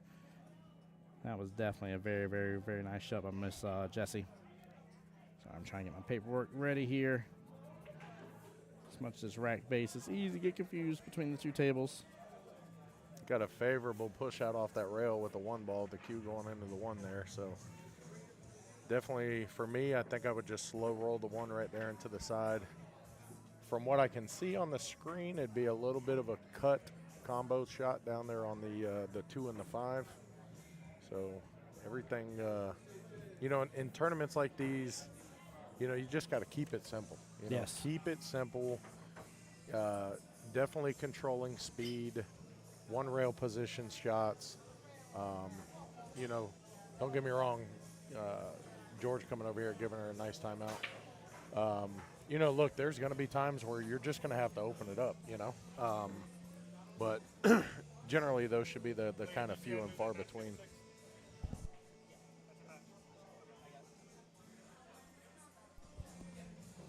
Love it. Mike even making sure we got everything going for that matchup, too, on table 6. Again, both these quarter finalists match the final 2 matches before we get into the semifinals. And then we'll be on those final 2 matches, and then we'll be on the final match. So there's still some good action to be had, but we are definitely narrowing down for the day. It's be almost 6 o'clock, too. Not too shabby. Pool Hub over there on my YouTube channel saying great advice from your end, John. It definitely was. The people that can keep things short and sweet. That's what I was talking about earlier. I forget who it was, but there was a timeout that was happening, and I was like, they're asking too much from that skill level 4. They have too big of an expectation. Like, you've got to know your players and what is within their will well. And, again, sometimes simple is best. Definitely favorable right there in the corner pocket, the ball staying up. You know, look, there's not really an easy shot here, right? So just at this point, it's pretty much just positional at this point. Trying to, honestly, I think I would just go defensive here. That'd be a defense. Yeah. Leaving it right outside the left-hand side pocket. Zach's wife saying, let's go top. Yep, Top Brass is on the other table for us. In fact, I need to get that up and ready.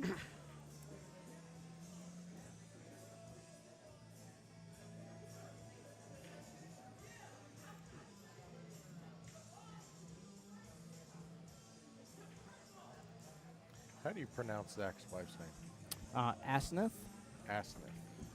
If you want to cheat, I call her, she's been known as Ace. So sometimes because of her and Zach now having baby Jasper, I'll call her Mama Ace. As long as you don't care that I call you that, I'll just by the call way, her but- Ace because I don't really know her like that to call Yeah. her Mama Ace, but I'll just call her Ace because that works better for my brain. There you go. Ooh, tough shot there in the side pocket, hitting the corner of the pocket there, bouncing back out. It did get close to the 1, so things got a little bit weird right there. But should be a nice, simple cut on the 2 ball here. Maybe I guess she can get by the 8 there into the 5. I don't know that I personally would go that way, but well, I know I would. I personally would go 2 ball here. Yeah. Well, the benefit of the 2 is 2's blocking the 14, so it's all dependent upon what sort of whether you believe you can keep the run going or not. But I agree with you. In most cases, I probably would have went for the 2 right off the bat too. But I think she, she went with the 5, and it played well in her favor.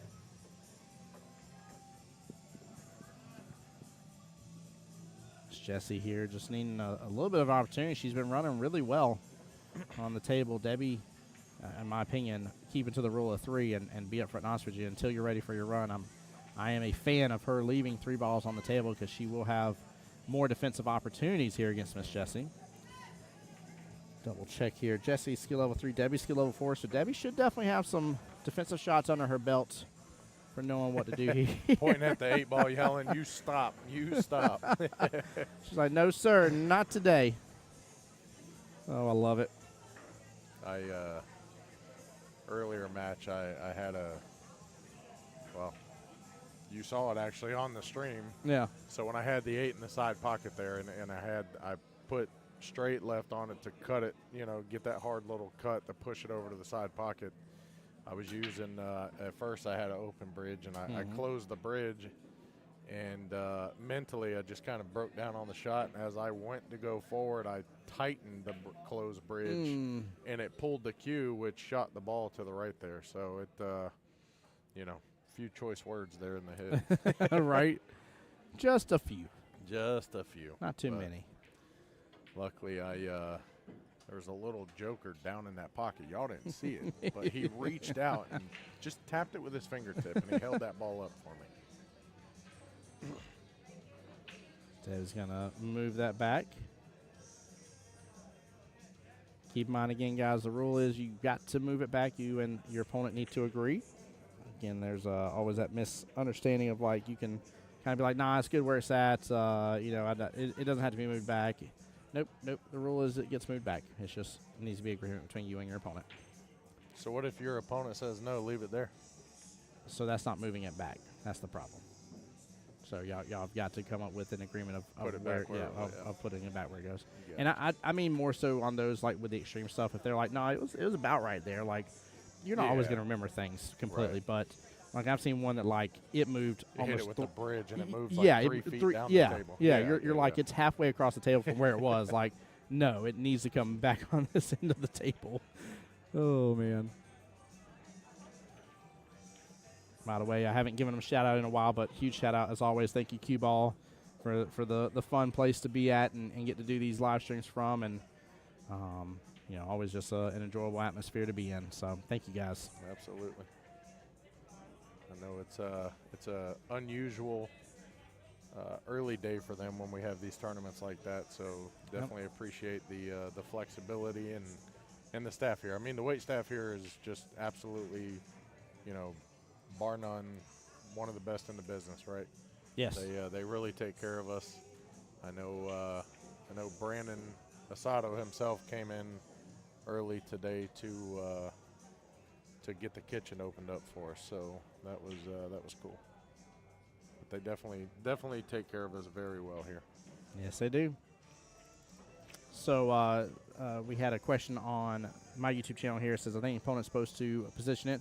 As always, whenever that comes up, I like to give you the verbatim, because now on Jacksonville APA's website, forgive me, the APA website rules.poolplayers.com, actually has a search menu for that. So I'm going to read you the verbatim verbiage here, because I think it's important. So it says, accidentally moved balls must be replaced, unless any of the accidentally moved balls make contact with the cue ball. If accidentally moved balls make contact with the cue ball, it is a ball and hand foul, and no ball gets replaced.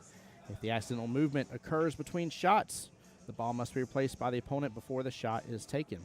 If the accidental movement occurs during a shot, all balls accidentally moved must be replaced by the opponent after the shot is over, and all balls have stopped rolling. So you are correct. It is supposed to be by the opponent. As long as you guys come to an agreement here with it is the important thing. So Overall. make note on there, an object ball that is in motion and makes accidental contact with a bridge, cue stick, pocket marker, etc. is not replaced. Yep. Yep, very, very important there. So there is some extra things. And, guys, I would also love to encourage you, too, because these rules get updated. We literally are about to have a live stream about the bylaws part, which is specific rules to Jacksonville APA. And may not apply in your area. In fact, I can go and dare say that some of them will not. Keep in mind that there is specific things, and they have made it crazy simple. There is no reason now, especially as a team captain, for you not to use that rule book, especially the search feature. If you think you know, understand that I've seen multiple times with rule book in hand. Mine and Kelly get asked a specific rule question. They pull out the rule book, go to the direct page here once they find it, and show the person that's what it says.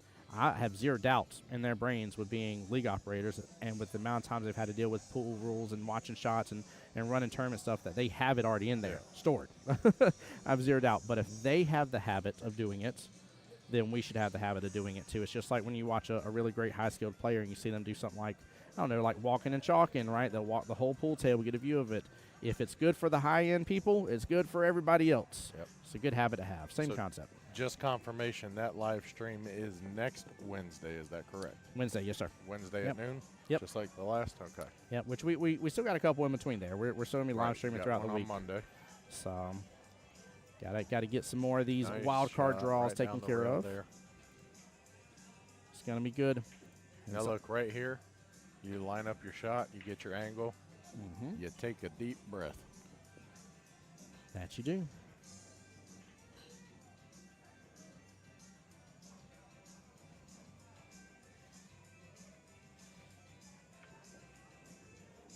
Pool Hub says you're correct about not happening. I wish our league held a rule meeting for all. Very nice shot. Good Very out, nice Miss shot. Debbie. Oh, look at that. Good handshake, too. I love habits like that. So Triple Trouble will strike blood first. Pool Hub, I would love to tell you, and again, I don't want to misspeak on behalf of any other APA league out there. But, hey, if it's something you have a worry for and stuff like that, Make a suggestion. But, yeah, make a suggestion, right? I've seen plenty of times when there has been an issue, nothing was brought up to our league operators, right? And then a complaint was waged well after when nothing could be done. Right. And I'm sitting there laughing. I'm like they can't fix it now. Like they literally there's no way for them to fix it. And so like if you feel that way about it, remember our league operators are there for us, right? They really care about the growth and development of their area. They care about the fun that you're having as a player. It's very, very important to them. And I would just love to encourage you, no matter what, have the conversation. Absolutely. So, Absolutely. it's I mean, worthwhile. I know me personally, there's been a couple rule questions that have come up, and, reading through the rule book or just familiarizing myself with the game where I didn't know the answer and, have made that phone call to them at, 10 o'clock at night, and, they answer the phone. So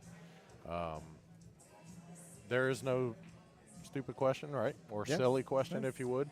Yeah. Just use that rule book now. I mean, like I said, silliness is only, waging, bringing it up as an issue well after something can be fixed or not. So I've literally seen somebody use the verbiage of like, well, I'm mad as all get out right now that this happened. yeah. And it's like 3 hours after the fact. I'm like, I don't blame you for being mad. I would have been mad too. Mm-hmm. Like, but there's nothing else that can be done. Yeah, let's take care of each other on that. So. Oh, Pool Hub, you're good. You're good. We're just trying to give respectful recommendations. Again, I don't want to step on any toes. Pool Hub says that they do love their league operator. Well, and then, keep in mind, when people are, we take suggestions, comments through here. I mean, we're not speaking to any one person, individual, or league in general. We're just speaking for common knowledge here. So, look, we all learn together, we all shoot together, and we all grow together. So That we do. Speaking of shooting and growing and stuff right now, this is Miss one and only Mary Turner herself, Team Top Brass at the table here. Miss Stephanie was at table second go for Team Rat D's. A good matchup again. This is to get into the semifinals. 2 of the 4 teams have already been chosen. The other 2 will earn their victory here in these 2 matches that we keep bouncing between.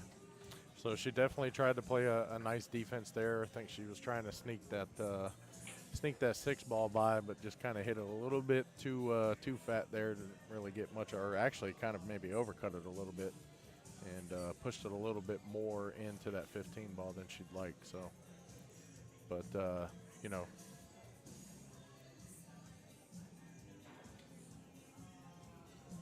looks like Stephanie, you know, up walking around surveying the table. Definitely a great thing to do. Take a lap around the table, right? Yep. Take your time.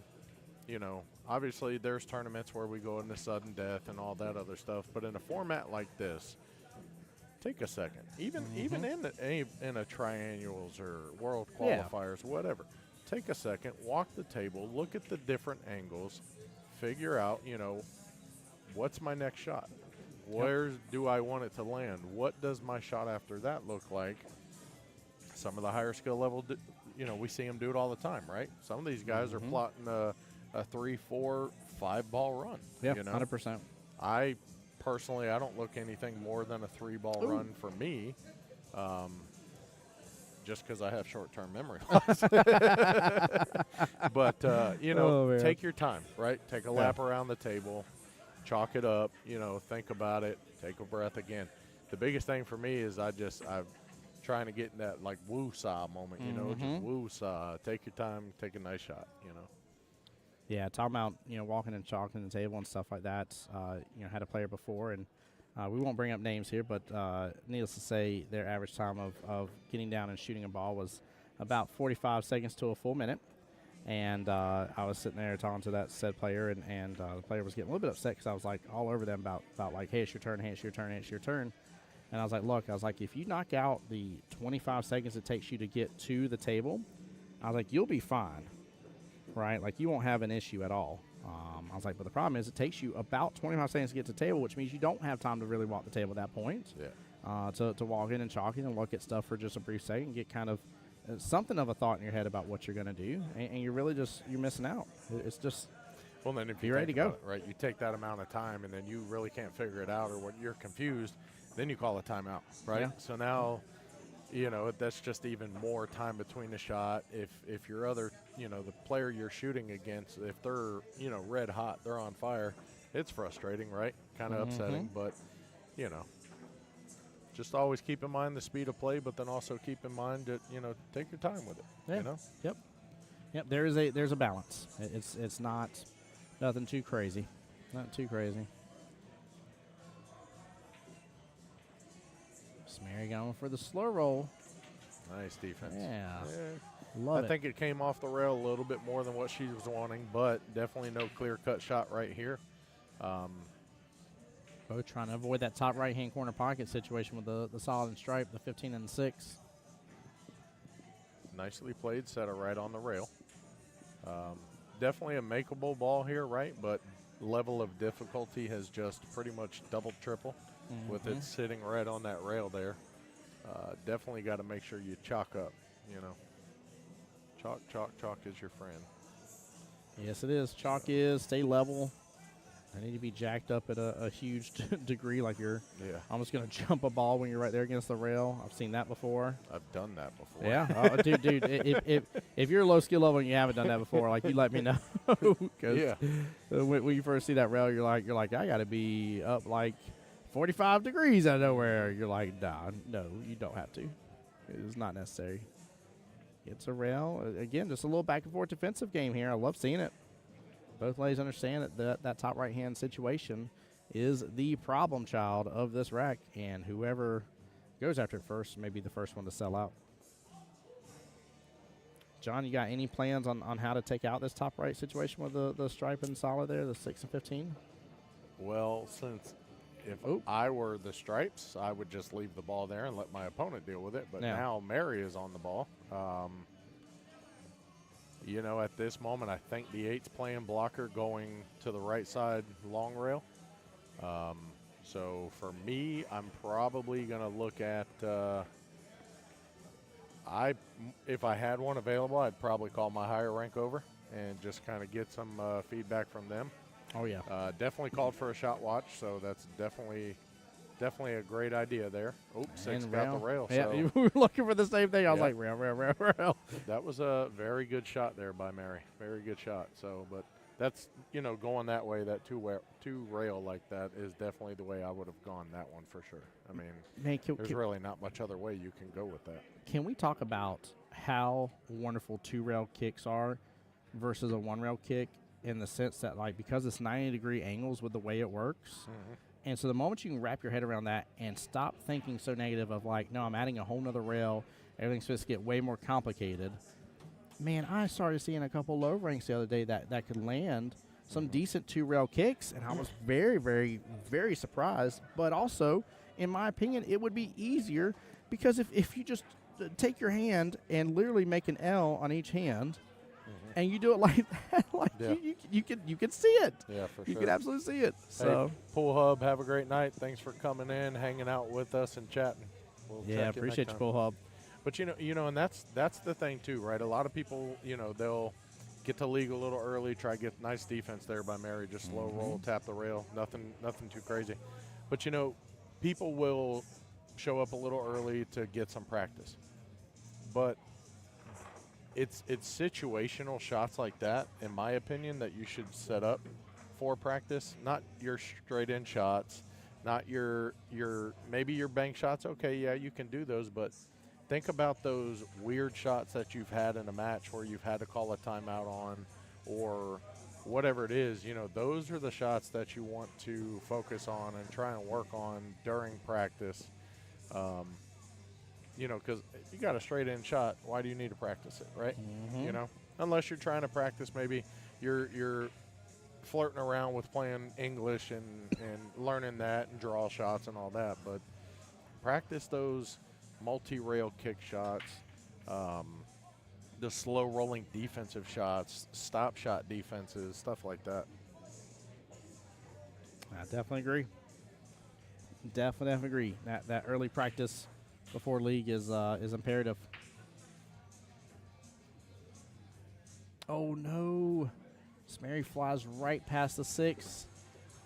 And she'll do the great thing here, passing over the ball in hand over to Miss Stephanie. Miss Stephanie here, 10 ball bottom right hand corner pocket, come off that right hand long rail just a little bit while giving herself angle to go up table. We'll get her a good angle on the 8. I got to double check here. I forget who won the first rack for That's Not Luck, but Triple Trouble got the second rack for sure. Miss Dana there getting the win against Dan Blair. And now Omar is up against Mr. George. Oh, she just got that dragged right up table here. Look at this. What a shot by Miss Stephanie. Beautiful, beautiful shot here. Using bottom just to clear that angle right up. Look at this. It jets right upfield. Oh, that was perfect. That was really good. I figured she was going to use rail first and come off that right-hand long rail, like I said, try to drift up a little bit, but very well played. Yep. Good opportunity.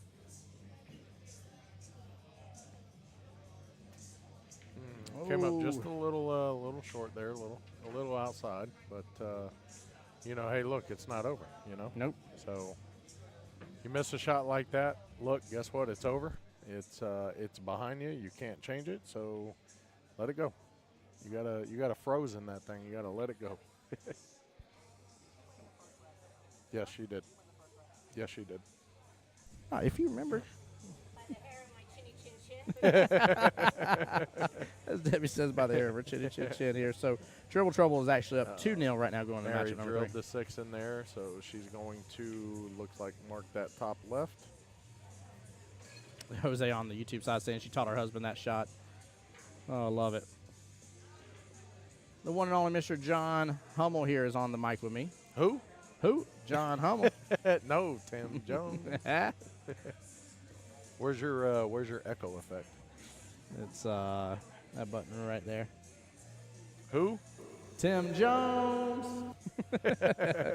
Well, good out from Miss Mary Nice, Turner very for nice the shot, top very brass. nice shot.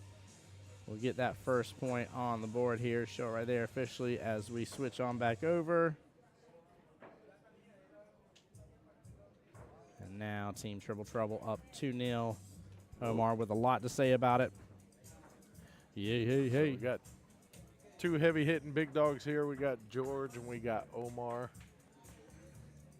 I saw a little bit of Omar shooting around earlier.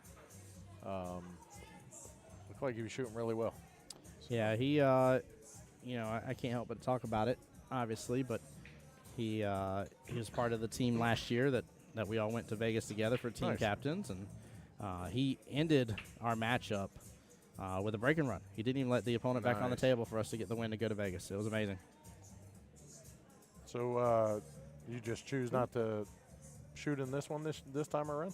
So I actually work full-time for Mike and Kelly for Jacksonville APA So does now. that mean you can't play in these? I cannot play in these officially anymore. Oh, High-level bummer. tournaments, I am privy to the top secrets, if you will. Gotcha, gotcha. Whatever you want to say, but no, I'm just not allowed to. It's just not a fair thing. What about league So- nights? League night, so I can help out on teams. It's Okay. just like I can't help you do playoffs. I can't help you do triangles, you know, anything like that. But if a team has a need for something here, I've still played a little bit here and there to help build a team, help get So things can you help rolling. me on Wednesdays as a skill level 3? I won't be able to help I you know there. the answer to that already. You don't have to answer it, but you know, hey, I figured what the heck. Your boy here before Jose, what's up, buddy? What's up, buddy? Hope you made it home safe. Oh, I love it. Chris says, is the live stream next week? There is a live stream next weekend, yes, sir. Where you at? We'll be in Orlando for the Orlando Invitation. Oh, nice. Very nice. Yes, sir. Oh, What a tough. shot. Wow. A wild turn of events for that one. Yeah, that was tough. That was Goodness tough. gracious. that was one like you couldn't force him to ever make that happen again. That was so wild with how everything just ran. Couldn't force him. By the way, on the other table here, Miss Trisha versus Miss Karen. The Magdalene there going up against each other on Top Brass versus Right D's. Again, Top Brass got that first rack. Triple Trouble ahead here, 2-0. Omar, head captain of the captains for team That's Not My Luck. Yeah, Omar really dials in on these tournaments, man. He's a big competitor. He cares so much about the way he's shooting and doing. So this shot right here, just a nice little drawback. Should give you good shape on the 8 to follow down into that same corner pocket. Ooh. Commentator's curse. No. You didn't say he would make it. He should. He should have went for that shot, and it should have left him open, and it would have. Kind of said it in my head. Yeah. Yeah, if you think it behind the mic, it's the same as saying, what? Oh, George forced that way too much. Yeah, he feels it too. I mean, Yeah. right, that, George, you can't do that on these tables. yeah. And like Older Brunswick or something, you could have got away with that. These diamond tables said they don't want that 5.5 inch disrespect. pocket, you could have got that. Yeah. At least Diamonds are not a boy or a girl's best friend in here. Yeah, they are not. These are tough pickings, which again is why I love APA National for having diamonds at the Vegas events. Oh my goodness, it's such a cool thing to go in that room now and see all the beautiful, gorgeous diamonds and that beautiful, almost one of a kind Are white you diamond. rubbing it in because I haven't gone to Vegas yet? Hey, Is that what you're doing? Get yourself there, bro. Get yourself there. I'll stalk you with a camera. I can get there. I can get there if You you're a can? 3 on my Wednesday night.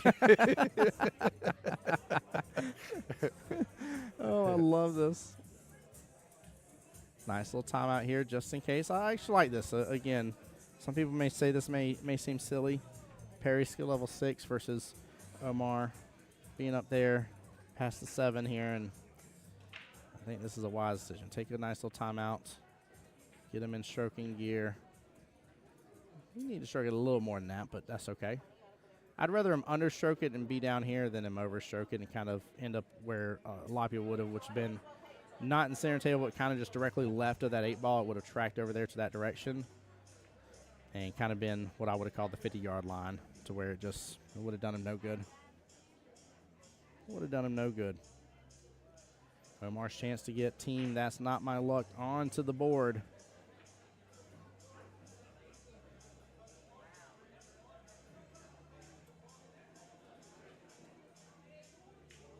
hits it with a good pace, but it's going to come up short.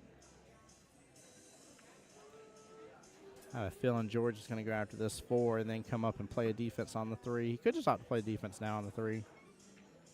Could two-way this as well, go for the 3 first anyways. 8 may get blocked if he rattles in the pocket. Yeah, in fact, yeah, he's gonna definitely go for it, go for the swing. I don't blame him. I think there's a lot to be gained from this shot. He goes for the defense, played. keeps it simple. Well played. Yep. Can't be mad. George is, you know, and playing with George before on a team, he's got those moments where he's just like a strategic master. Mm-hmm. But then, I mean, and truth be told, look, as we all do, right? We just think about the perfect way to play a defense and try to do it. I mean, most of the time he can play a great, perfect defense. Yep. But then there's other times where we just have a bad lapse of judgment. We just try to jam a pocket or just something like that. Again, it all goes back to that, just keep it simple. Yep. But I can't blame him for what he did. I mean, he had to get the 3 in that top left. He had to jam it so he could get back down here to the 4. But sometimes you don't need to just jam it that hard. Sometimes you just make the ball and take what the table gives you. Yeah. You know? That's why I wasn't mad on the shot Omar did on his last object ball before getting to 8. I was like, honestly, again, he had better chances of Look at under this hitting than defense. over hitting. Look at this defense attempt. Look at that. I don't know. I mean, it makes it a Like little he bit tricky. might have a possible sliver. Yeah, I think he does too. For me, I mean, from what I can see on the screen, I think I'd probably aim towards the rail with a little bit of right. But again, he may have just enough to where he doesn't have to do that.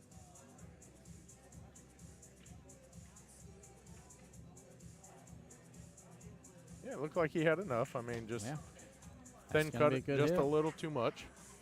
Looks like we're down on the is this, are we 8? Oh, we're 9 over there. So we're down to the 8 on the other stream table. Might be able to switch over just in time if George D's finishes nuts up. and top brass here. So With rack D's? yeah, rack D, sorry.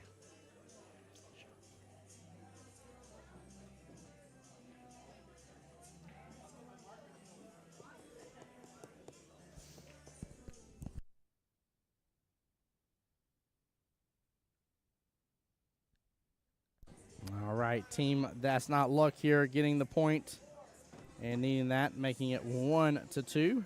Looks like we'll be able to get switched over just in time. Jason's giving her a timeout here. Team Top Brass versus Rack D's Top Brass.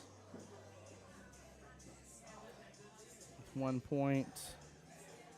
And Rack D's 0. This is match number 2. There we go, updated.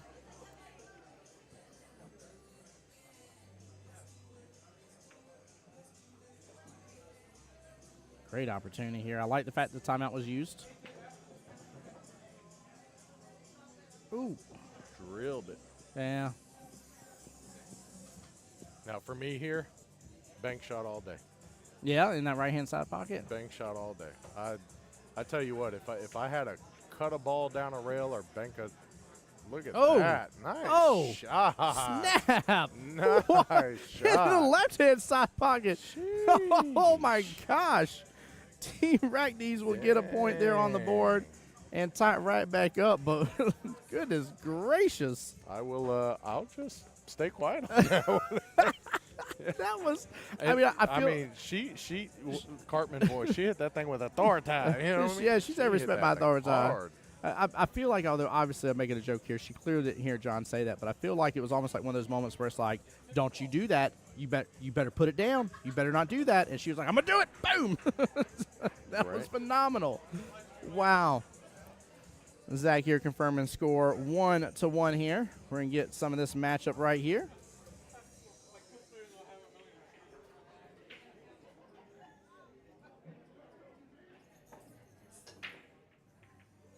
So we are back to Debbie versus Jesse on the other table.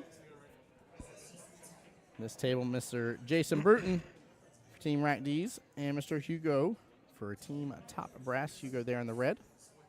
Hugo Boss. Mr. Hugo Boss. Love Hugo's attitude, man. Very again, there's certain people you watch and you kind of watch how they play and their overall attitude about pool and stuff like that. And there's certain people you start to cling to as a player myself and commentator. And Hugo would be one of those people that I always thoroughly enjoy watching. Nice. So good player. Fun to watch. Which I mean, again, this whole setup today has been nothing but strong players. It's fun to see so many captains. And the thing I love most about it, John, with so many captains too. I mean, let me look through here. Let's see. Stephanie, skill level 3 captain. Devin Jones, skill level 3 captain. Holly Jones, skill level 3 captain. Rebecca Link, skill level 3 captain. Jesse on the other table here right now playing, skill level 3 captain. Carrie Anderson, skill level 3 captain. Do I got any? Marlena, Kat skill level Townsend. 3. Kat Townsend, skill level 3. Yeah. Right, you got anything from skill level 3s all the way up to skill level 7s in here from the 8-ball side of skill levels that are all through here. Yep. Anyone can be a captain, Yep. right? So, hey, Miss Elise over there says, let's go, Hugo. I wonder why she's in stream here. I wonder why. Elise, how are y'all doing, by the way, my dear? Hope y'all are well and I bet blessed. she's maybe she's cuddled up on the couch with the little one. I bet. Watching, I bet. watching Papa. Watching Papa. I did that last night when I came home after the 9-ball tournament. Luke was, we have 2 beds in our master bedroom. We actually all co-sleep together. And Luke was just curled up, and I just came in there and snuggled up to him and gave him a kiss. I was like, I love you, Luke. Yeah. You know, he did his like little squirm, little move that the kids do, and I just stayed next to him for a minute, played on my phone, goofed for just a moment, and had a second with my son. It was nice. Yep. Those are those precious moments. Yeah. Yep. Speaking of, how's your 2? Well, I don't know if littles is the right word anymore with how much they've grown. Goodness gracious, brother. Yeah. So Charlotte, the youngest, she's 11, gonna be 12 soon. She Dan and I are helping coach 12U softball now. Excellent. Natalie has played for Natalie's Dan's daughter. She's played for a couple seasons now, and Charlotte just getting into it. This is her first season playing. Very good. And played a team out in Jacks Beach last night. Charlotte actually got her first in-game hit. Actually, it was an RBI single. Let's go. And she ran it down to first base and jumped up and down on first base, kind of shaking about and throwing her arms around. And we so there was a funny joke, right? So last night after the game, my family, my in-laws, and Dan and his family were, already had plans of going to get some ice cream after the game, right? Mm-hmm. And so when she hit that, she comes back to the dugout, and I said, you know what? You're getting some ice cream for that hit. But, yeah, it was as a father to see it come together for her and just see the pure joy and excitement on her face. I mean, it just that just hits you right in the heart, Yep. So very proud of her for that. So, but yeah, doing that. Oh, Camera's a little close there. whoa. Jason, one of the taller people here. Yeah. Sorry about the extra weeble wobble, guys. Give it just a second. It'll balance out. But, kids are good. Kids are good. Recently got married to the love of my life, Ashley, and Yes. with that also became, extended family. So I now have 3 daughters and a son. There you go. And, just being there for them and helping support them in life and teaching them valuable life lessons that I've learned and stuff like that. So it's been wonderful. Life is wonderful. Good, brother. So Very thankful to hear that.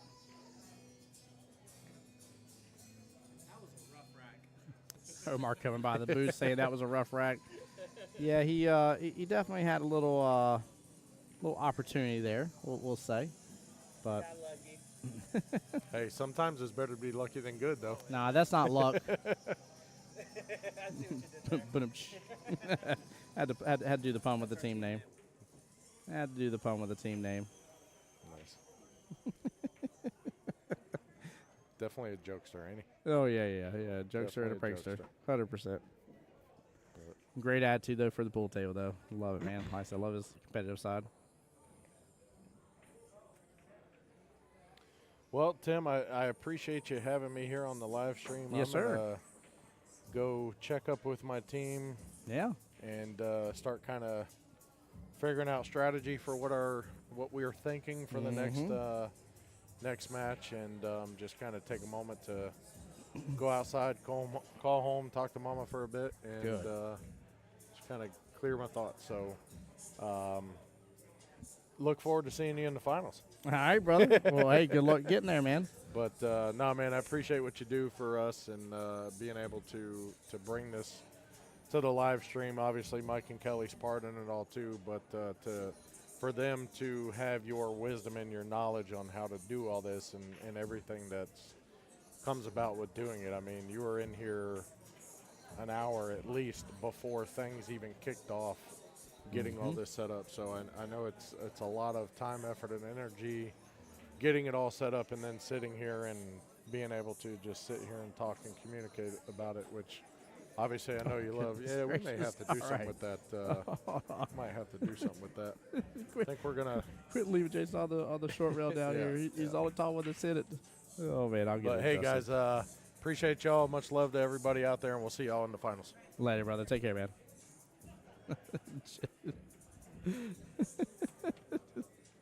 I think we're gonna see if I can get this moved here. Hold on here. Let me switch on back over for a moment here.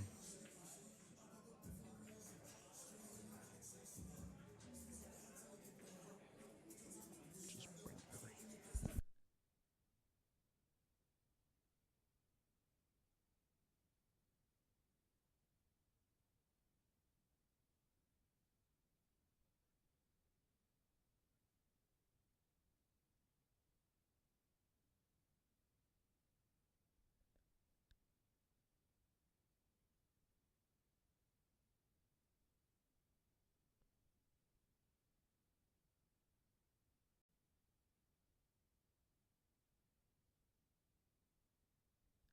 Sorry, guys, moved the wrong camera.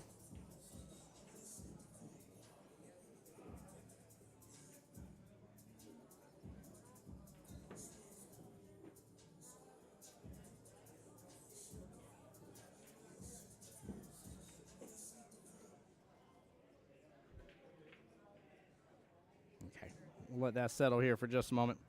Let me get this back updated. Team Triple Trouble at 2-1 against us. Not my luck. Sorry about the technical situation there, guys. Appreciate y'all bearing with me on it.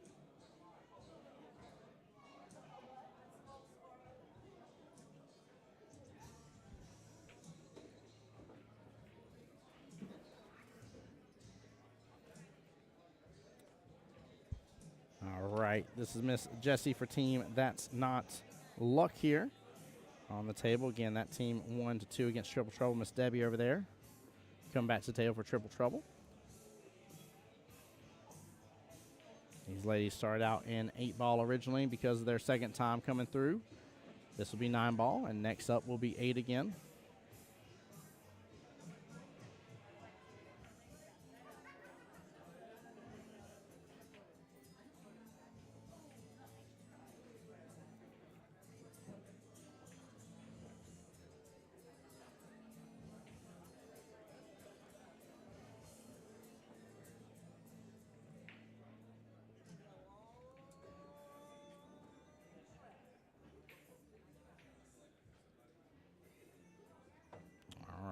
Dealing with a little bit of clutch there with the 5-7-9 situation. Jesse will have eyes on the 5, but obviously that's going to be a problem. Well, there's enough room here to take it bottom left-hand corner pocket. Looks like the 6-ball is playing blocker.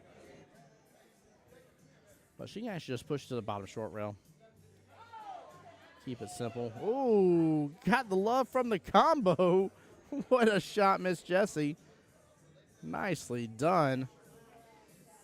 Nice little instant replay action here. Luckily, even though she may not have a lot to work with, she still has beautiful eyes on the 5. Wow. What a shot and a half.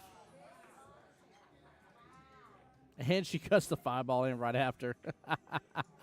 Miss Jessie is showing out here. Very well played. Nicely done. Seeing team That's Not Luck on the sidelines here, laughing and cracking up, having a good time as well. Jesse's reactions to it is helping out a little bit. While she is working on this run, we're going to switch back over. 1-1 over here. And Jason's on a nice little run. Good opportunity here.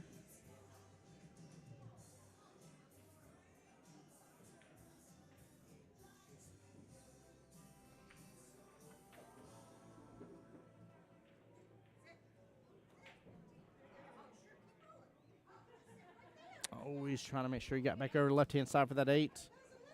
3 might become a blocker. It's still rolling. Oh, it did not become enough of a blocker.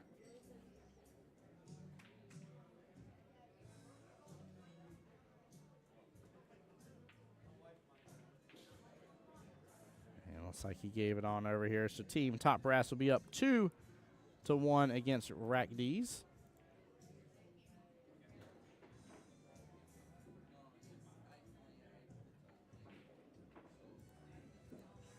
Again, back to this table here. Triple trouble up 2-1 right now against That's Not Luck.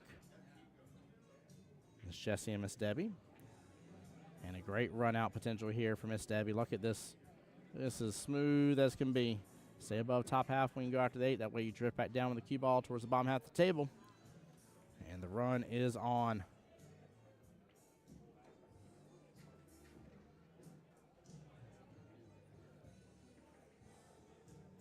All the way back on the other table here again. Both these quarterfinal matches to get into the semifinals. 2 of the 4 people have already been moved forward. And on the other table right now, coming back to it, Miss Mary Turner for Team Top Brass against Miss Stephanie Bruton again. And, of course, they'll be switching back over to 8-ball. Debbie put a lot of pace on that. There was no need. She could have been on bottom half table, 9-ball left-hand side pocket. She's going to have to go bottom left-hand corner pocket now and probably use a little bit of top. I don't think she has too much to worry about that left-hand side pocket with it being a little bit further down on it. But if you're concerned, a little bit of top, just give it enough time to roll forward. Don't stab your cue ball or else you're going to pull it right into that pocket.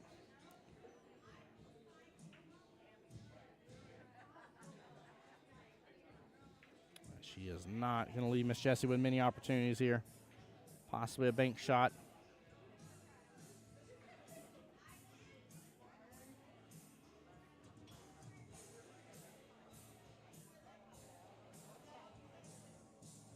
Ooh, looks like we have the potential. Both teams are taking a timeout here, but take a quick gander. Looks like the potential for a early 9 right here. Jason giving his wife, Miss Stephanie, a timeout. Trying to walk her through that shot. Let's see what happens with that real quick here. Come back to the main table.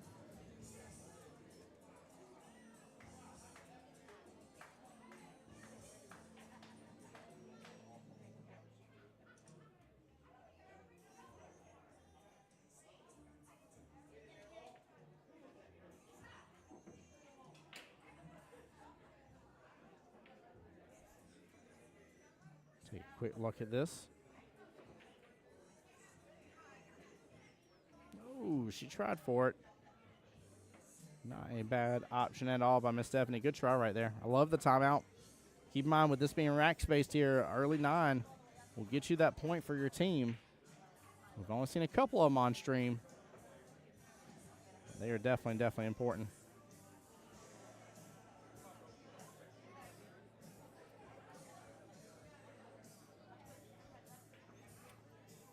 It's Jessie here. Good opportunity on the 9. Nice smooth stroke wins the day. Top left-hand corner pocket. And a good out it will be. Team That's Not Luck. Again, good handshakes here from Jessie and Debbie. Team That's Not Luck will tie it right back up 2-2. Well, we didn't get to see him last time, so we're going to keep the stream over here. But Mr. Dan Blair versus Miss Dana Alexander coming up next. Dana shooting for Team Triple Trouble, skill level 5. Dan Blair for Team That's Not Luck. Again, skill level 5 as well. 2-2 over here. 2-1 in favor of Top Brass over there. Both teams clinging, trying to get themselves into the semifinals.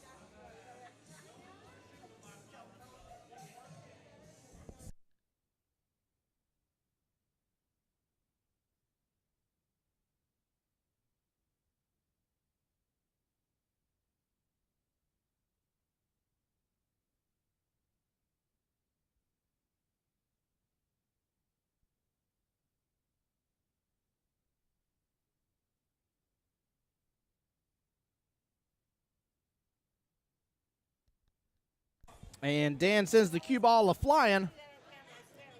He's trying to take out Miss Debbie. I think she was walking by at the wrong time. Goodness gracious.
All right, let's see if Dan can opt to keep the cue ball onto the table here.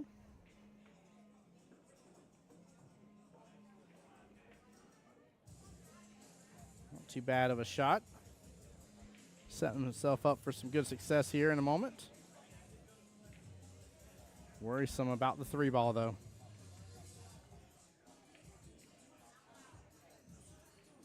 Whoa, flirting with that left-hand side pocket a little bit, but came close with the 7 right-hand side pocket.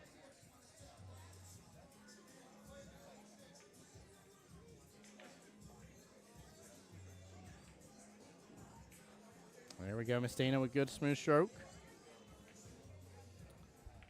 As long as she has a window for that stripe there that's close to the 3-ball, she is in good position. That's really the quote-unquote problem ball of hers. And she is running amok right now. Good speed, good stroke. She might be shooting a little faster and running the table a little faster, but as long as she feels confident in the shots, I'm all for this pace if it fits her style.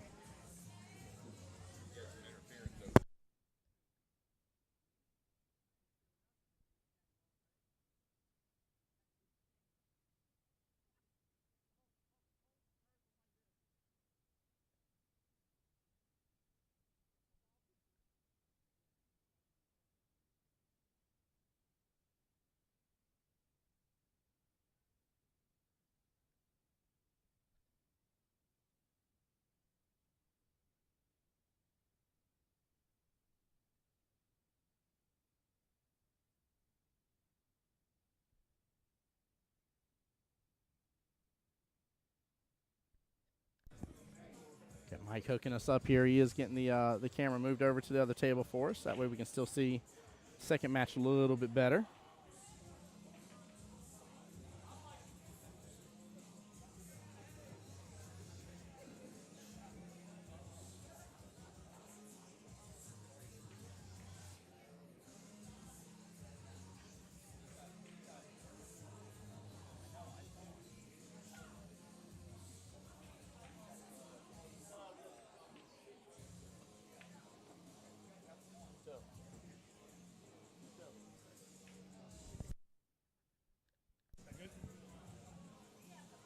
That we should be good right here. Oh, like a glove. Perfect, perfect, perfect. Nice. Nice. We're going to come back to that here. Again, I want to see a little bit of action from Dan and Dana, which Dana is running away with it. Again, I love the speed in which she's shooting. A lot of confidence in her shots. Oh. All right, the 7 came in play. I was really worried about it booking past that 7 heading to the 8-ball. 8-ball is not that far outside the side pocket. That a little nudge can mess it up here. Miss Katie on Jacksonville APA's YouTube says, rooting for Dan. Let's go, Katie. Welcome into the live stream. Hope you're doing well and blessed.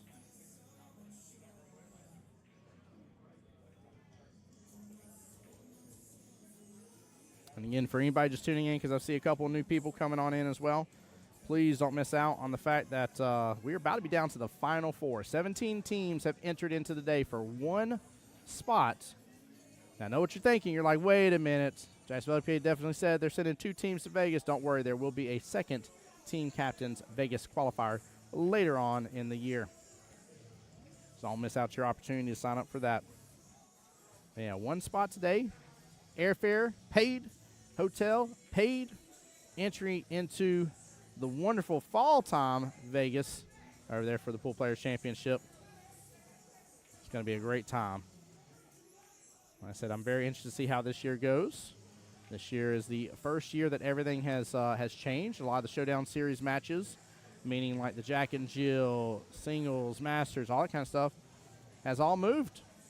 It's all moved to the springtime. So only in the fall you got 8-ball teams, 9-ball teams, team captains.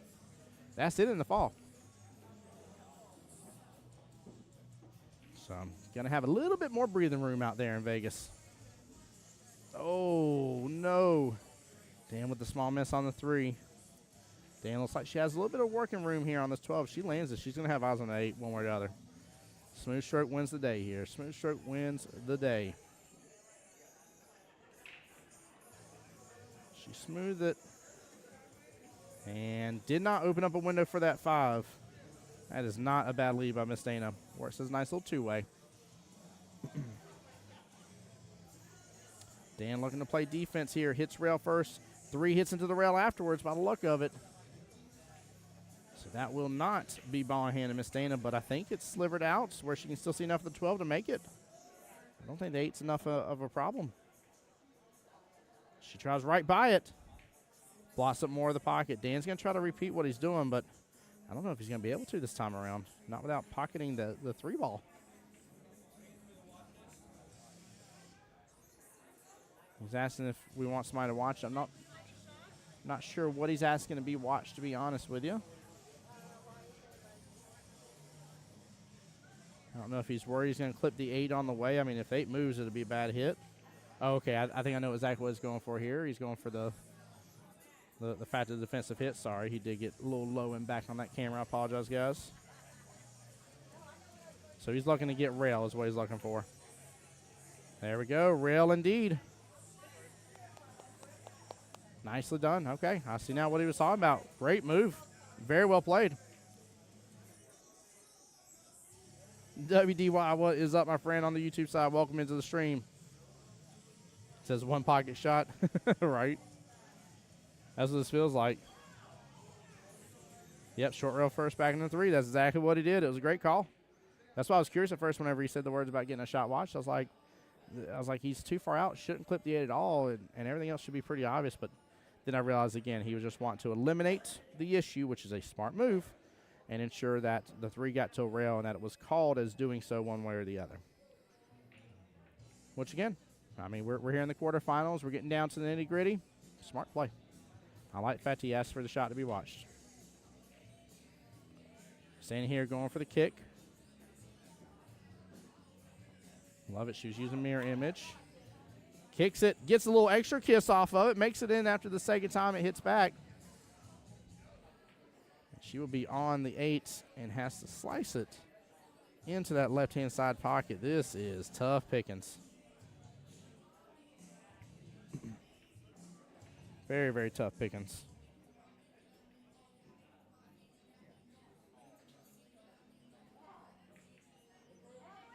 Uh-oh. Does she get it the second time around? Oh, it still drove by it the second time around. Wow. Dan with ball in hand.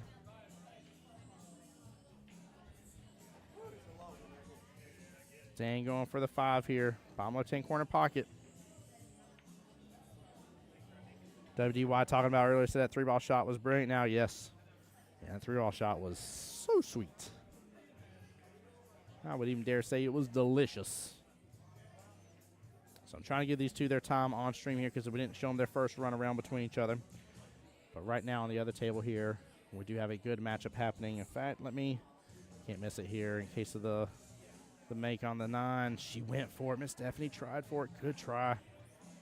Very, very good try. Back to the main table here. Sorry, guys, I know I'm not switching the scores and stuff around on that. I just wanted to do a quick clip over.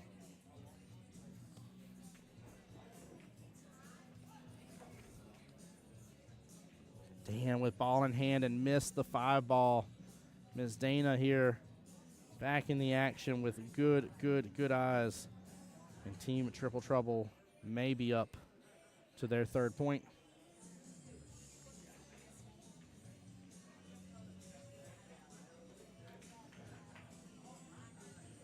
Triple Trouble will have that 3rd point. Nicely done. We're going to switch on back over. Team Top Brass up 2-1 in this matchup against Rack D's. That was Miss Stephanie for Team Rack D's here. Small miss on the 7 ball.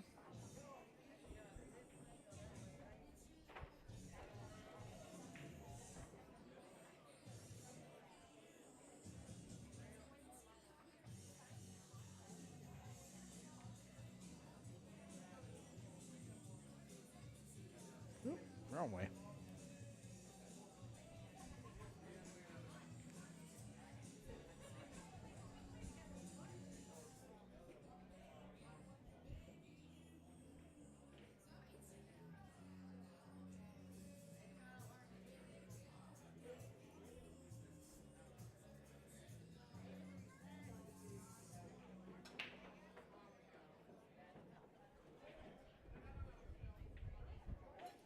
Goodness gracious.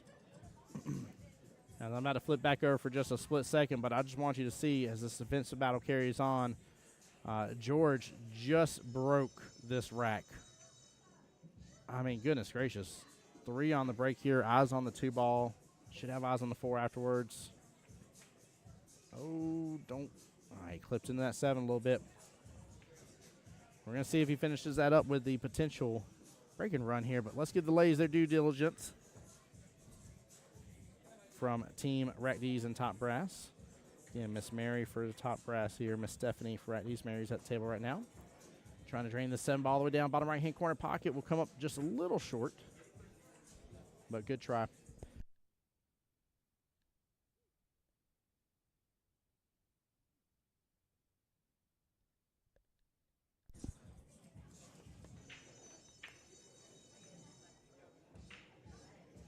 George did not complete the break and run. Mr. Omar's coming back to the table now. Stephanie with a great shot in on the 7. Eyes on the 8 here. Mr. Jose Santiago running around the room, hyping everybody up. Good people, always a good person seeing the pool hall. Oh, dodges that side pocket. Doesn't leave a lot to be desired on the 8. Miss Mary.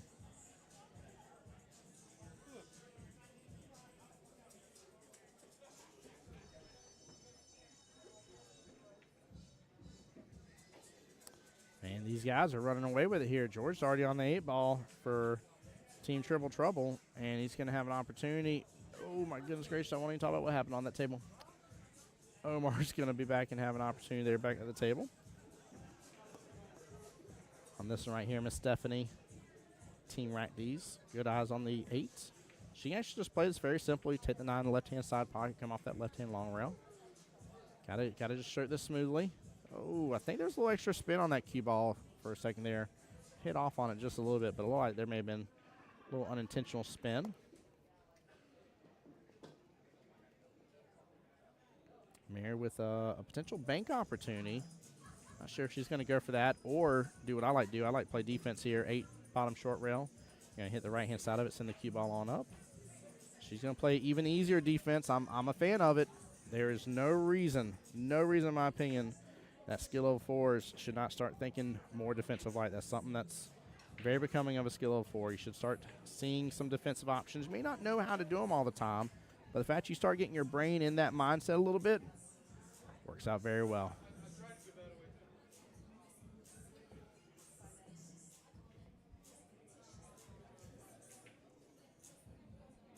All right, I'm waiting to see who got the rack over there for the other table. Again, Stephanie, they did this on the 7 ball just a moment ago. Here we are on the 8 ball. Doing right there, too.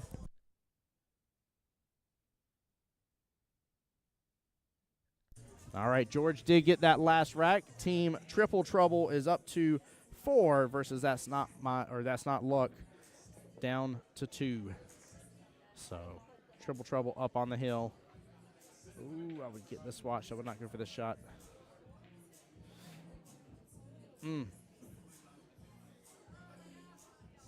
That's tough. That's tough.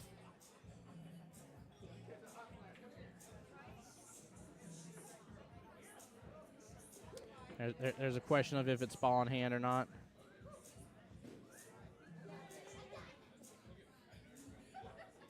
Yeah, I would always get that shot watched. The moment you see them line up for it, let them know you want a ref. Let the players know first. Can't emphasize that enough. Let the players know first, and then get said ref or somebody to watch the shots. Oh, might get a love. Oh, I thought I was going to go for the 9 at first, but WDY says Rack D's inserted childish chuckling.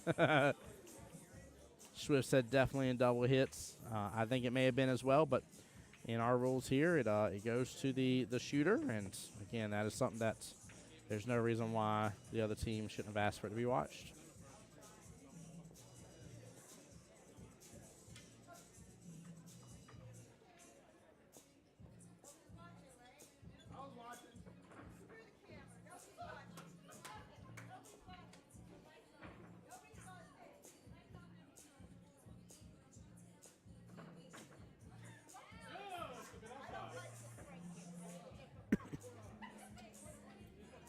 As y'all are missing the shenanigans on the other table, Miss Debbie's having some QBall pro.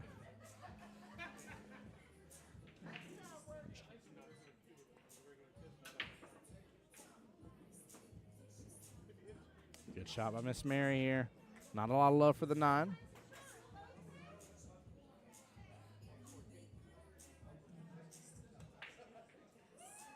WY asking the skill level of these 2 players at the table here. Miss Stephanie is skill level 3. Miss Mary, who's at the table right now, skill level 4. And then WY, I'm not sure if you are familiar with the team captain's tournament here, but if you're not, let me know. I'll go over the rules with you briefly. Yeah, Swift said for sure opponent didn't ask for ref, so watch goes to the shooter. Yep. Yes, sir. Tougher cut here on the 9. It is a little bit of a back cut action.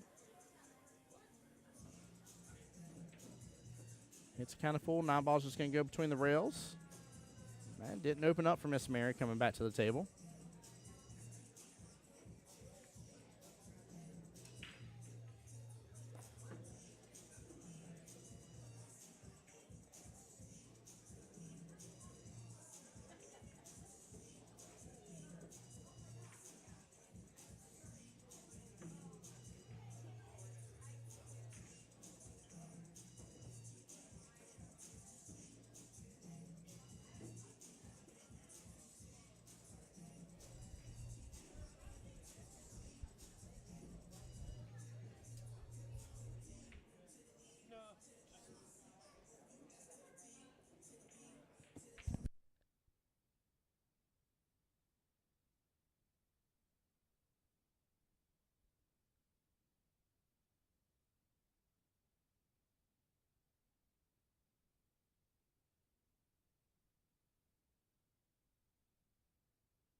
All right, a little back and forth action on the 9. Mary drains it, and she does. Gets the win here for Team Top Brass, up 3-2. We're going to stay over here for right this second because you know who we haven't got to see play yet? We really haven't got to see some action between Miss Patricia and Miss Karen LaMadeline here. We saw a little bit for a brief second. I think we saw, what was it, Miss Karen, when John was over here talking about doing the banking, and we happened to flip over here, and Karen just drills in the left-hand side pocket instead of banking it. So, there we go. WY is familiar with the team captain's tournament. Let's go. Let's go.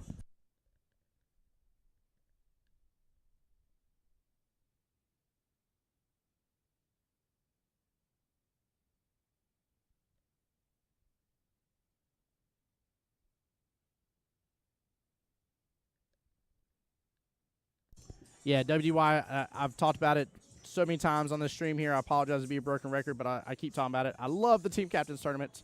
It is, again, it's still a Vegas qualifier. It's still serious. Don't let me mistaken it. But it is, in my opinion, one of the most fun tournaments we have within APA. I love it. Love it, love it, love it. I adore it more. Although I've always wanted to win, like, towards Jack and Jill and towards doubles and stuff, I adore this tournament so much so.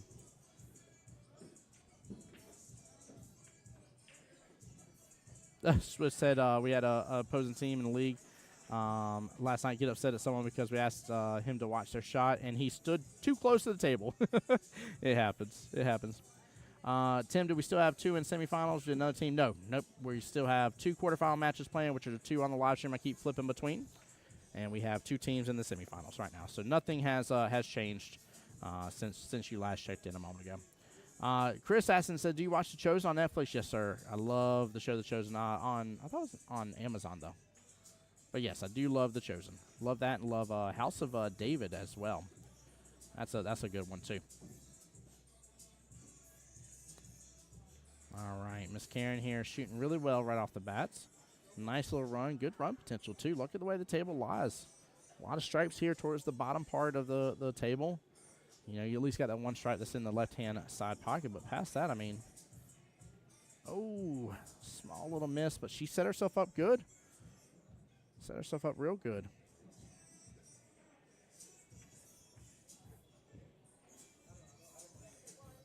But, yeah, if you guys are wondering what Mr. Jose Cordero is talking about on Jacksonville APA's YouTube here, we have 2 quarterfinal matches going on right now at the same time, in which the other 2 have already completed. So 2 of those teams have already moved on.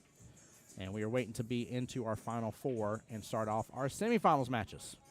So all we have left to stream is semifinals and finals.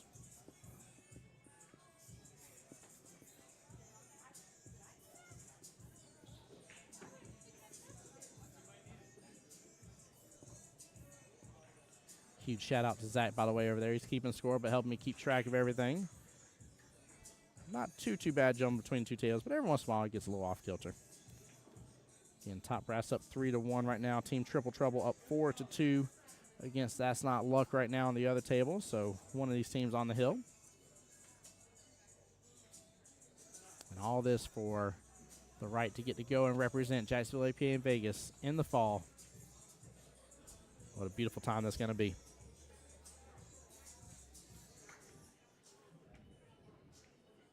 There's Miss Tricia back to the table now. Looks like she's looking at going for the combo here. Let's go and get some sort of separation between those 2 no matter what.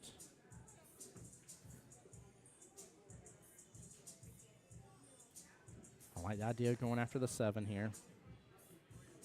Smooth stroke wins the day here. She even gets a little nudge out for her 3. Honestly, I'd go after the 5 here. And then if you got a window for the 6, maybe go after the 6 next. But she might actually be able to use the 15 ball and get the 3 down in the bottom right-hand corner pocket afterwards. Ooh, she fired that a little tough there, a little hard. Although I can't blame her for doing it because she had it a moment ago on that last shot when she went up against Miss Tricia earlier that we saw on stream, and drains in that left-hand side pocket like I talked about a moment ago. It was actually a really cool shot to see. Really, really cool.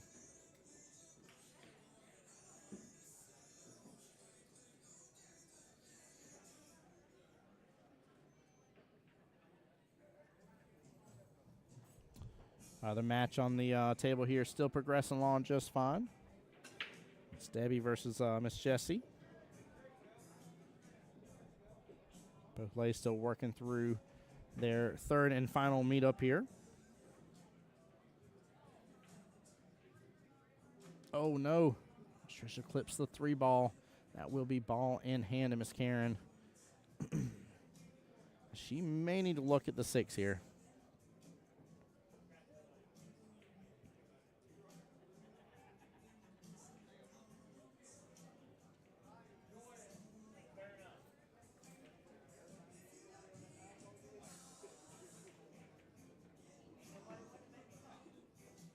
It's tough pickings either way. I mean, she got problems regardless of the situation, but I think honestly if she can take the 6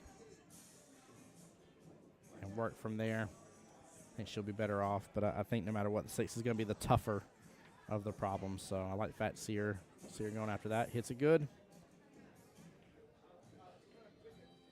She's going to be good to split these, actually. Kind of go for like a back cut to an extent with the 5 to that left or right-hand side pocket.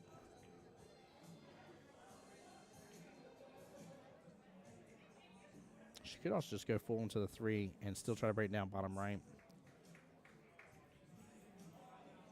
Kind of like splitting these two. Just going to leave it towards that side pocket. Just like that. Good try, Miss Karen. Nicely done. Not bad position for the 5 guys. Look at that. More center of the table, more pockets, more options. Trisha, of course, has that bottom right-hand sector of the field there on lockdown. Oh, looks like we got our nighttime crew coming on in for QBall in here as well. Love the crew here, by the way. Again, big shout out to QBall. OG QBall, I should say. Dinosaur Edition. Love these guys here. Good smooth stroke. Wins the day. Nice shot there by Miss Tricia.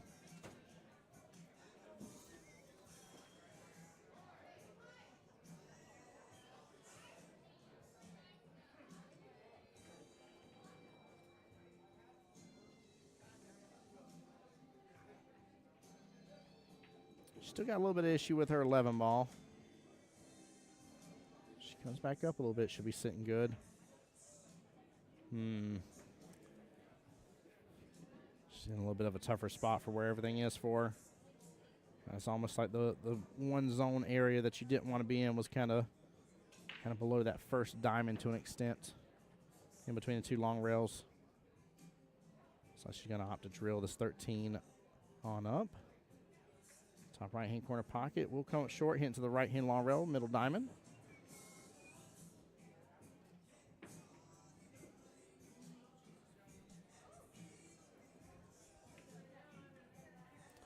It's going to pull down this 3 ball here in just a moment.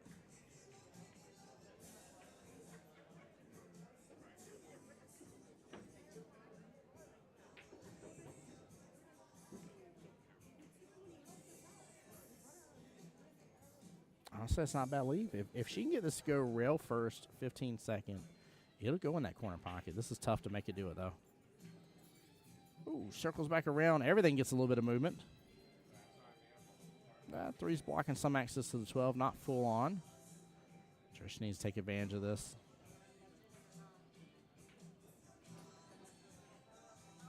Really like taking that strike bottom left here first.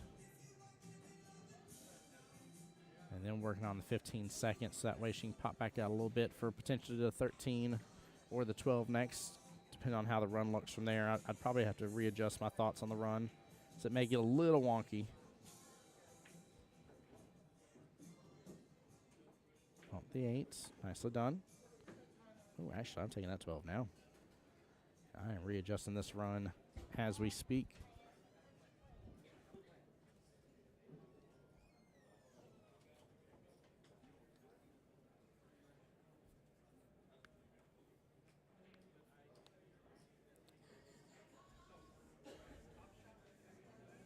I feel like that 3 is playing a pretty big block on that 12. Normally I wouldn't, because you're going to start kind of going a little back and forth, but I don't know. I think take 12, just slow roll it.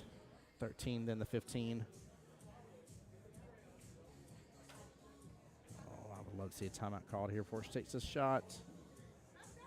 Yeah, she's going to be on the right-hand side.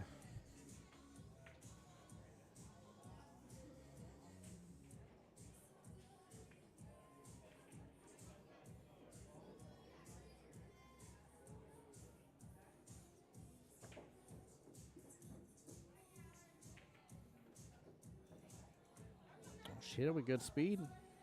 Overcut just a little bit, but she got right in the window for that 12. Wow. Very impressive. Very, very impressive. Goodness gracious. I think 12, 13, then 15. But you need to set up on the 15 there, bottom right, to where you can flip back around.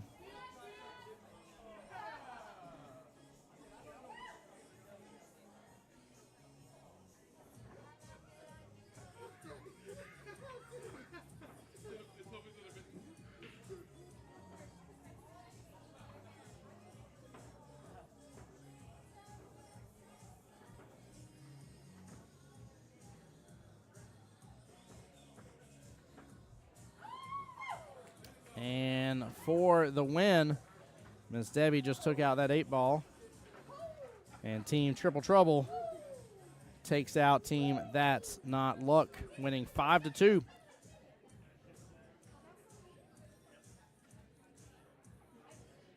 So That's Not Luck will go on next to play Rack and Rollin'. But our first semifinals match will begin here soon. Very big congratulations.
All right, sorry guys, getting things ready here for the semifinals match here soon. Where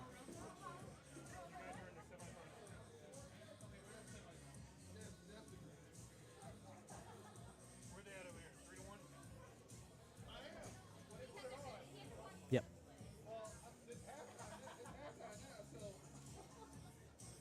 I think what I'm going to do, Tim, is start this match now.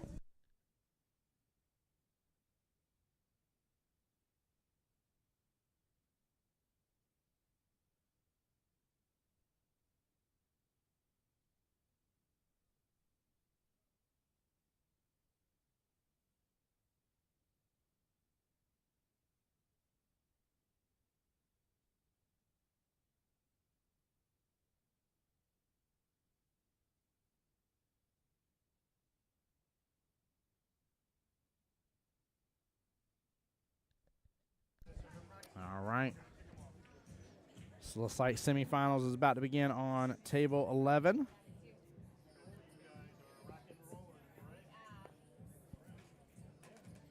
Team Rack and Rollin' versus Triple Trouble. First semifinal is about to begin on table 11. 3 total matchups left to start. 2 semifinals and the finals.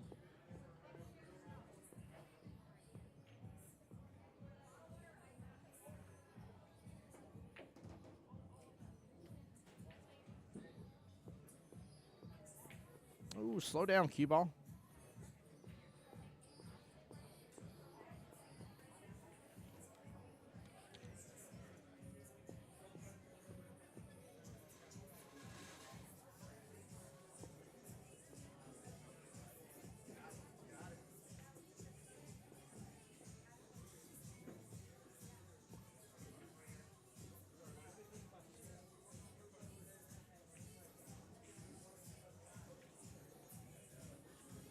Tough shot here. Tough shot here.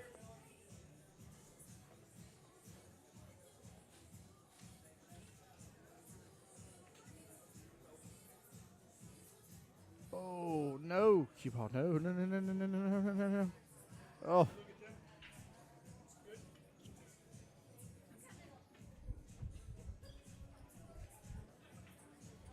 that's so much easier having those heads on both of them.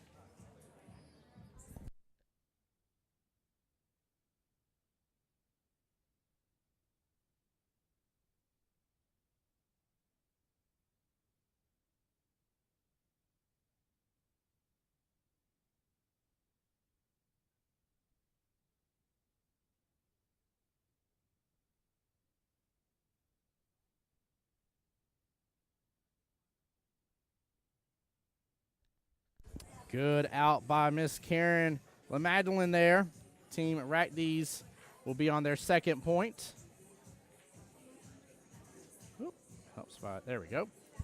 All right, guys, let me double check here on the other tables. They are starting to get things ready here for the semifinals. Just getting some adjustments. Bear with me for a moment.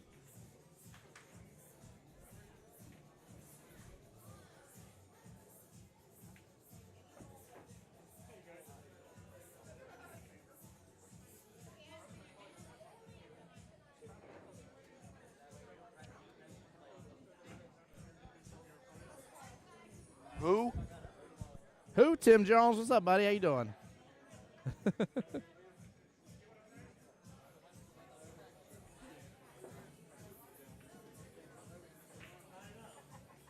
right, sorry, guys. Getting things adjusted here. Don't want to miss Mr. Jason's break. Should take care of business right there and get us ready to go. Goodness gracious. Got to hold that break pretty well.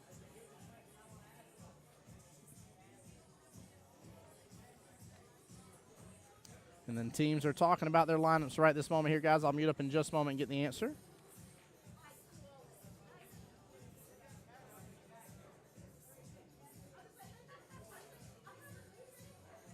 Oops.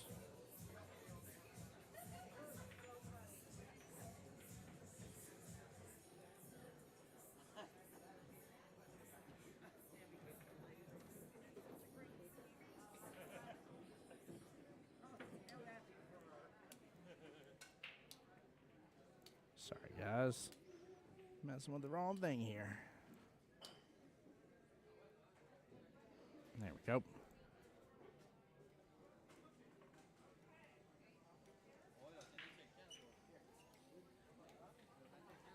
All right, see George and them still talking over there.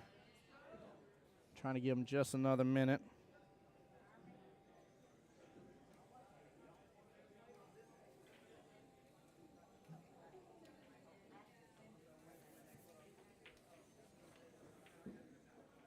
Good shot by Jason. Voice that bottom right-hand corner pocket. Swift says pretty diverse pocket markers here. I've seen a lighter, a pack of cigarettes, a credit card, a phone, and a custom 8-ball patch. Yes. In which we'll be giving away a pretty interesting one here. It's a box set, but it's a She-Hulk figurine and the She-Hulk mobile. It's actually pretty cool, but it's going to be something that we give away for our Jacksonville APA on our live streams coming up this week. We got multiple live streams here. We're going to be doing new bylaws coming out here, so that should be on Wednesday. But we also got to pull for our playoffs as well here. Talk about the wild card draws, which are very interesting because this is the team's last opportunity for this fiscal year, right? That's the big deal here. So we're getting ready to really ramp up, get ready for 8 and 9 ball world qualifiers, and that's what we're dealing with right now. Let me mute up for just a second. Let me go see if they got their lineup set. I try not to bother teams too much, but they look like they're pretty good to go. So be right back, guys.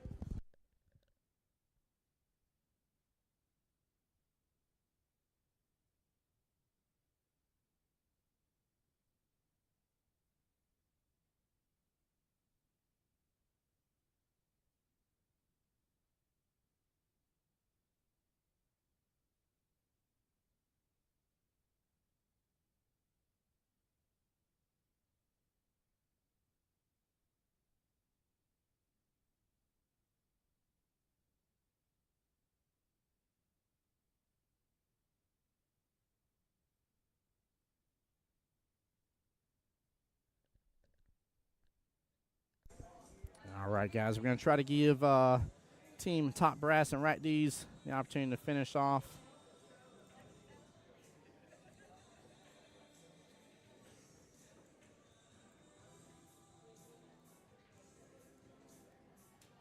Just a moment here, guys.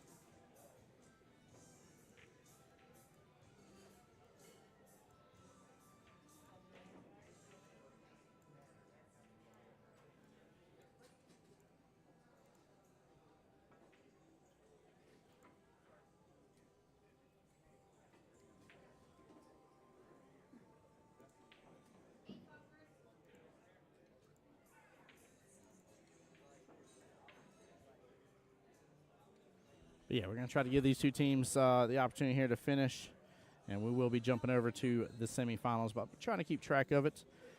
For Team Rack and Rollin', going up with Miss D again, Brenda Kelly, and PJ, which very similar that we've kind of seen here, but they've thrown off and on a little bit. John's played, Devin's played. They've actually went through their roster a little bit. For Team Triple Trouble, slightly difference here. Miss Sabrina Sellers will be up first, then Dana, and then George here. So Miss Debbie will be the one on that team sitting out. Again, it bodes the question here. If you're winning, do you change it? Do you give your teammates a chance to rest for a second here? Maybe because we got continuous play, right? So a couple matches went a little longer. So we've had some teams where it's like you're done playing, you play again because your match took a while. We want to keep things rolling as smoothly as possible for our teams here. So it does bold the question that should you change your roster? Should you allow them a moment of breathing time? Do you think they're just prepped and ready and continue, can keep on running the gauntlet? It's interesting to see the strategy that goes into team captains tournaments. It can be a bit much. You got to think. We've been here since 10 a.m. This is 9 hours in this tournament here. The first of two semifinals is starting, guys. There's still a couple more hours of play left.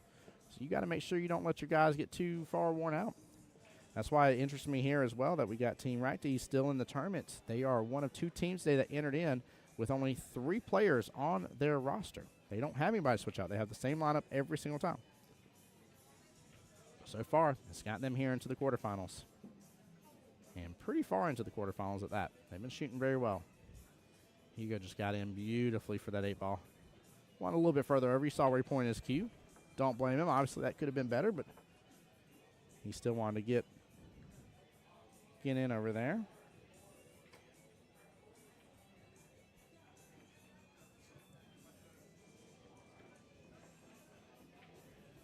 Look at this. Wow, he rattles it. I thought he had it. I honestly thought he had it. Thought he was about to train it. Goodness gracious. Good try there by Mr. Hugo.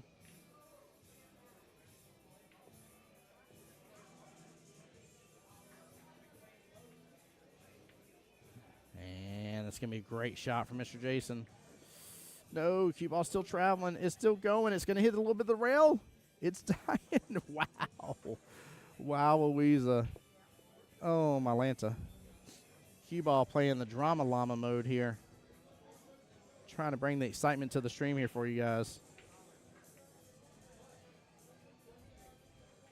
Tough cut. If he lands this, though, it's going to be well-deserved. Yeah, that was very tough. Cue ball, or 9-ball needs to keep on rolling. Make this shot tougher for Hugo. All right, he's got eyes on it. He can work with it. Top left-hand corner pocket.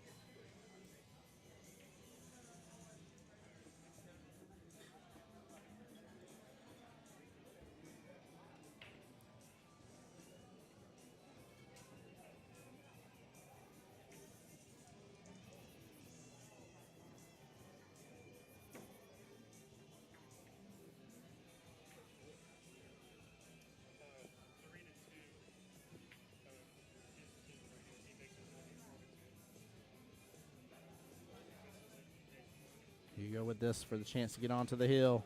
And he gets there. Team Top Brass up 4-2 on the hill first. Good win right there.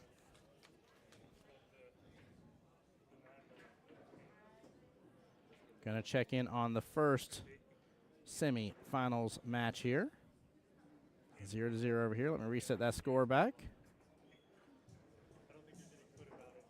Misty there for Team Racket and Rolling at the table right now. 8-ball, of course, the first game. We are still going to finish watching up the quarterfinals match here.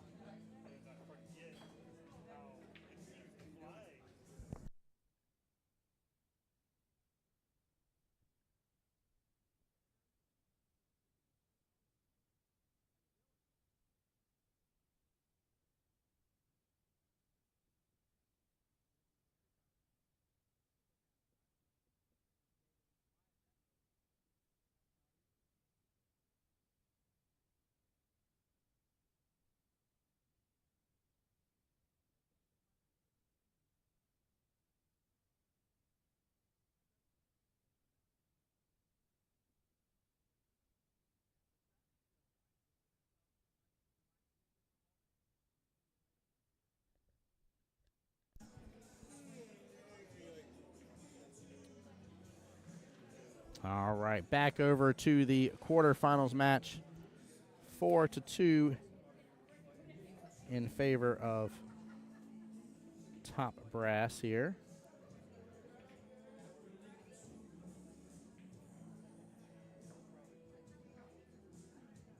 For anybody just tuning in, I see a few more names popping through the live stream here, guys. Just keep up this match right now, Top Brass Rack D's quarterfinals match. The other one I was just on the stream here with, which is Team Rack and Rollin' and Triple Trouble semifinals match. And we have the Q Commanders here waiting to play their semifinal match for whoever wins this one next. So.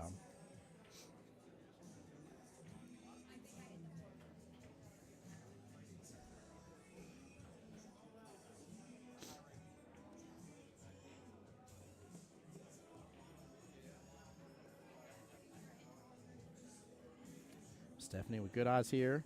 3-ball top right-hand corner pocket. Small miss there, but she kind of knocks the 9 out of position for it. It's not a bad leave. QBall's going to stay and die off on this top short rail as well. Can't make something, then bare minimal don't leave your opponent with anything, and Stephanie did just that.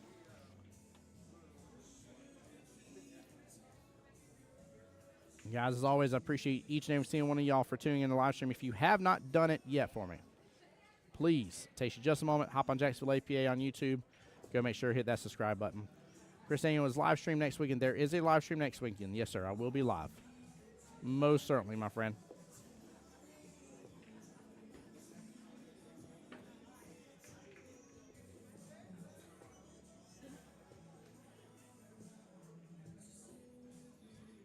All right, Miss Stephanie back at the table here looking at the, looks like the 5-ball top right-hand corner pocket. And again, knocks the 9 a little bit further down. Only issue now, her 3 and 5 are both grouping up a little bit towards that top short rail. Team Top Brass wanting to kick out Team Rack D's. Again, Team Rack D's with a 3-player lineup. Ooh, good try from Miss Mary. Small miss there, bottom right-hand corner pocket. 14 is going to end up outside that right-hand side pocket from here.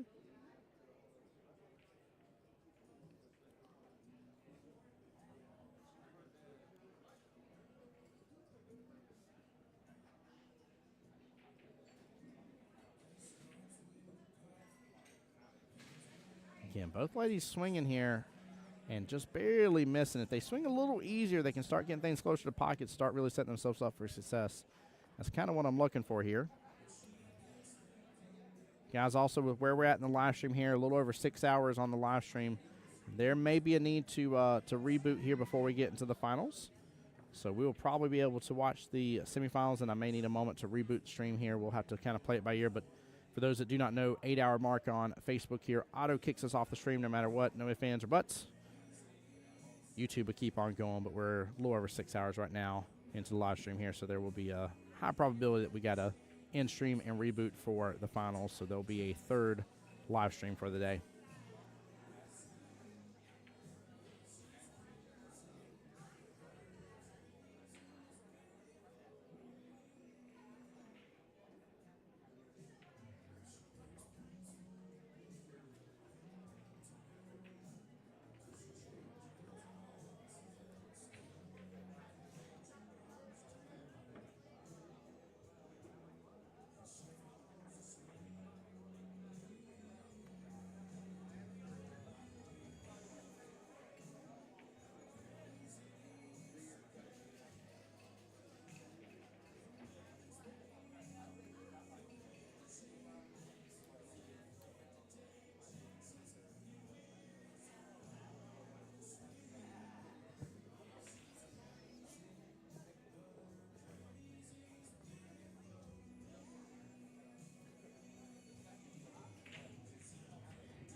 Ooh, coming close to that bottom right-hand corner pocket again.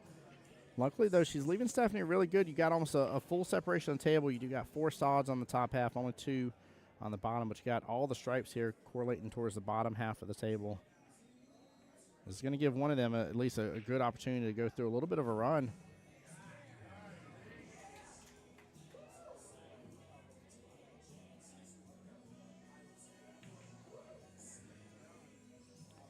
You guys keeping track of the other matchup going on in the semifinals here. Miss D still at the table against Miss Sabrina. I see Miss Dana getting her gloves ready, getting ready to go into battle if she so needs to. And she will here.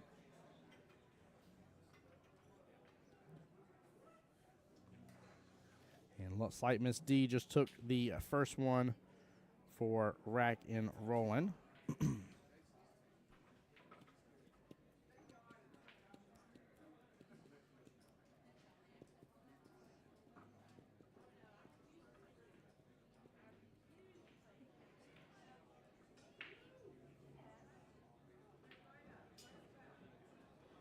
I like Stephanie actually going after that one right-hand side pocket, or left-hand side pocket, sorry.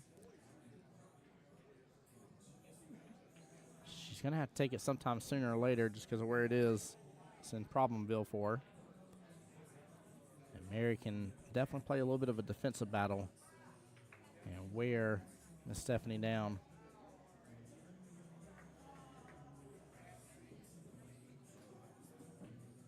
Great shot by Miss Mary. Ball pops back up middle of the table.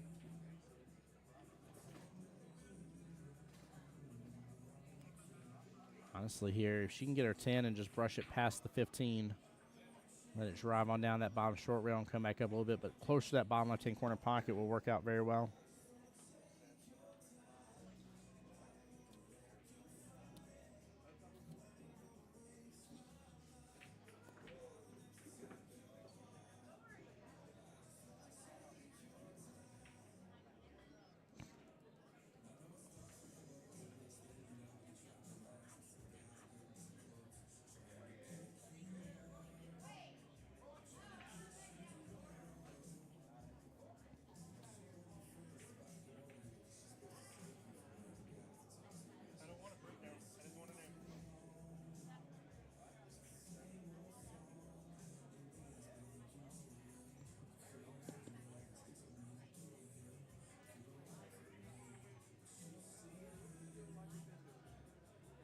Good try by Miss Mary, but that's what I'm talking about. Hitting a little bit softer.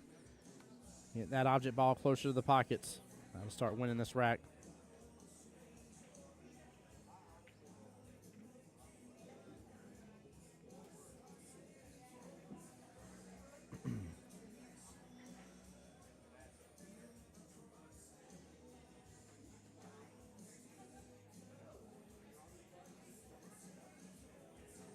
Stephanie looking at the back cut here. To an extent, don't blame her, but it looks like that 3 would go in that right-hand side pocket.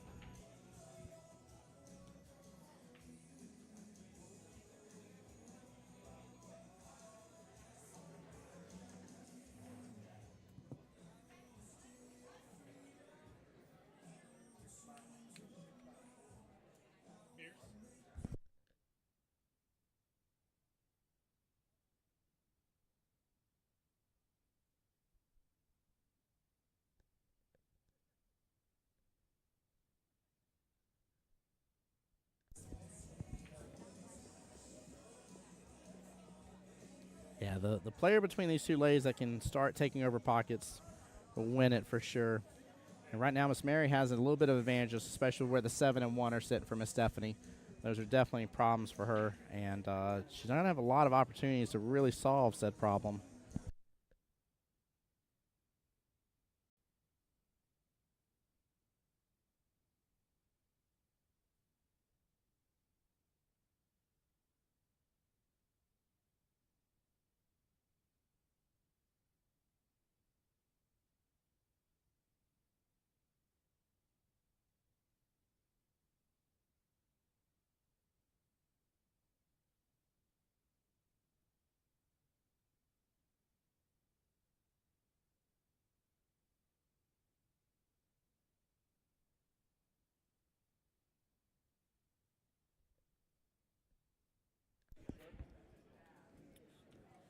Again, start slow hitting them there, Miss Stephanie. You can get these balls in position.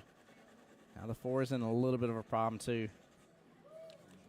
Mary has a little bit of advantage here. I really want to see Stephanie starts slow rolling things closer to pockets. Again, if you can't make it, not say not try to make it, but if you can't make it, get it closer. Pocket speed will be your winner right there. Now, granted, Mary made it, but had she not, it would have rattled near that pocket, still would have been close to it. It would have been kind of like the 11 ball and left some opportunities.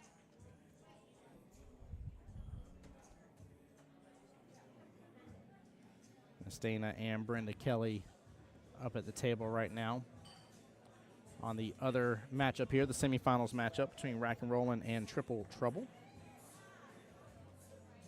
And I'm trying to let this one finish off here, guys, just because we only got a potential couple more racks, and then we'll fully switch to primarily that first semifinals match. Keep going back and forth just a little bit here and there.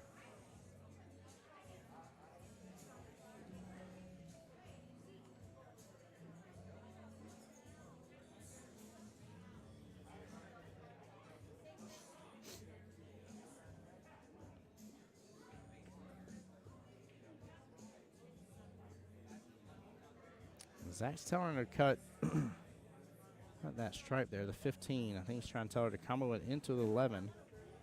I don't foresee it as a problem. I don't know if this is the call, but she hits it so good. I mean, you can't argue with it, but does she get blocked by the 8? She's in the one spot on the table she cannot be. I don't know if she has enough room. It looks like she may go in between the 7-15, hitting the long rail, and then kick back over. She hits it good, doesn't hit it hard, leaves the 15 near the pocket. That's a smart play. Very smart play. On downfall is Stephanie's going to be able to start attacking these 2 problem balls. And she's going to leave it in a very tough spot for Miss Mary. Smart play again. Well done, Miss Stephanie. Defenses win championships here, and that's how you're going to claw your way right back into it. 5 balls left on the table for Stephanie, 2 left on the table for Miss Mary. And now Stephanie's got Mary on a run and kick situation.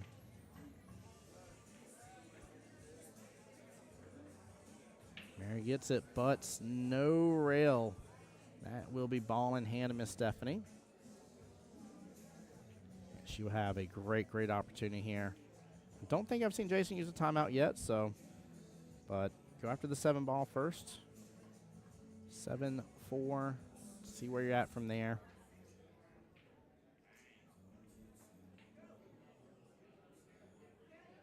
She's going to start with the 4. I mean, that works. You can still go after your 7 afterwards, so hits it good.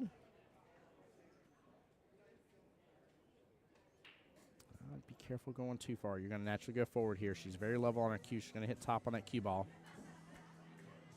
Yeah, the cue ball drifting on over. Now, don't get me wrong. I wouldn't mind that 7 potentially being my out ball, but I'm a little bit worried about those stripes coming in play for me on the 8, so I don't think 7 being the out ball is the call. Again, she didn't hit that hard. 3 balls now right outside that pocket. Very well played. Way to bring it right back into focus, Stephanie. She is not giving in on this. I feel like a long day of play might be wearing on the players a little bit on these, but it becomes easy, right? Like I talked about this before on stream. I saw somebody before talk about I think it was a skill level 3, if I remember correctly, had a ball in hand, I think it was 4 or 5 ball run. But they had ball in hand for their 1 problem ball, and then the other balls were in pockets. And it's like you can't be mad at them for making stuff that's sitting in pockets.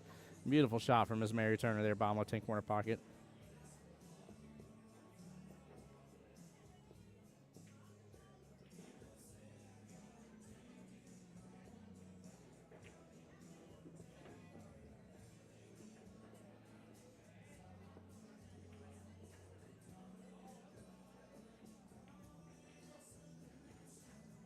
Mary playing smart defense, gets the rail, sets up the 15 outside the right-hand side pocket. She does need to be closer towards the lower half of the field to be able to take it out, but again, very, very smart play here. Blocking access to the 3. Only going to leave Miss Stephanie access on the 7 or the 2 here.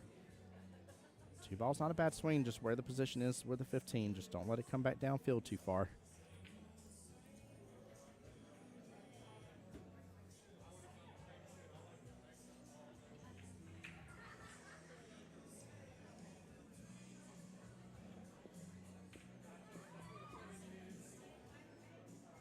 Let's ignore the names for just a second here. I can't help but to come over here. I didn't realize the ladies were swinging on the 9 already. This is Miss Brenda Kelly for Rackin' and Rollin'. Oh, misses the 9 in the corner pocket. Team Triple Trouble will have the opportunity here to get on the board. Keep in mind this is 1-0 right this second. And she gets it here. Good out from Miss Dana. Forgive me for jumping over for just a second, but didn't want you guys to miss that. That is the semifinals match, 1-1 already. They're going to be booking and cruising through this one.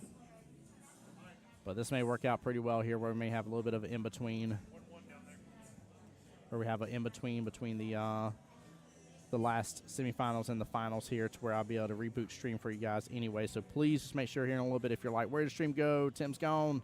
Promise you I'm going to get it back up and running, guys. Just bear with me. It's just because we're getting close to that time limit is all. Facebook kicks us off at 8 hours. Tough shot from Miss Stephanie here on this 2. Top left-hand corner pocket. Pretty long distance, close to the 8. And looks like she hit the 8 first on that one. Don't know if it was for sure, but it does beg the question here. Oh, I don't think it was a rail either. So it's ball in hand regardless. Yeah, ball in hand regardless. No rail. So it didn't matter. Miss Mary Turner needs to give herself just a little bit more distance on this. Bang that cue ball up just some more. That way you can for sure roll forward. You want your cue ball to have time for the top to take and for it to roll forward here. Make that shot on the 8 a little bit easier. Don't fall in the trap of using bottom here and pulling back on it. Oh, it hits off rail.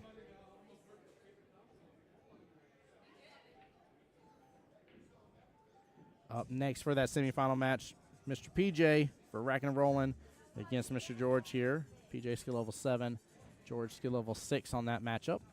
But again, 1 rack there each. And we'll be through the first set of battles between those 2 teams.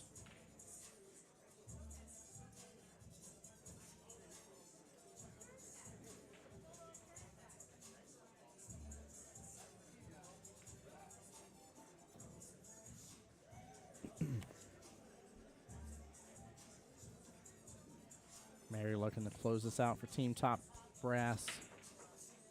And good speed, pots it well. Has eyes on the 8, left-hand side pocket, top left-hand corner pocket, whichever way you go. If you go top left, you may want to use a little bit of top here to avoid that left-hand side pocket, which I don't think she has quite the angle to scratch on it, but you know how sometimes us players are. We may not have a full-on scratch, but we find the scratch.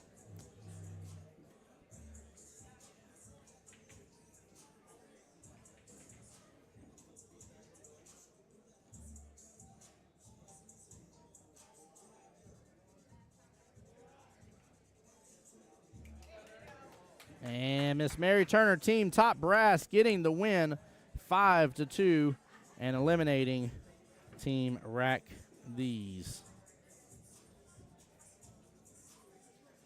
All right, we are going to switch on over here in just a second.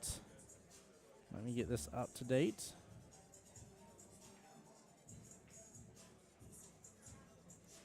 For Q Commanders.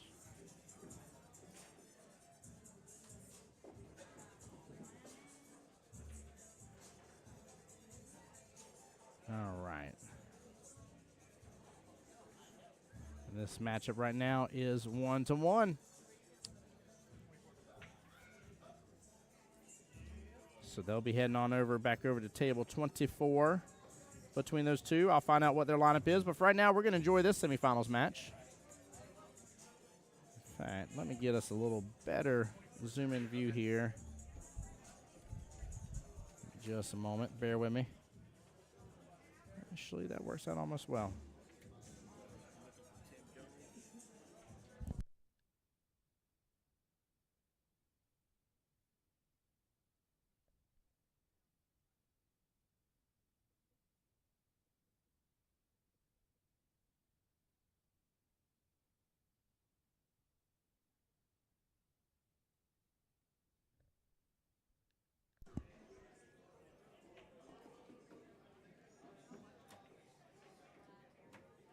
All right, Mr. George at the table here.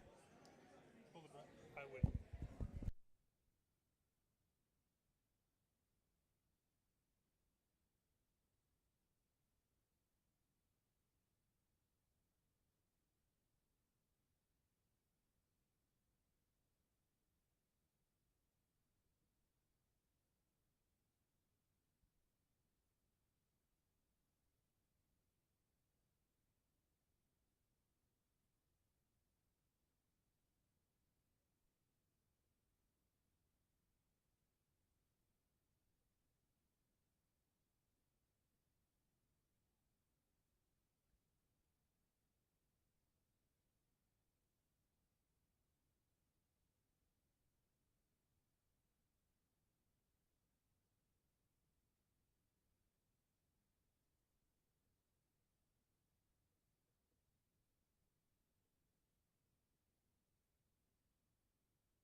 right, guys, give us a moment here. We're going to get the camera moved around for the other semifinals match. Mike has been working hard. He's been running the tournament and helping me move cameras around throughout the stream here, by the way. I appreciate him so much on that.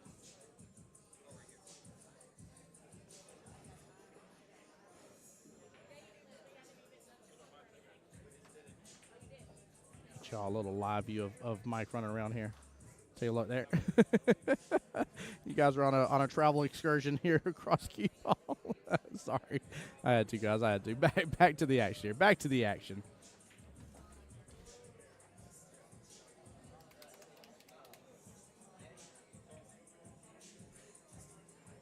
Helps I move the right camera mic. Here we go. There we go. Hold on here.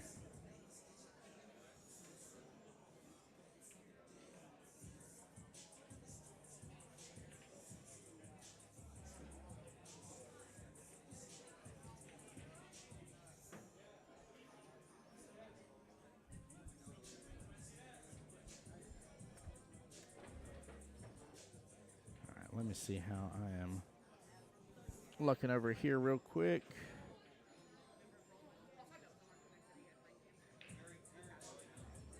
Give me one moment, guys. Be right back.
There we go. We should be able to work with that.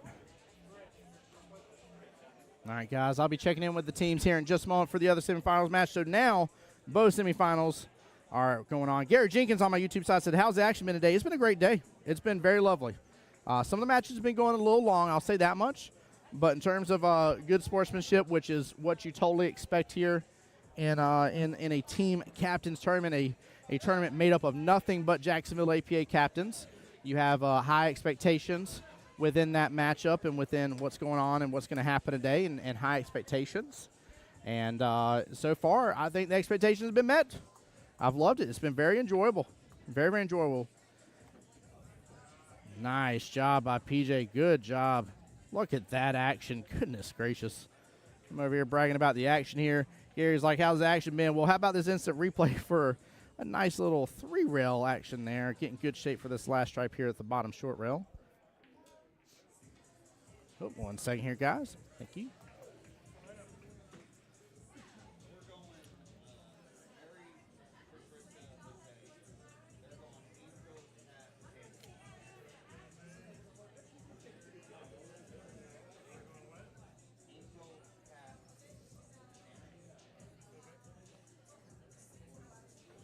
I like both teams' lineups. I like both teams' lineups a lot here for the other matchup. Wow, this is going to be a good one. Q Commander's going with Miss Angel Hohorst, then Kat Williams. So 2 skill 4s and Mr. Shan Bloodworth that we'll get to see on stream. Top brass going with Mary Turner, Miss Trisha again, who we both saw, but we swapped up Hugo for Jose Santiago. And that was a good out, by the way, by Mr. PJ team racking in a rolling up 2-1 right now in this matchup.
All right, sorry guys, I'm back with y'all. Quick little update first. Rack is underway for the other semifinals match here. Q Commanders versus Top Brass.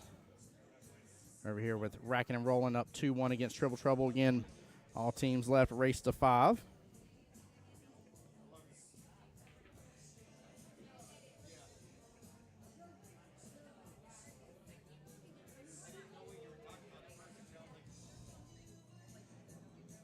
Steve versus Miss Sabrina.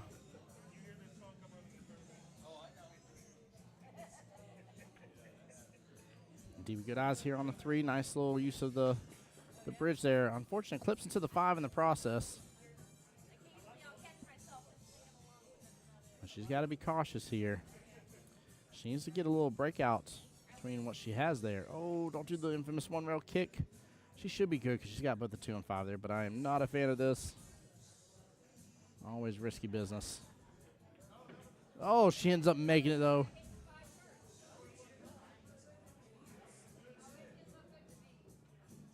It looked good. Sorry, I forgot they were on 9-ball, but she said she hit the 5 first and already swiped it away. Colin fouling herself. Forgive me. I totally thought she was on 8-ball. Then swapped it up on me again. I forgot. We're on the second round of these lays here. The first round, these two play 8-ball, then it's 9-ball. Miss Sabrina to the table here. And then he comes back down. We'll have an opportunity on the 7-9 combo. Chad, hope everybody's doing well and blessed. Again, we're getting close to that time where live stream will be ending here after these semifinal matches. I'm going to try to keep going as long as I can, but once we reach the 8-hour mark, Facebook will kill the feed. But we'll be back for the finals, so don't you fret whatsoever on that. But I'm going to try to get you guys to hopefully be able to see the end of these semifinal matches. Just depends on how long they take is all.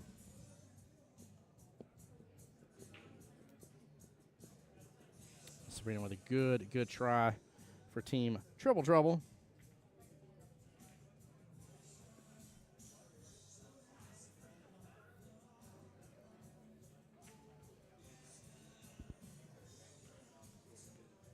If he doesn't feel comfortable with the run here, there is a beautiful defense. You can just hit into the 7, let the cue ball hide because of 9, and send the 7 on down. Just try not to overhit it. Followed it through a little bit, so it will still open up for the opportunity for Miss Sabrina. Bottom left hand corner pocket.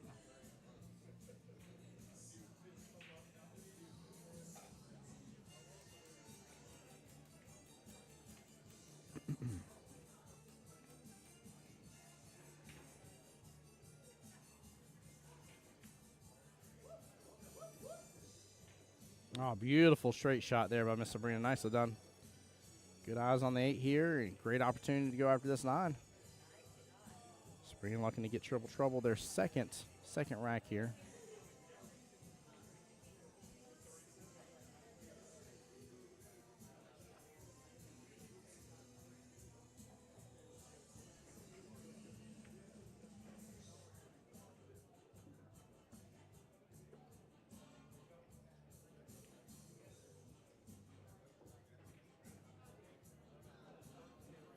Interested to see. It's kind of a little tough on the camera angle here to tell the leave, but I wonder if D's going to go for the 8-9 combo here. Looks like a timeout's being called. PJ to the table here with D.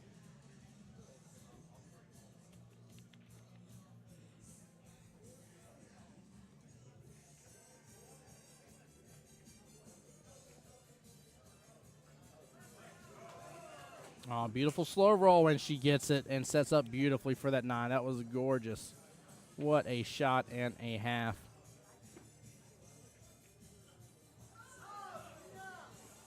Oh, and the drama hits.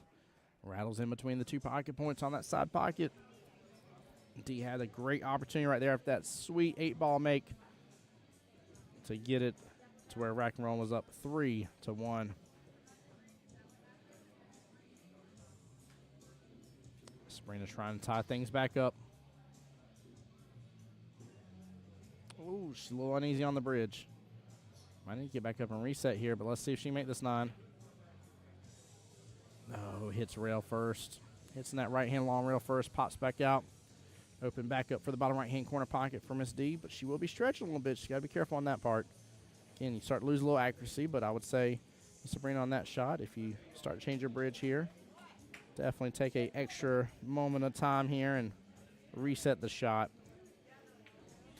Racking in and rolling. Steamrolling here, getting up 3-1.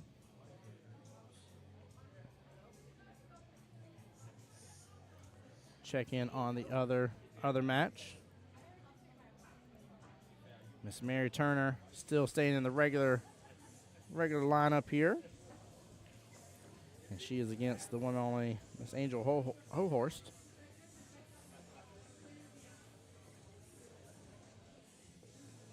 Yeah, Gary, I agree. Missing that 9 on the side would wreck me. Yep. I agree, my friend. Mary Turner with a great swing here. Cue ball still traveling, and it will be good. Team Top Brass striking first.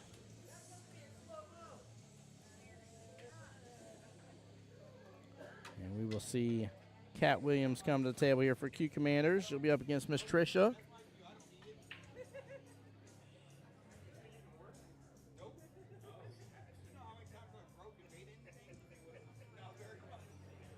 All right, back to our other semifinals here. Rack and rolling up 3-1.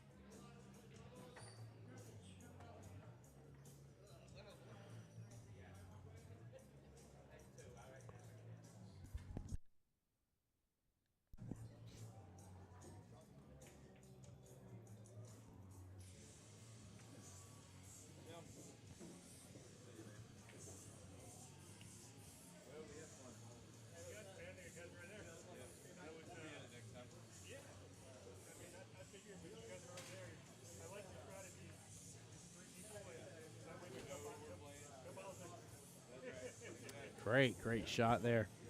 Very clean shot. Wow. That was very smooth by Miss Dana.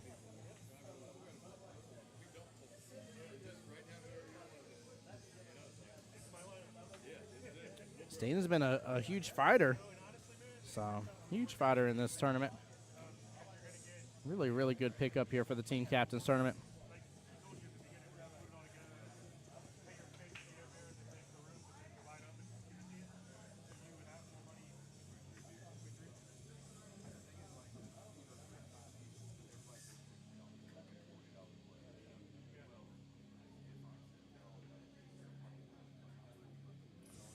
Brenda Kelly already on a nice little roll here.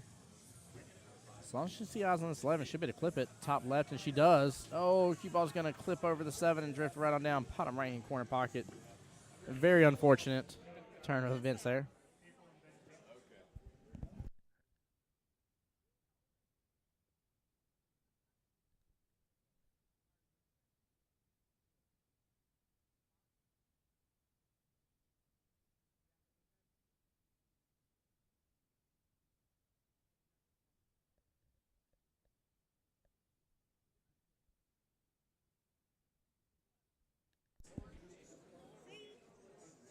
All right, Miss Dana over there starting off with a good shot in that side pocket. Good eyes on the 7 to go ahead and take advantage of it.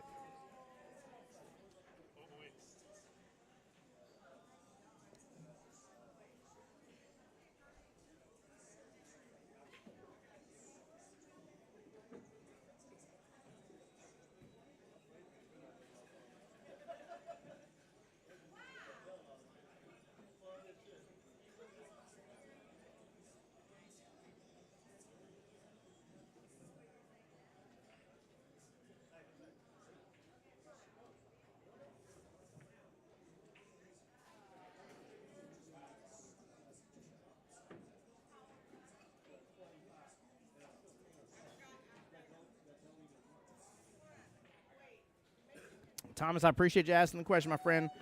So we are bouncing between them here. We are kind of focused on racking and rolling and triple trouble for just the time being because they start off the semifinals matchup first. But I am bouncing between the two of them here. So if you just stay tuned to this live stream here, you'll get to see a little bit of action from both tables and both semifinals going on, and all 4 teams represented at some point in time on the live stream here.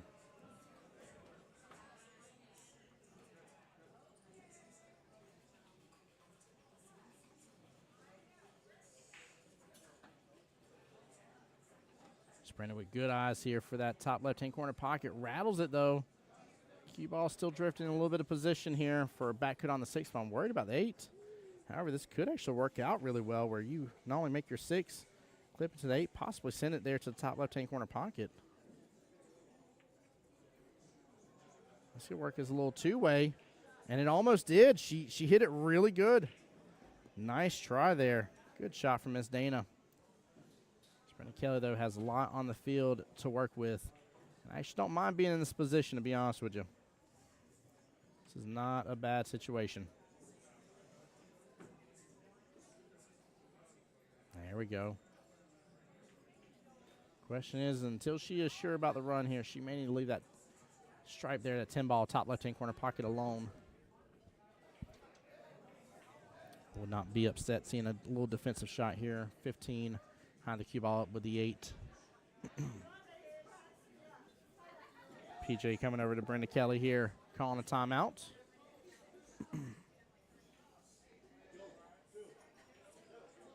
But yeah, Thomas, how you doing today, bud? Glad you're here and stream with us. As always, I love when people come and stream and want to see a particular team. We try to show you as much action as we can.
Long distance shot here. She's going to try to snook her up with that 15. She does pretty good. It pops out a little bit, but she got a good hit into it. Oh, no. Go after your 10. You can come around. Reached the number 4 of the Billboard chart in the year after it began. It was the only in 19.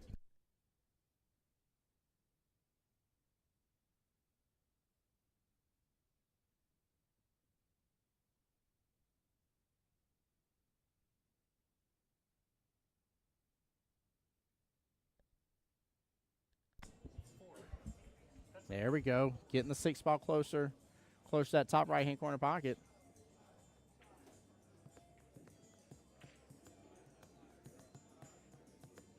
What a shot. Stay out of that corner pocket. She does. And the run is on for Miss Brenda Kelly.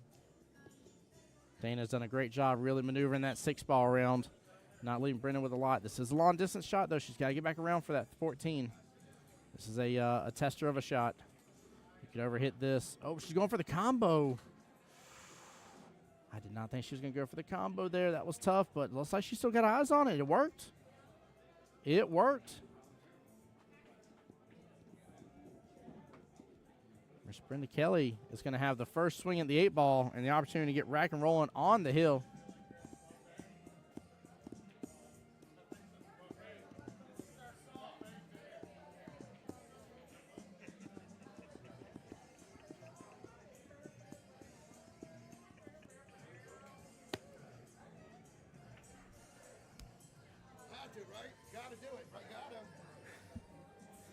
Good try by Miss Brenda there on the 8 ball bottom left-hand corner pocket.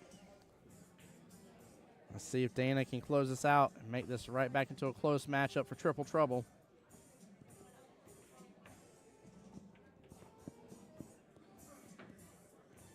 Slow down, cue ball. Slow down, cue ball.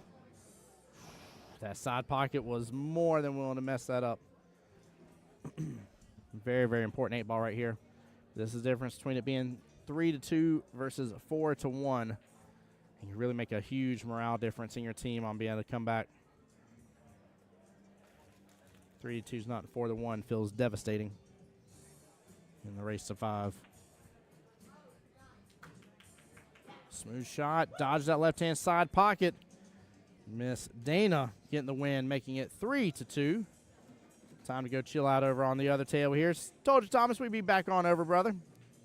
Right now, this matchup is uno y uno. Or forgive me, I'm sorry. No, it's not. Sorry, Top Brass is up 1-0. Forgive me, I'm sorry.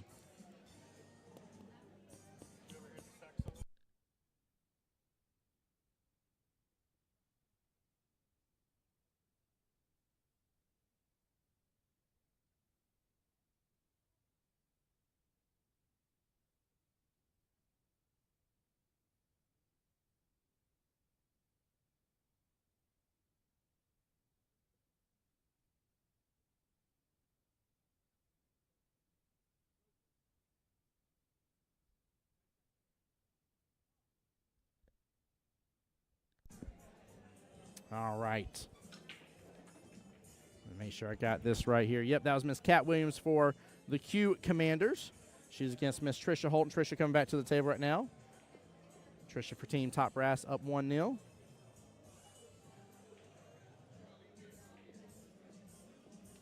This is 9-ball they're playing, so both on the 6.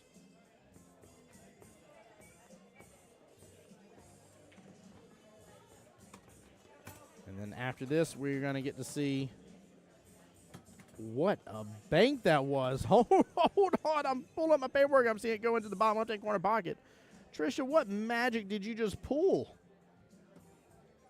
That thing went left-hand long rail, right-hand long rail, bottom left-hand corner pocket. It clipped back into the cue ball again. Hey, you know what? It works, though. It works. Good shot, Miss Trisha. Take a look here. We will get to see Q Commanders. Oh, we're going to get a treat. We're going to actually watch this next matchup. Shannon will be against Mr. Jose Santiago.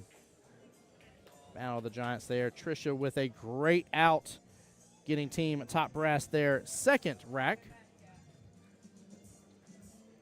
Other table again, 3-2 in favor of Rackin' and Rollin'. Bump, bump, bump, bump.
Fun fact, we're getting interesting facts coming over the live feed here. Miss Trish Holton has never been to Vegas on a team before here in how many years? She said 15 years here, chat. 15 years. So she's looking to knock this out of the park. She's already doing a great job of it, though. Doing a great job of it. Shooting very well. Mr. Shannon here at the table right this moment for the Q Commanders. And again, he's against the one and only world famous, you know him, you love him, Jose of the Santiago. I do like the play of having Jose on the table. Nothing against Mr. Hugo.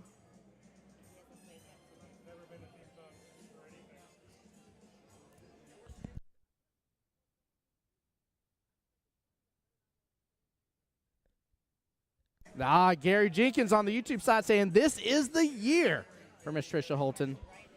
Miss Trisha is nodding her head over here. She's over here by the live stream table.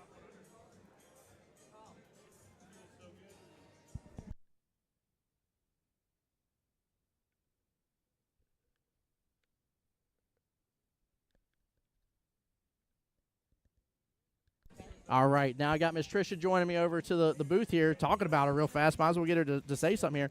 So you said you've been in APA for 15 years? I have. And no teams to Vegas? No. Nope. Have you been to Vegas for any of the events? I've been to Vegas as a league operator. Okay, that's right. Trisha, you got to forgive me. I knew that fact about you. That's why I knew said that. it as on a team. On a team, okay, Yep. okay. But I mean there is a But I difference. didn't though. compete, yeah. Yeah, there's a difference. Like you can't compete out there as a league operator. So Nope.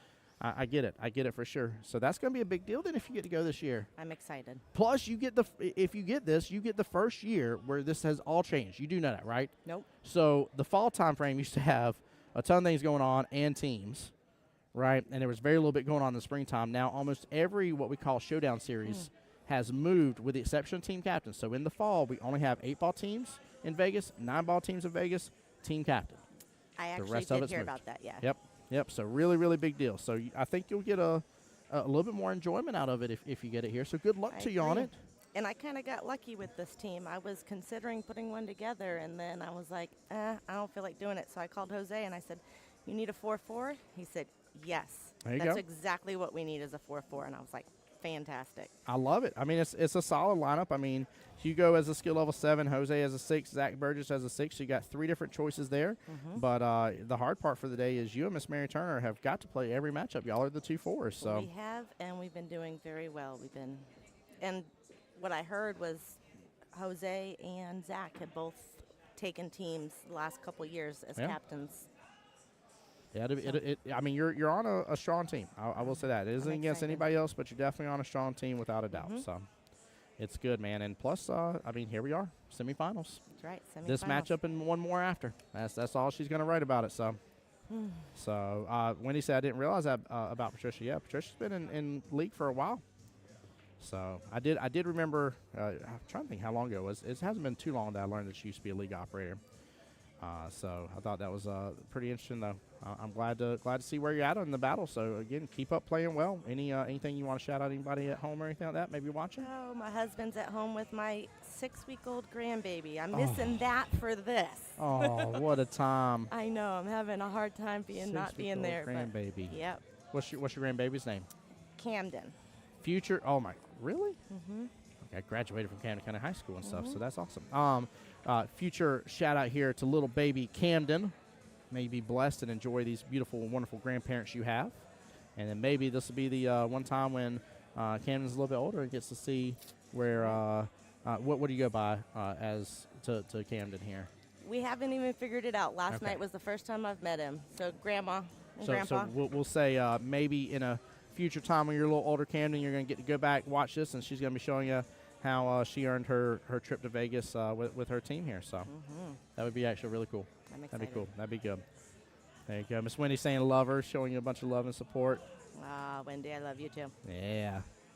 By the way, Wendy, I love cracking up.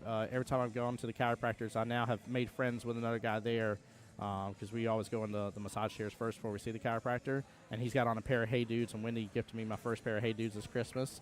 And so I walked in, I was like, hey, dude, I'll put up my foot. And he's like, hey, dude. And so we talked for a second because of our Hey Dudes. I just want that known. So fun little fact. Don't ask me why I have to bring that up, but I That did. was a random fact for sure. It's fun to do it in stream, okay? It's fun to do it. 3-3. 3-3 right now on the other table here. Triple trouble getting that last rack. So George getting the win against PJ. That's going to be a close one.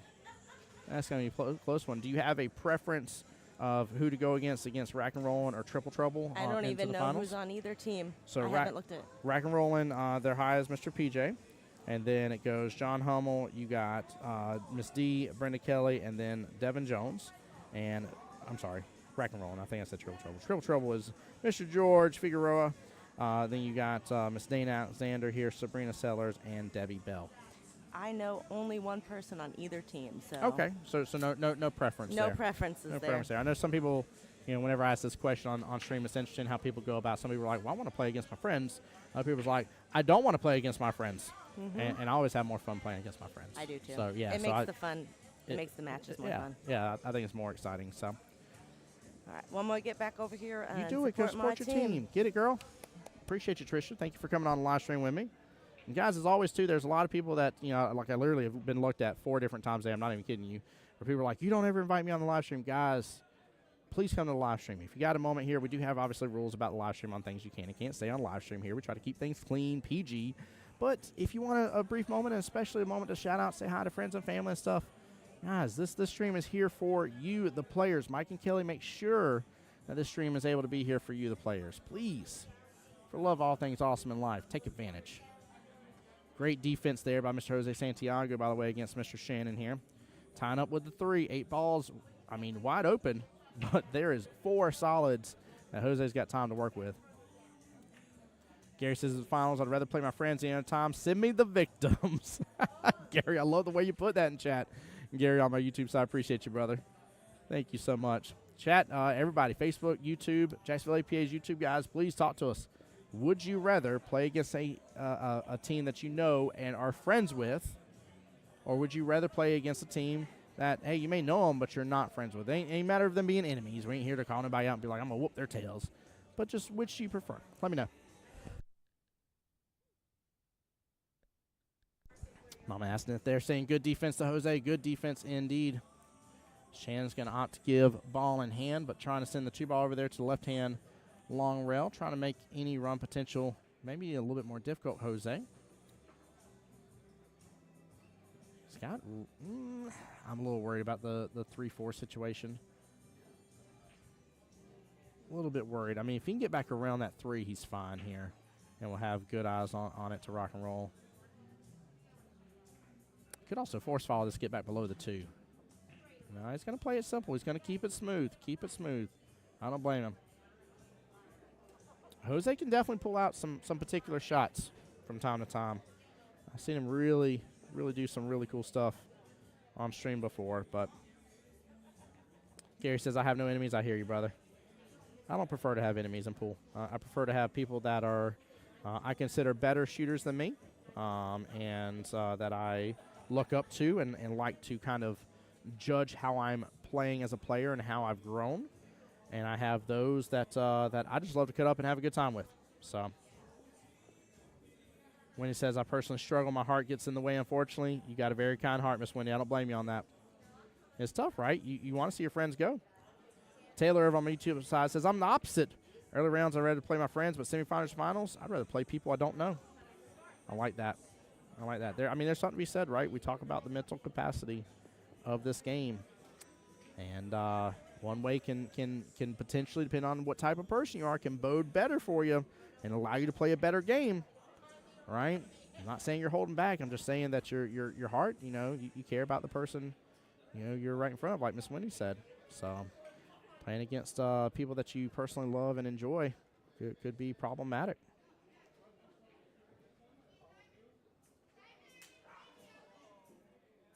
Oh, Jose tried for the defense here. Trying to hide behind the 2 ball. He has opened up the chance for Mr. Shannon here to get the first rack for the Q Commanders. This could be an important rack. Gary says, I feel like the pressure of finals doesn't weigh on me as much if I know it's me or somebody I want to see go. Yeah. That's also the way I look at these matches, right, these tournaments. When I come into these tournaments, I put in money.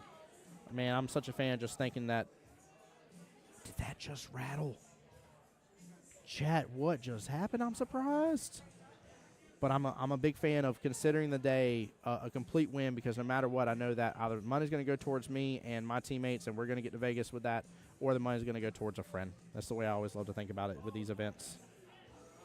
No, we have a back and forth, little bit off on both players. Oh, my Lanta.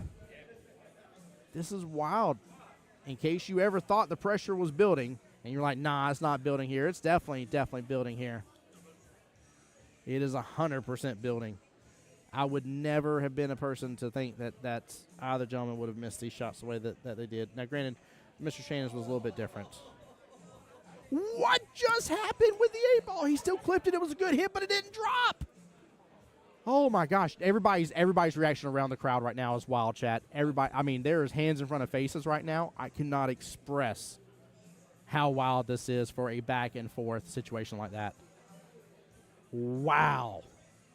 He clipped it so thinly to still not get that 8-ball to drop in that pocket. 8-ball's begging to go home.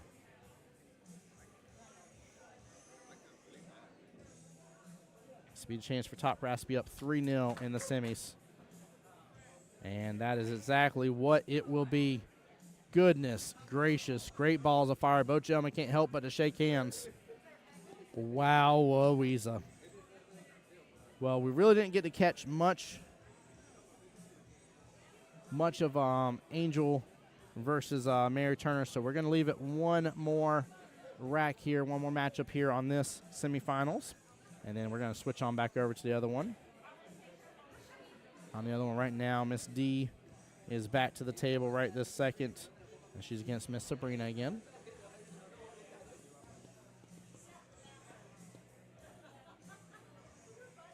Winnie says, problem is I love most of my pool family. I know you do, my dear. You're good people, that's why. You're good people. Great person in the community. I mean, that's the beautiful thing. It's funny. I was talking to Zach to start the day, and he had car issues the other day, and instantly had two people that were within this community that could help him out right off the bat. And we were sitting there talking outside before the day began. He said, that's one thing. He's like, people may not realize about APA, man. One of the biggest networks out there in the world. And, like, we have such a community. It's done nothing but grow immensely. Get out on a different night, guys. This next year is going to be wild for Jacksonville APA. I'm telling you, if you're playing one night a week right this second, my challenge to you is find a second night that isn't going to mess up with your schedule too much. Find a little bit of a different team that you can roll with. Maybe a different pool hall to give yourself a little bit of different action elsewhere. Go out there. Let's get more teams formed. Let's keep pushing this whole thing forward, guys. I believe we can do it. I very, very much believe we can do it.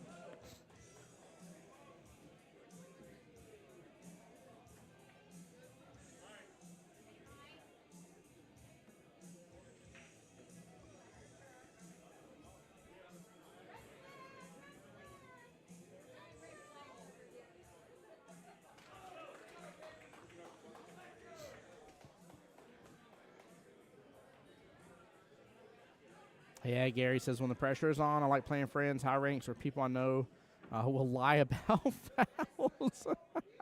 Gary, stop it. Oh, man. That's funny.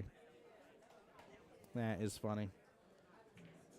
Well, because this is the second time around these two ladies are playing against each other, we are on 9-ball for these two. So Smear will have eyes again on the 1-ball. Very, very tough thing cut here. She goes for it, top right-hand corner pocket. I like the defense, though. 6 is playing a good blocker. And she then cuts the bejesus out of it there, top right-hand corner pocket like nobody's business. QBall slows down. There's an opening for the 2. Oh, it may have drifted a little bit too far.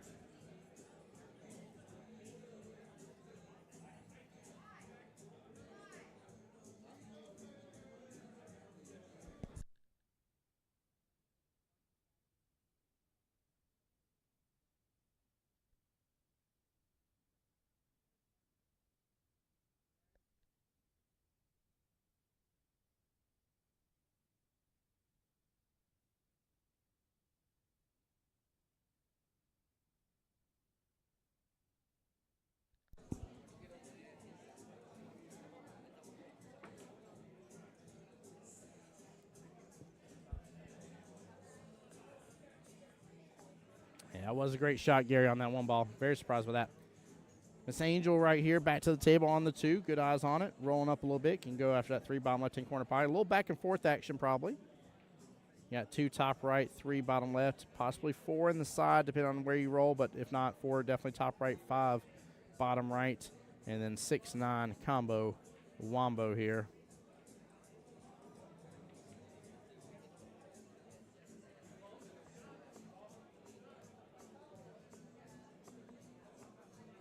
She's got a nice angle here on the 3. As long as she doesn't juke over in that left-hand side pocket here, she may have eyes on the 4 in the right-hand side pocket from this point.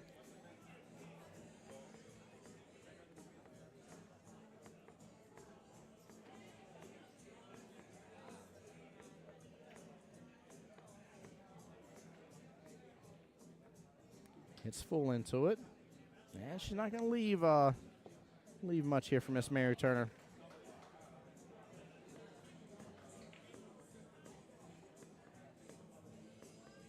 Guys, only 4 teams remain. Top Brass, Q Commanders, and then Rack and Rollin' and Triple Trouble. Who do you think is going to be in the finals? To give you guys score updates right now, Rack and Rollin' and Triple Trouble tied 3-3 right this very moment here. So just a 2-2 race left in that battle. However, right now, Top Brass has been running away with it, up 3-0 against the Q Commanders over here. So who do you think is going to make it into the finals?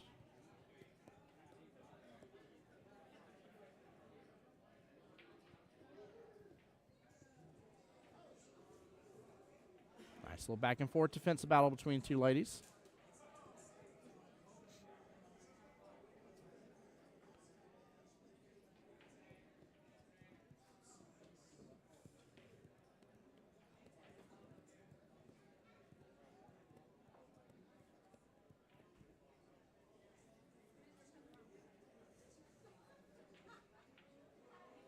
Yeah, Miss Mary keeping things nice, short, sweet, and simple there. Defense again, not really leaving a great opportunity here on the 3 for Miss Angel. Love it. Both ladies playing extremely well.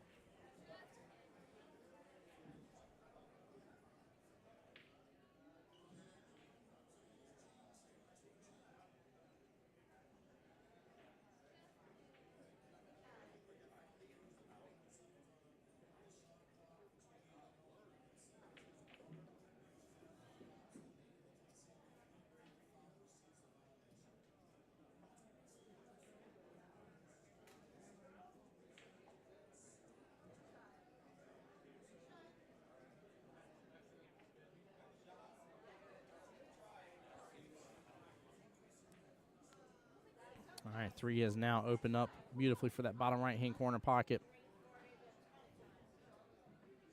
We're having a good little matchup on the other table. Again, Miss D is over there right this moment fighting on Rack and Rollin' versus Miss Sabrina.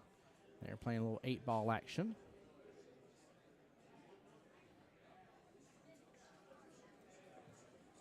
Nice smooth stroke from here, Miss Mary.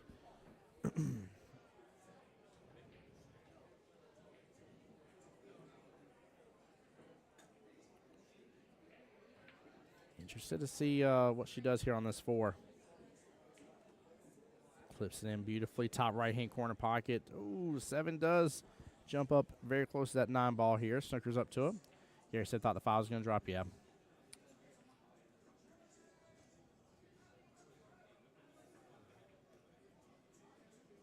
Yeah, Miss Mary, part of the women's team that got to go to Montreal this past weekend. We're all up there representing Jacksonville. I was blessed to get to do the live stream up there as well. It was definitely a good time.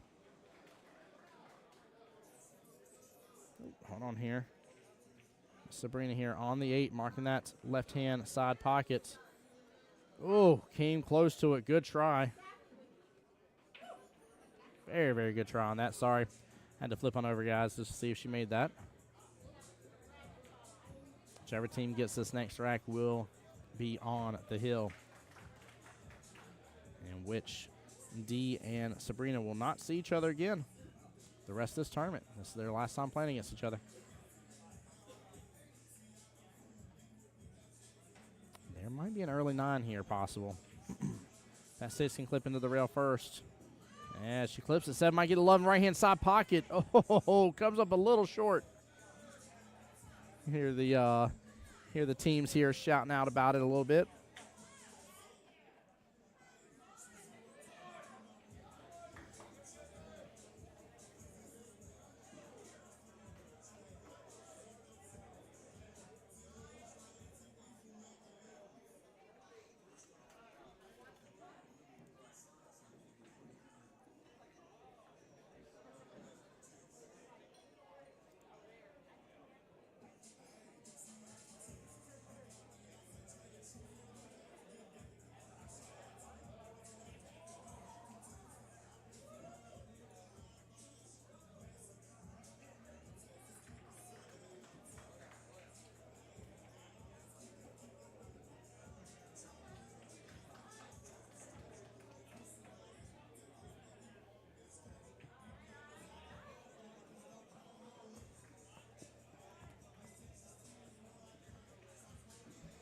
Guys, we got a huge month of April coming up here. Good out by Miss Mary.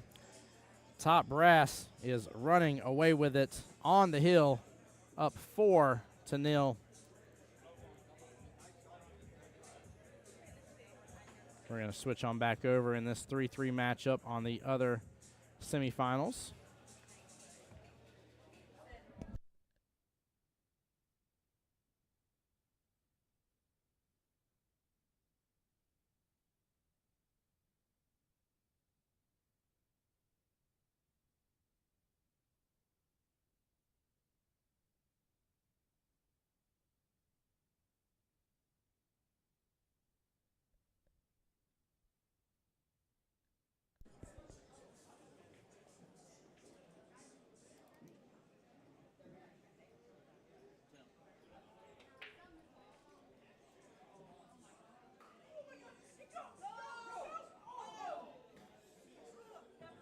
Oh, almost an 8 on the break.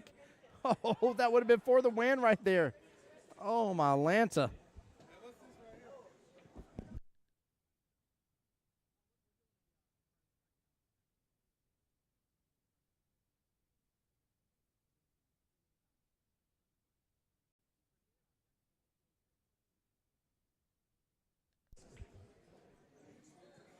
Goodness gracious.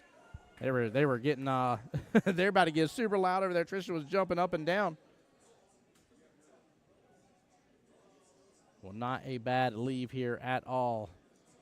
That's where this 8-ball is saving right there on that right-hand side pocket.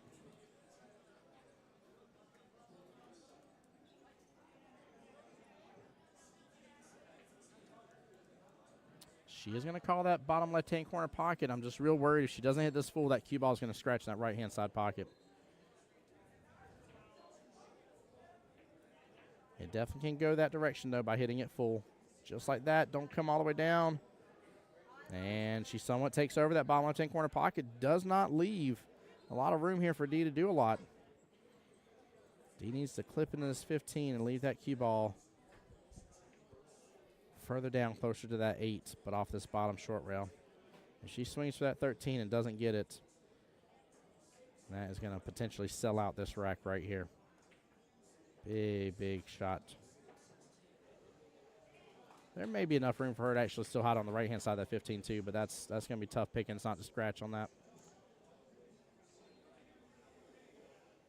I would at least say take a look at it. It's just tough how close she is to the pocket. Ba-doop-boo.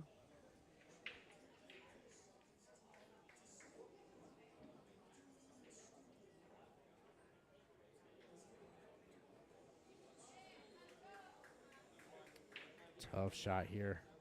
I don't know if she still has a timeout or not, but I definitely would call one if so. She's going for this shot. She clips it good, but doesn't happen. And opens up beautifully for that 8 bottom left-hand corner pocket.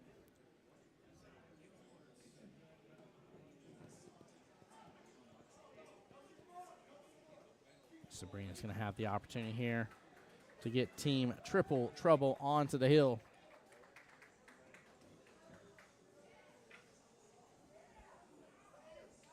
I didn't see that earlier. Here we're saying mean pockets. And you're talking about that 5-ball dropping. Yeah, you got to play the defense there. You're right, Gary. Absolutely right, man.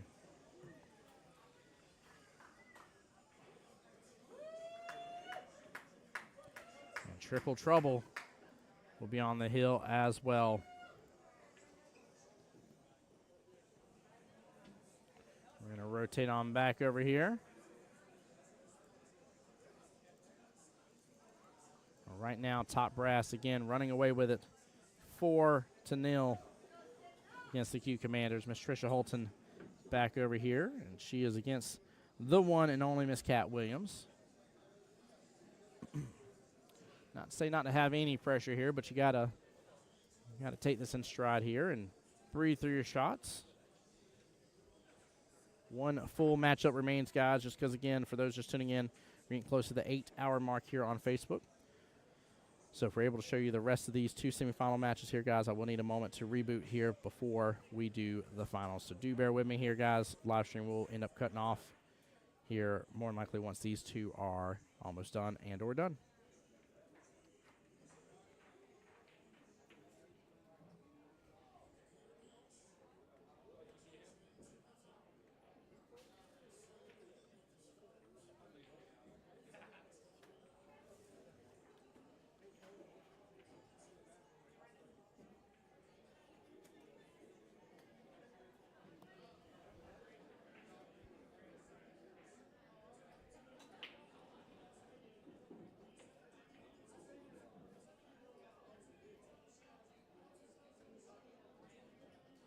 Good shot from Miss Trisha. Good eyes for her 6 ball. Honestly, it's not blocking the 8 or really doing an effect on the 11. So 6, then the 7. Then work on your 3-2 situation. Could go ahead and get the 2 if you feel comfortable getting back out into a position for the 6 again and go ahead and go 2, 6, 7, and then 3. Have the 3 as your out ball. Again, you just got to feel comfortable getting back out into position for the 6, and looks like she did. She didn't really change too much there.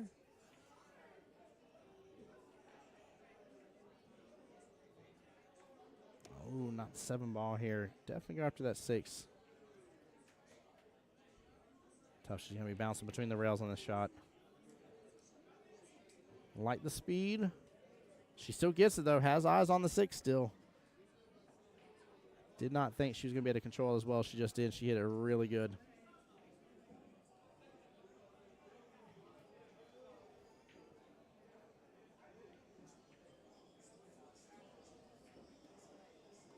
Yeah, Gary, I agree. The defense didn't have to be played perfectly. A moment ago, 8 ball was far enough out. Yep.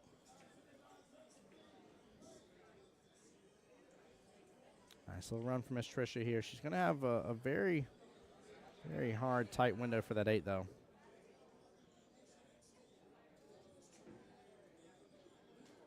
She may actually opt to come all the way down with this bottom short rail and back up, but I'm really afraid with how much of a blocker that 11's playing for her. She's trying to control it. And it does not drift out. She's going to have eyes on this. Top brass may get the win here. She's going to have the opportunity to close it out for her team. Send them into the finals. This is huge. A 5-0 victory in the semifinals could be massive.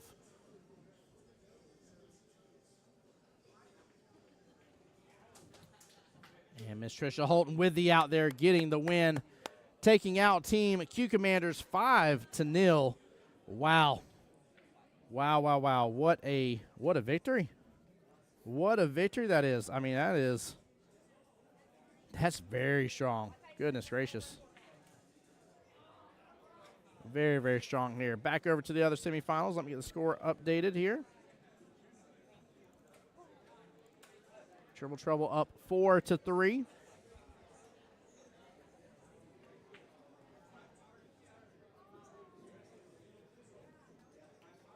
Team Top Brass has been swinging hard today.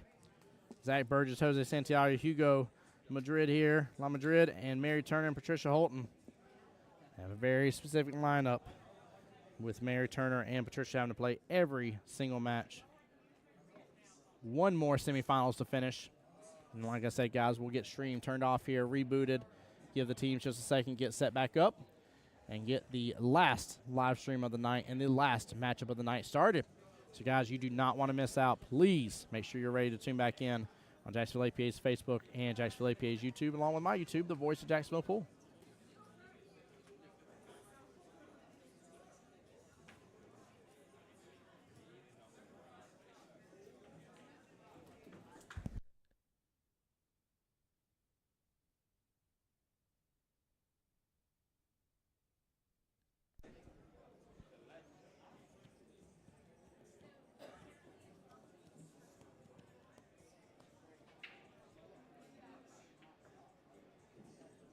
Good little run opportunity for Miss Brenda Kelly. She hits it good. QBall travels a little bit further left.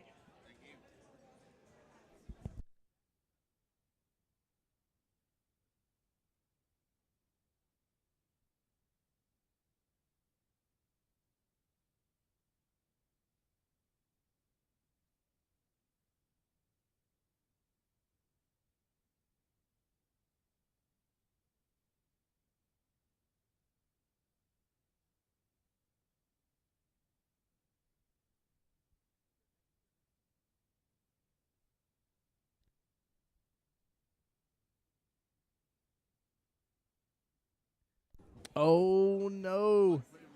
Miss Brenda Kelly for rack and rolling. Just scratched on the 9.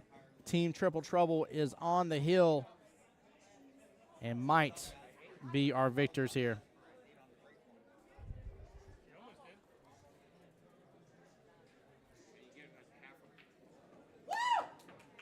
And as you can hear from Miss Debbie's early scream there for the stream, Triple Trouble will be moving on to the finals. Guys, my name's Tim Jones. On behalf of Jacksonville APA, the home to the Voice Jacksonville Pool, it's been my honor, my pleasure giving you so much action here today for the Team Captains Tournament here. Don't go anywhere. Got a close stream, get things rebooted. I'll be back here shortly, guys. Much love, y'all. See you shortly.